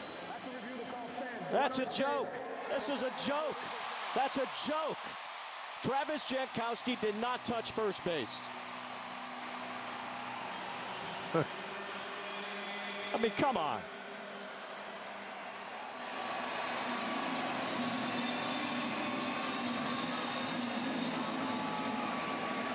Now the infield force way in here now.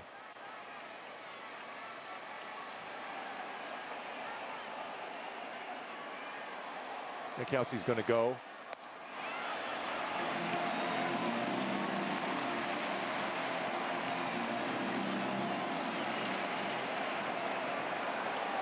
It's an infield hit for Jankowski. Gets second base there. And a strike to Taveras makes it 1 ball, 1 strike. Still a chance here for Bachman to push his way through. A much bigger hill to climb now.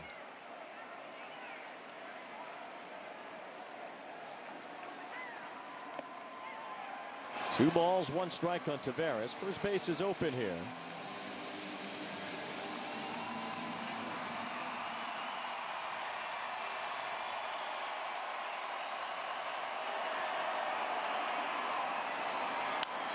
Popped up foul and out of play. Now it's 2-2.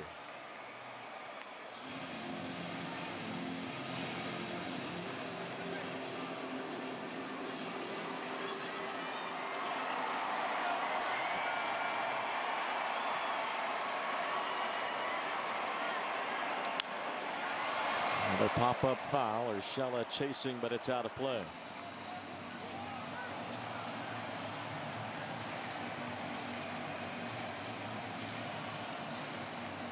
Definitely has that capability of a strikeout. Needs it here.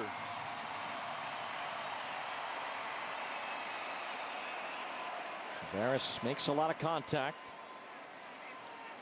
Liner to second. Rengifo picks it, throws it to the plate. It is in time. Smith is out at home. What a play by Rengifo. That was a rocket at his way. Especially with the infield in, how quick that field turf is. And the Rangers will review. Well, why not? Yeah, I mean, you got to do that.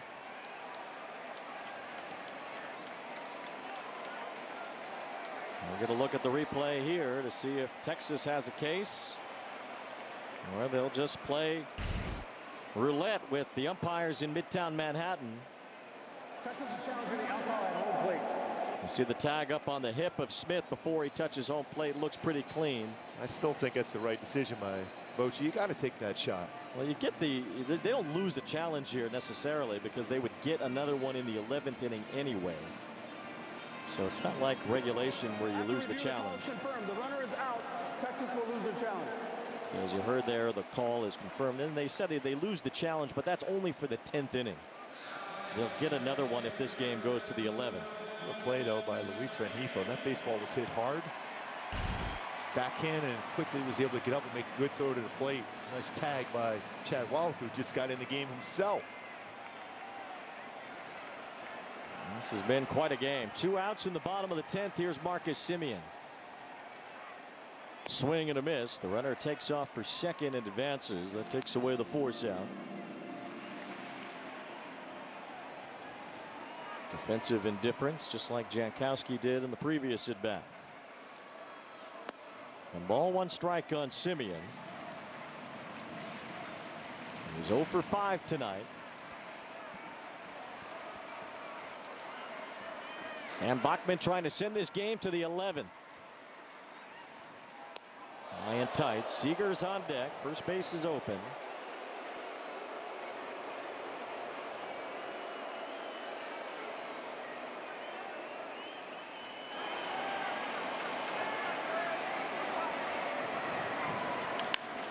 Ground ball to short. Neto boots it, picks it up, fires to first. Ward digs it out in time to get Semien. Taylor Ward, in just his 3rd major league inning at first, saves the day. Hey, look at that smile on Taylor Ward scooping. He's like, how did I do that? Little bit of a bobble, tough hop, strong throw, but Taylor Ward with the scoop. Wow.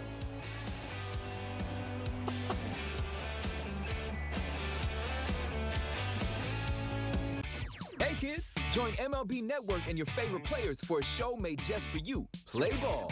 It's all the big moments, bat flips, and amazing plays from an exciting week of baseball and tips to up your game on MLB Network. You want highlights? Quick Pitch has you covered. Things are heating up. Packing all today's biggest plays into one lightning fast hour. Oh my goodness! What play! Every game. Every night. Swing and a miss! Every highlight that makes the headlines. Are you kidding me? We live today, preview tomorrow. The quickest way to catch up on all the action? We've got you covered. On Quick Pitch. Late nights and early mornings, only on MLB Network.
Left-hander Cole Reagans inherits the automatic runner at second base.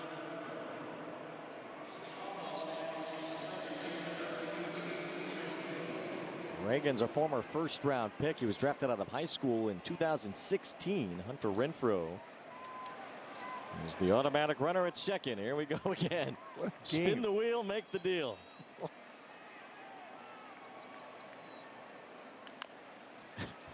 Renfroe with the bouncer. That's a fair ball. And Josh Young throws him out. Well, the 10th inning was insane. You got this one play. We got Taylor Ward slipping and throwing over to Bachman, covering the bag. It looked like Jankowski didn't touch the base, but ruled safe. And then the play at the plate challenge, quick tag, gets him out at home.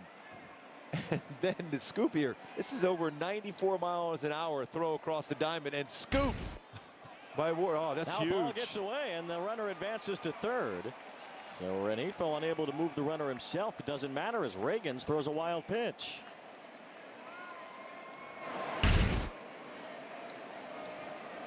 Come on. Young behind the plate now. Gets away from that breaking ball. Now the Rangers bring their infield in. Zach Neto's had 2 doubles tonight. He had 2 homers yesterday. Facing the lefty Cole Reagans. 2 balls, no strikes. Taylor Ward's on deck, then Shohei.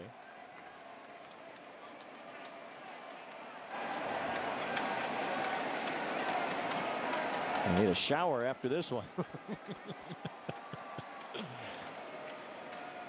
Ball 3 to Neto. Who says June baseball is not playoff type atmosphere? This has been some game. These 2 teams hope to be playoff ball clubs this year. The Rangers are in first place. The Angels are in the mix, both in the division and the wild card. These are important games against each other. And Neto comes up empty on a 3-0 swing. Look at that. Your manager giving you that green light 3-0.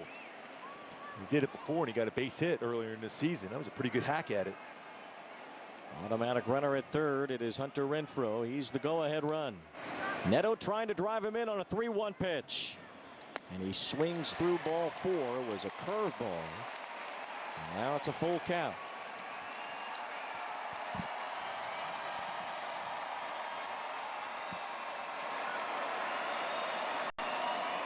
Neto calls time. We know at 2 strikes. He changes his approach, takes away that leg kick.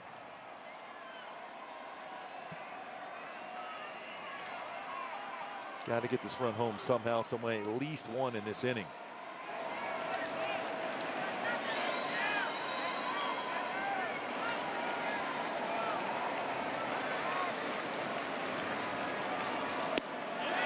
Strike three called at the bottom of the zone.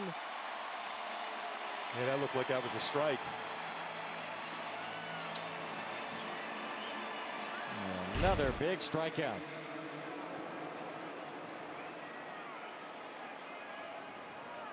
And that was definitely in the strike zone. You can only mess around here for so long with that ghost runner not scoring. Eventually one will. Taylor Ward at the plate here. He has 2 hits and 2 runs scored tonight. A wild pitch put Renfroe at third. A ground out and a strikeout if kept him on the bases. Now Ward with 2 outs. Heim keeping that at home plate. Actually, that's Sandy Leone in the game catching now. He had a tough one in that first one. It got Renfroe to third, but that was a real solid job behind the plate to keep that in front. Heim was lifted for the pinch runner Josh Smith in the bottom of the 10th inning. So it's Sandy Leone, the veteran, behind the plate. Ward with a pop up to right. Easy for Garcia. The Angels again don't bring the ghost runner home.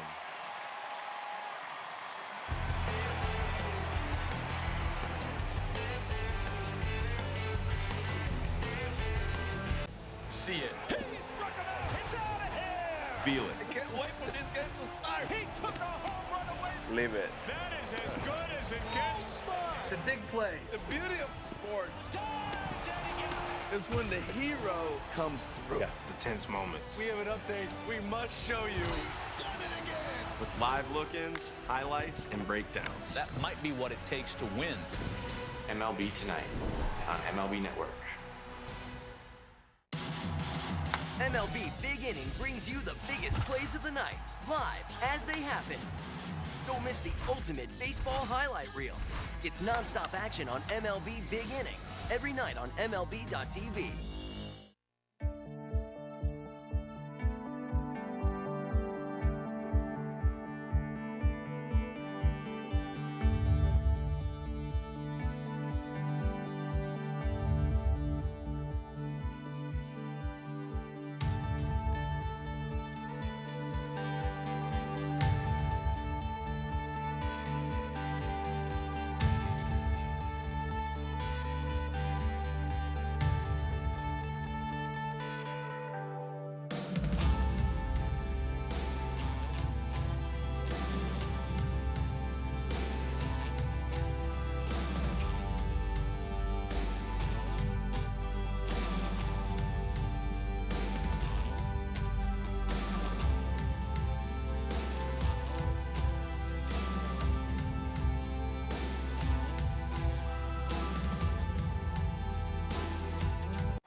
One way or another, found a way in the bottom of the 10th inning to put up a 0 with the automatic runner at second base. Now he'll have to do it again in the 11th with 2 runners on base to start the inning. Simeon, the automatic runner, and Corey Seager is being intentionally walked. He puts Force outs at third, second, and first, as Nathaniel Lowe will be the first batter Bachman faces here in the bottom of the 11th.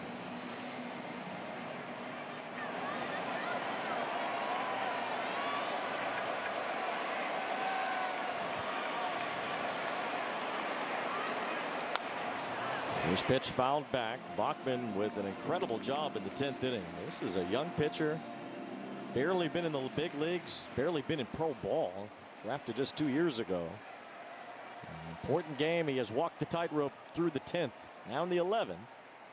He's ahead of Nathaniel Lowe 0-2.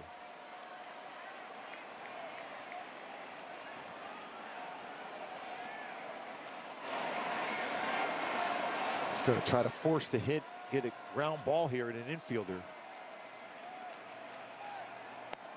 1 ball, 2 strikes. Well, Taylor Ward had the ultimate "the ball will find you" bottom of the 10th, didn't he? Yes. Not a lot of experience, especially in a game like this. Extra innings. Wow. It was an unbelievable pick at first. Really, he got the out too on Jankowski, even though he slipped. Way high from Bachman. 2 balls, 2 strikes. Nathaniel Lowe has struck out 3 times tonight. He's 0 for 5. Adolis Garcia, then Young, due up in the bottom of the 11th inning. This game still even. Hill reaches out and fouls it off.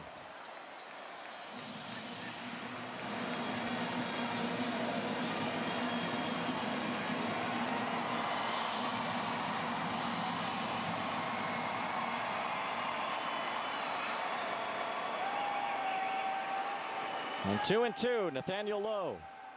Swings and misses, strike three. Boy, another really solid pitch. Get him to chase.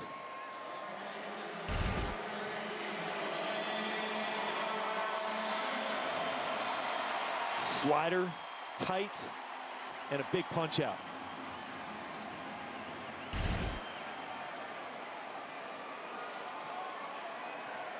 Adolis Garcia's 54 RBIs are the second most in the American League.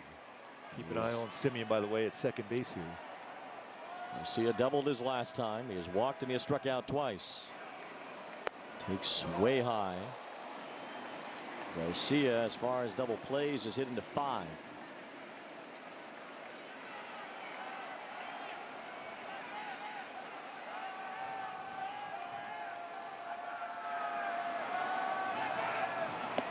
Two balls, no strikes.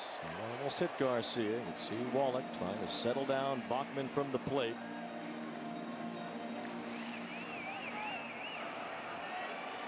Bachman's gotten one out in this inning, striking out Nathaniel Lowe.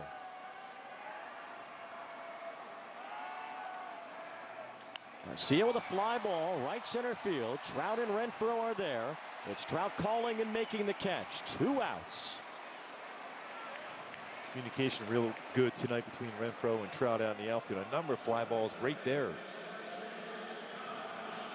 talked about it before, where a pitcher gets 2 outs in a spot like this and then feels like there's a lot of the load off his shoulders, but he can't really feel that way. No, that's why I like it when sometimes when the catcher goes back out to remind him, you're not through this inning yet. It's Josh Young, 2 hits, 2 runs scored early in this game, drove in a run in the 3rd. He struck out his last time against Estevez. Facing Bachman. He lines it toward short, caught by Zach Neto. Sam Bachman does it again. He worked a scoreless 10th. He puts up a 0 in the 11th, and we move on to the 12th.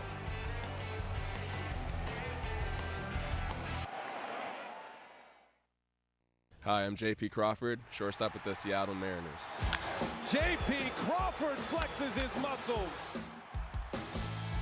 I love my experience competing in the pitch, hit, and run when I was a kid. It helped me believe in my skills as a player. The 1-2 on the way to J.P. And the Mariners win it! Go show yourself what you're made of and make your way to the national finals at the World Series. Sign up for a free competition near you at pitchhitandrun.com. From the power at the plate, Vinny hits it deep to right field. Gone! To the domination on the mound. And the speed on the base pass. That takes off. He's in there safely.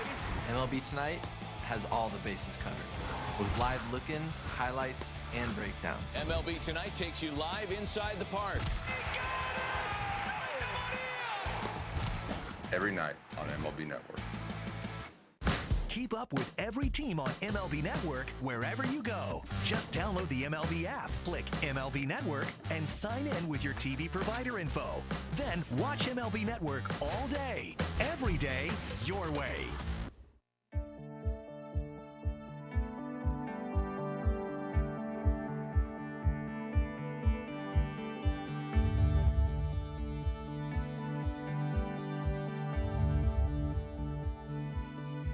Munchie meal, I think, at this point. Might have already been there already. Shohei Ohtani tied it up. Blame him. Ball was so crushed. 4:59. Shohei Ohtani ties it up at 5.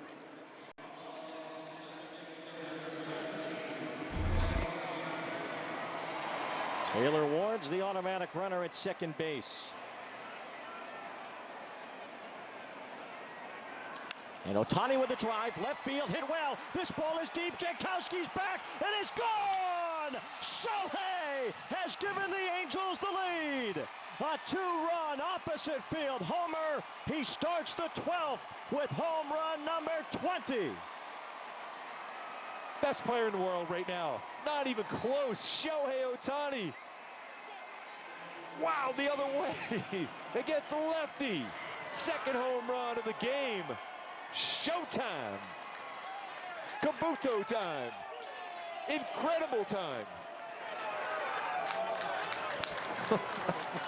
Unreal. The man is the unicorn. What a shot. His second of the game. His 20th of the year. He is the American League leader in home runs. Mike Trout held his swing on that fastball from Reagans, who's in his second inning of work. 2 balls, no strikes on Trout. Moniak and Urshela follow him.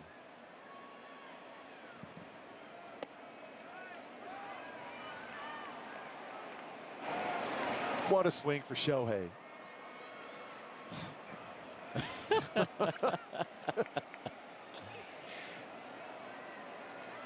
Ball 3.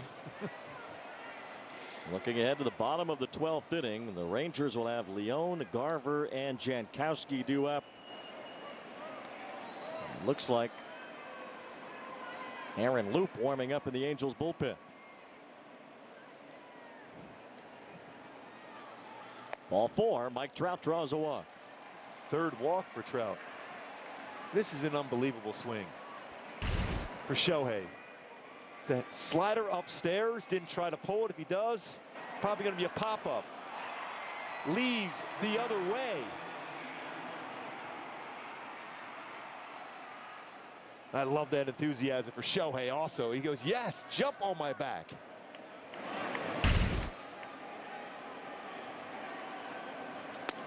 Moniak trying to kind of slap at that bunt attempt. Remember, you always worry about that bunt, especially with Moniak. A couple times he's been hit on the finger on the bunt. See him swing away. He's been really good in these parts of the game throughout this entire season.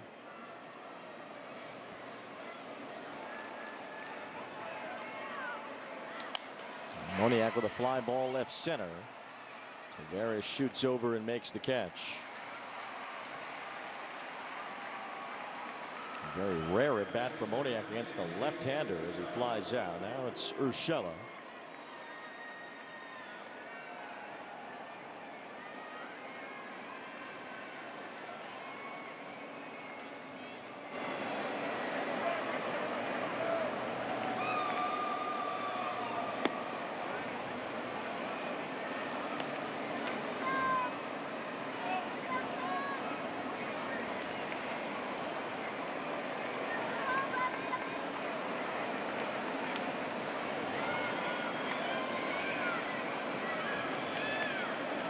Trout's running.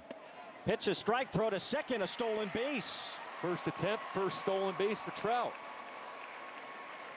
Tell you what, this game has a lot of energy going on. When you got Shohei doing what he's doing, Neto, what an incredible game. Now Trout picking up his first stolen base, going on first movement as a left-handed pitcher easily gets in there to second. First time he has stolen a base since the WBC.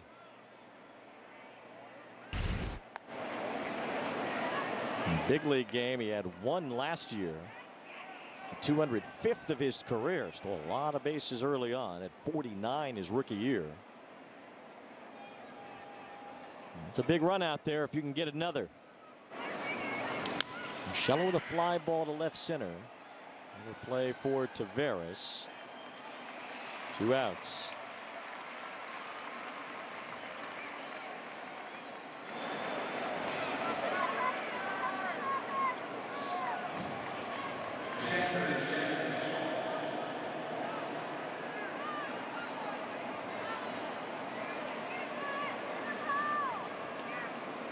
Chad Wallach bats for the first time in this game. Angels have used all their bench players. That's why Taylor Ward's playing first base right now after Brandon Drury got ejected. And he's still in position now to take the lead into the bottom of the 12th inning and try to win this game. Mike Maddox is heading to the mound. Looks like Aaron Loop will be asked to save it. And Sam Bachman's in line now for his first major league victory. Can't think of anybody who would be more deserving of a victory tonight than Bachman. Yeah, you consider what situation he was put into, and to respond like that against the best team in baseball, Texas Rangers.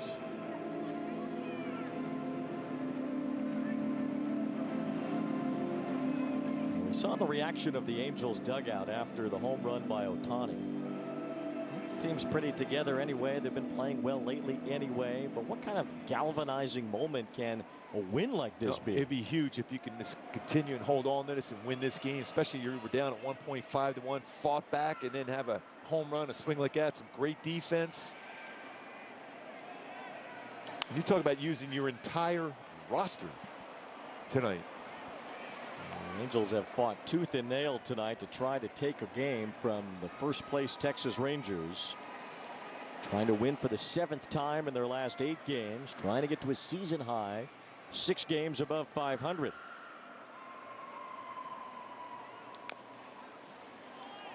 Need 3 outs in the bottom of the 12th inning. They have to dance around the automatic runner, which isn't as big of a deal when you have a 2-run lead.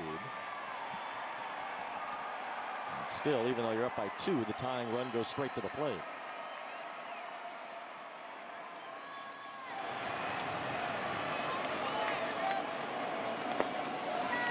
If you can get up by 3, well, that really changes the scope of the bottom of the 12. Yeah, you like to see a little flare into the outfield here by Chad Wallach. Trout with his elite speed at second. He'll be challenged by these outfield arms for the Rangers. His speed, he should be able to score. Wallach with a fly ball hit pretty well right field. Back goes Garcia. He's still going. He's at the wall and it's gone. Chad Wallach to the opposite field. It's a 2-run homer and the Angels have some breathing room now. It is 9-5 in the 12th. 5th home run. 380 for Chad Wallach to right center. What a swing. Those add-on runs. Two-run home runs here in the 12th. Wow. Some energy in that dugout.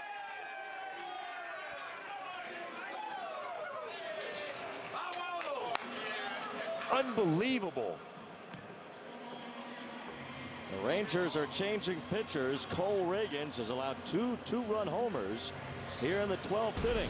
First it was Shohei, his 20th of the year, and now Chad Wallach. Some insurance on an opposite field home run.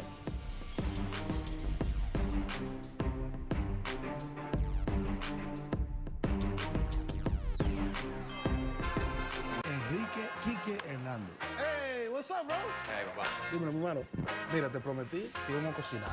Como tú eres de Boston, yo soy de la de Nueva York, vamos a hacer una competencia. Yo soy bastante competitivo. No hay nada como la comida latina. Nada. Don't take presentation to evaluation, okay? Just flavor. Una cosa que es bien importante para mí es siempre disfrutar ese juego. Salud, mi hermano. A la vida más fina.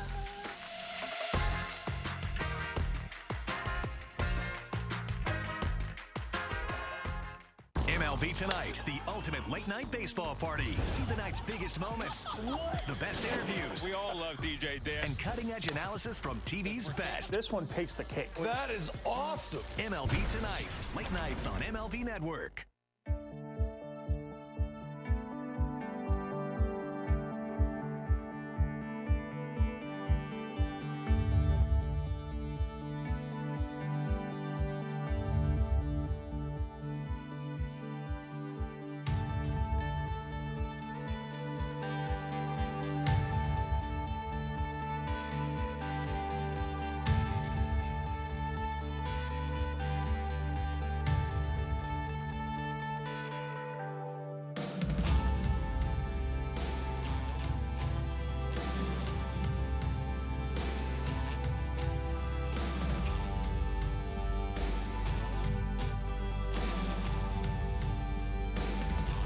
For the Rangers, Yeri Rodriguez comes in just to stop the bleeding here. As Renfroe, it's a hard ground ball to short. Seager knocks it down, picks it up, throws to first. It is not in time. It's an error on Seager. This has been a nightmarish top of the 12th for Texas. You don't see the Rangers make many defensive mistakes, but they made a few in this game, surprisingly.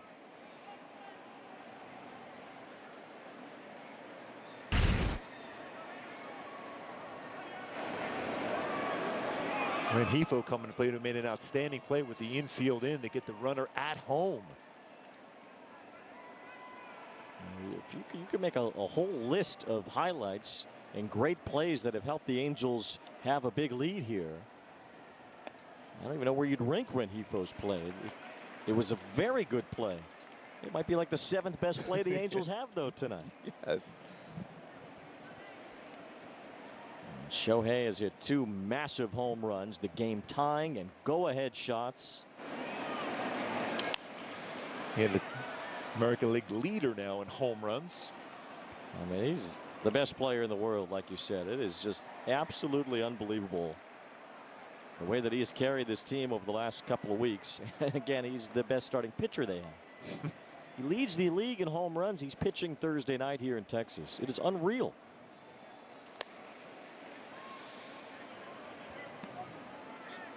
He's second in the American League in strikeouts on the mound. This won't even be a safe chance for Loop anymore when he comes in to pitch the bottom of the 12th inning. And also, what a job by Sam Bachman tonight. Chris Davinsky did a great job himself. Estevez had second and third, 1 out in the 9th inning and pitched out of it. Webb again tonight. Bachman pitched around the ghost runner in the 10th and the 11th. Just a complete team effort tonight. Still 3 outs to get. Congratulations to the Denver Nuggets. They are NBA champions. First time ever. Beat the Miami Heat tonight.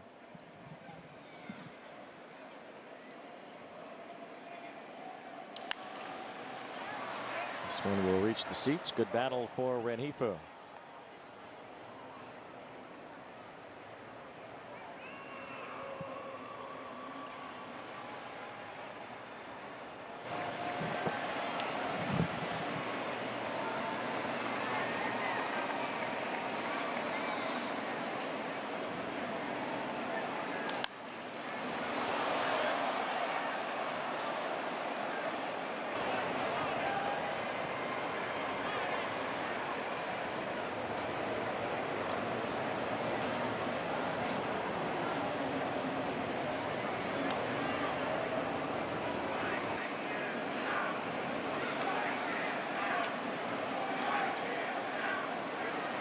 It's another home run hit by an Angels catcher. That home run by Chad Wallach. Watching Logan O'Hoppe running the stairs today to keep himself in shape as he tries to come back sooner. Wallach, that's a huge home run the other way. That's a long way opposite field. Rounds to first, and that will end the top of the 12th inning. Shohei Ohtani gave the Angels the lead. He tied it earlier with his 19th home run, number 20 to the opposite field. The Angels lead into the bottom of the 12th.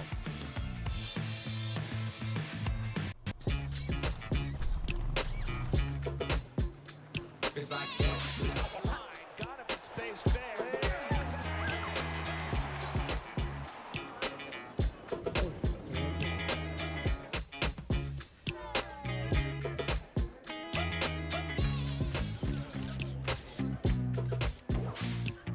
Everybody feel it, come around with the rhythm, it's a sound. Everybody get down when we bring it to you.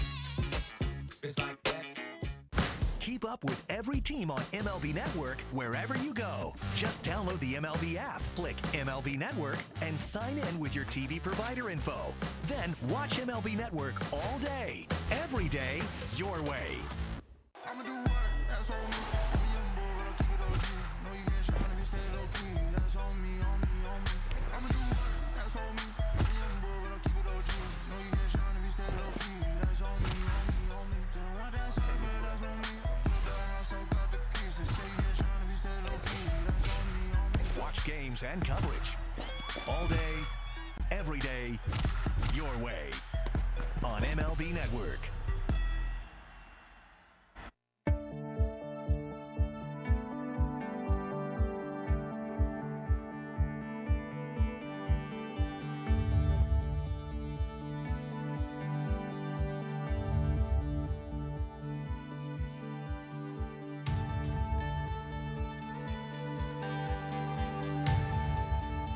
Got a pitch up and sent it out.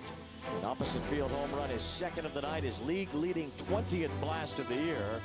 That wasn't all. Chad Wallach drove one out to the opposite way as well, to right center field.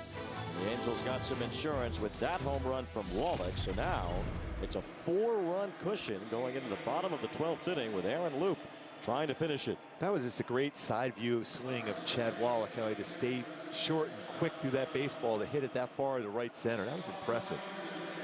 Josh Young goes to second base as the automatic runner. That's bookkeeping at this point because that run is meaningless. Luke can just concentrate on the hitters here, and it'll be Sandy Leone to bat first.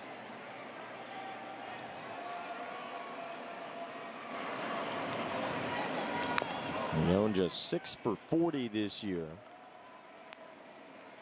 He struck out 19 times in 40 at bats.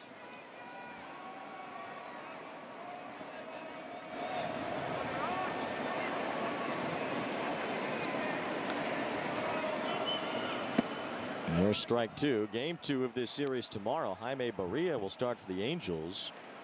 For the Rangers, we're expecting Cody Bradford to replace John Gray. Gray has a blister. You can make the argument that he's maybe even been better than Eovaldi this year.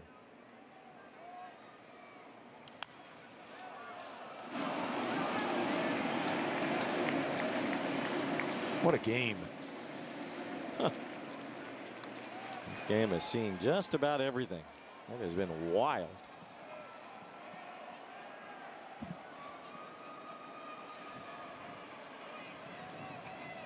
Swing and a miss. Leone strikes out. All important first out. You don't want to give him any momentum. Pitch by Luke.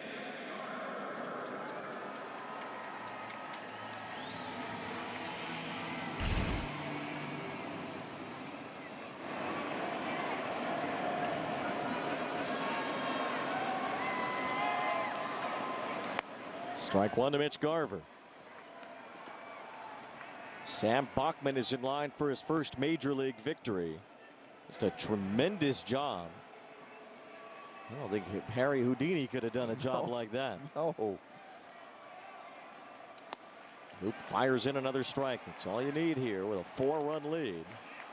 You get Taylor Ward with a scoop on a 94-mile-an-hour throw across the diamond from Zach Neto. That was the hardest throw from a shortstop this season. Taylor It's Ward. unbelievable. Little bouncer. Neto will have to charge. He has it. He throws on the run. A little bit wide. It gets away. The run scores as Young comes home. An error on Neto allows Garver to reach. Yes, it should be an error. Now it's 9-6.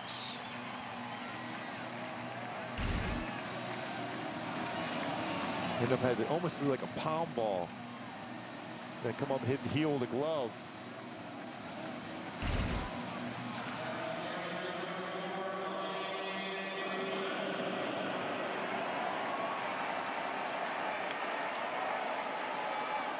There's an error all the way. Gives the Rangers a little bit of life here in the bottom of the 12th inning. Still down by 3. Travis Jankowski has been lifted for a pinch hitter. It's Robbie Grossman.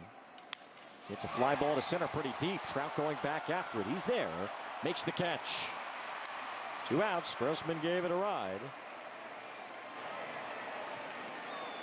And he flies out. Trout's been busy out in center field tonight.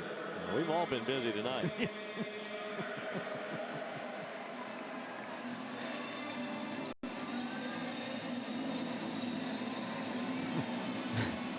Yeah. Here's Taveras. Important guy to get because Simeon's on deck. He would be the tying run. This game is so insane that you don't even want to give any thought that one swing can tie it up again. Tavares batting for the 6th time. He has got a double, a walk, and a single.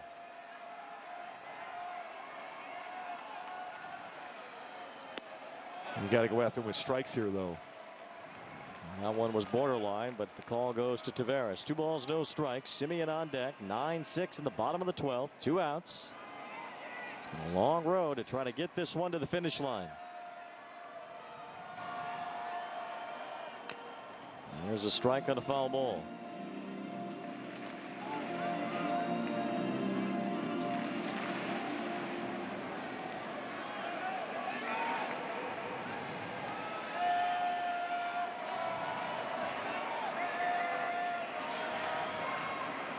Line to fire in the right, base hit.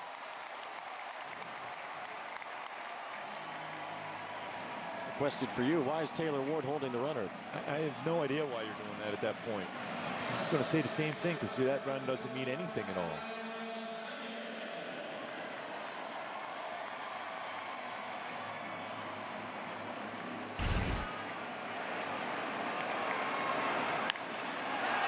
I'm not so sure even if he's off the bag he's going to get there, but still. It depends where he's playing. Where he is right now, he might have. He's playing way off the bag at this moment. Now Marcus Semien fouls one off. A lot of power. Semien can hurt you. He's 0 for 5 tonight. Actually, he's 0 for 6 tonight.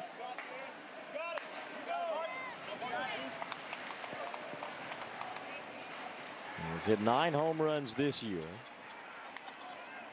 He's 20 doubles as well. Seager's behind him. It could get dicey in a hurry in the bottom of the 12th inning. 2 outs.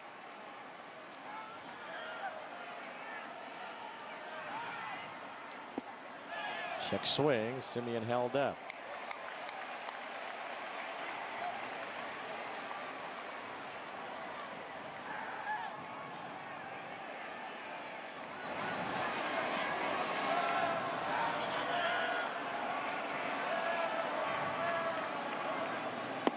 Good That's pitch a strike.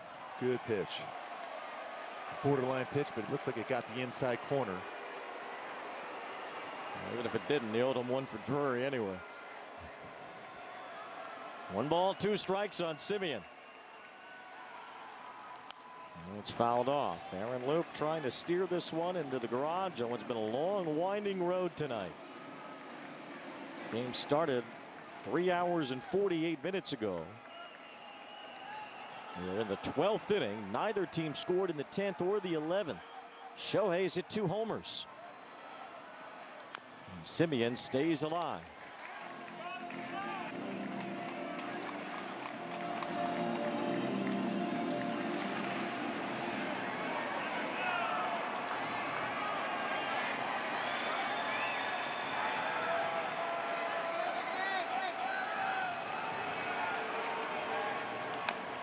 Another foul. Good pitch, too. He fouled off a really good pitch.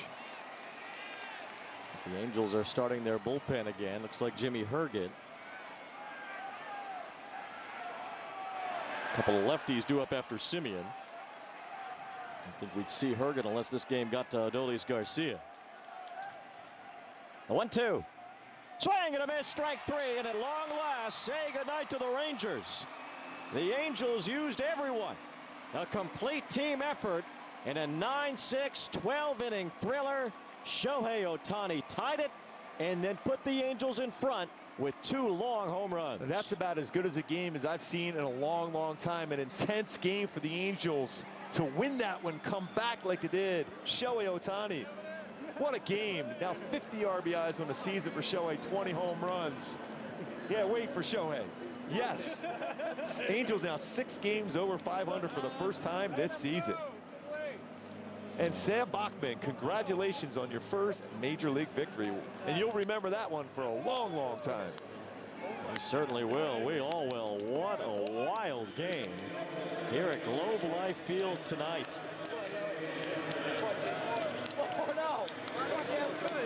What a game. What an effort. Shohei Ohtani, the Toyota player of the game. He already was before he even hit the second home run. It was his first homer that went 459 feet to tie this game up in the 7th. Incredible swing. Shohei the other way, number 19.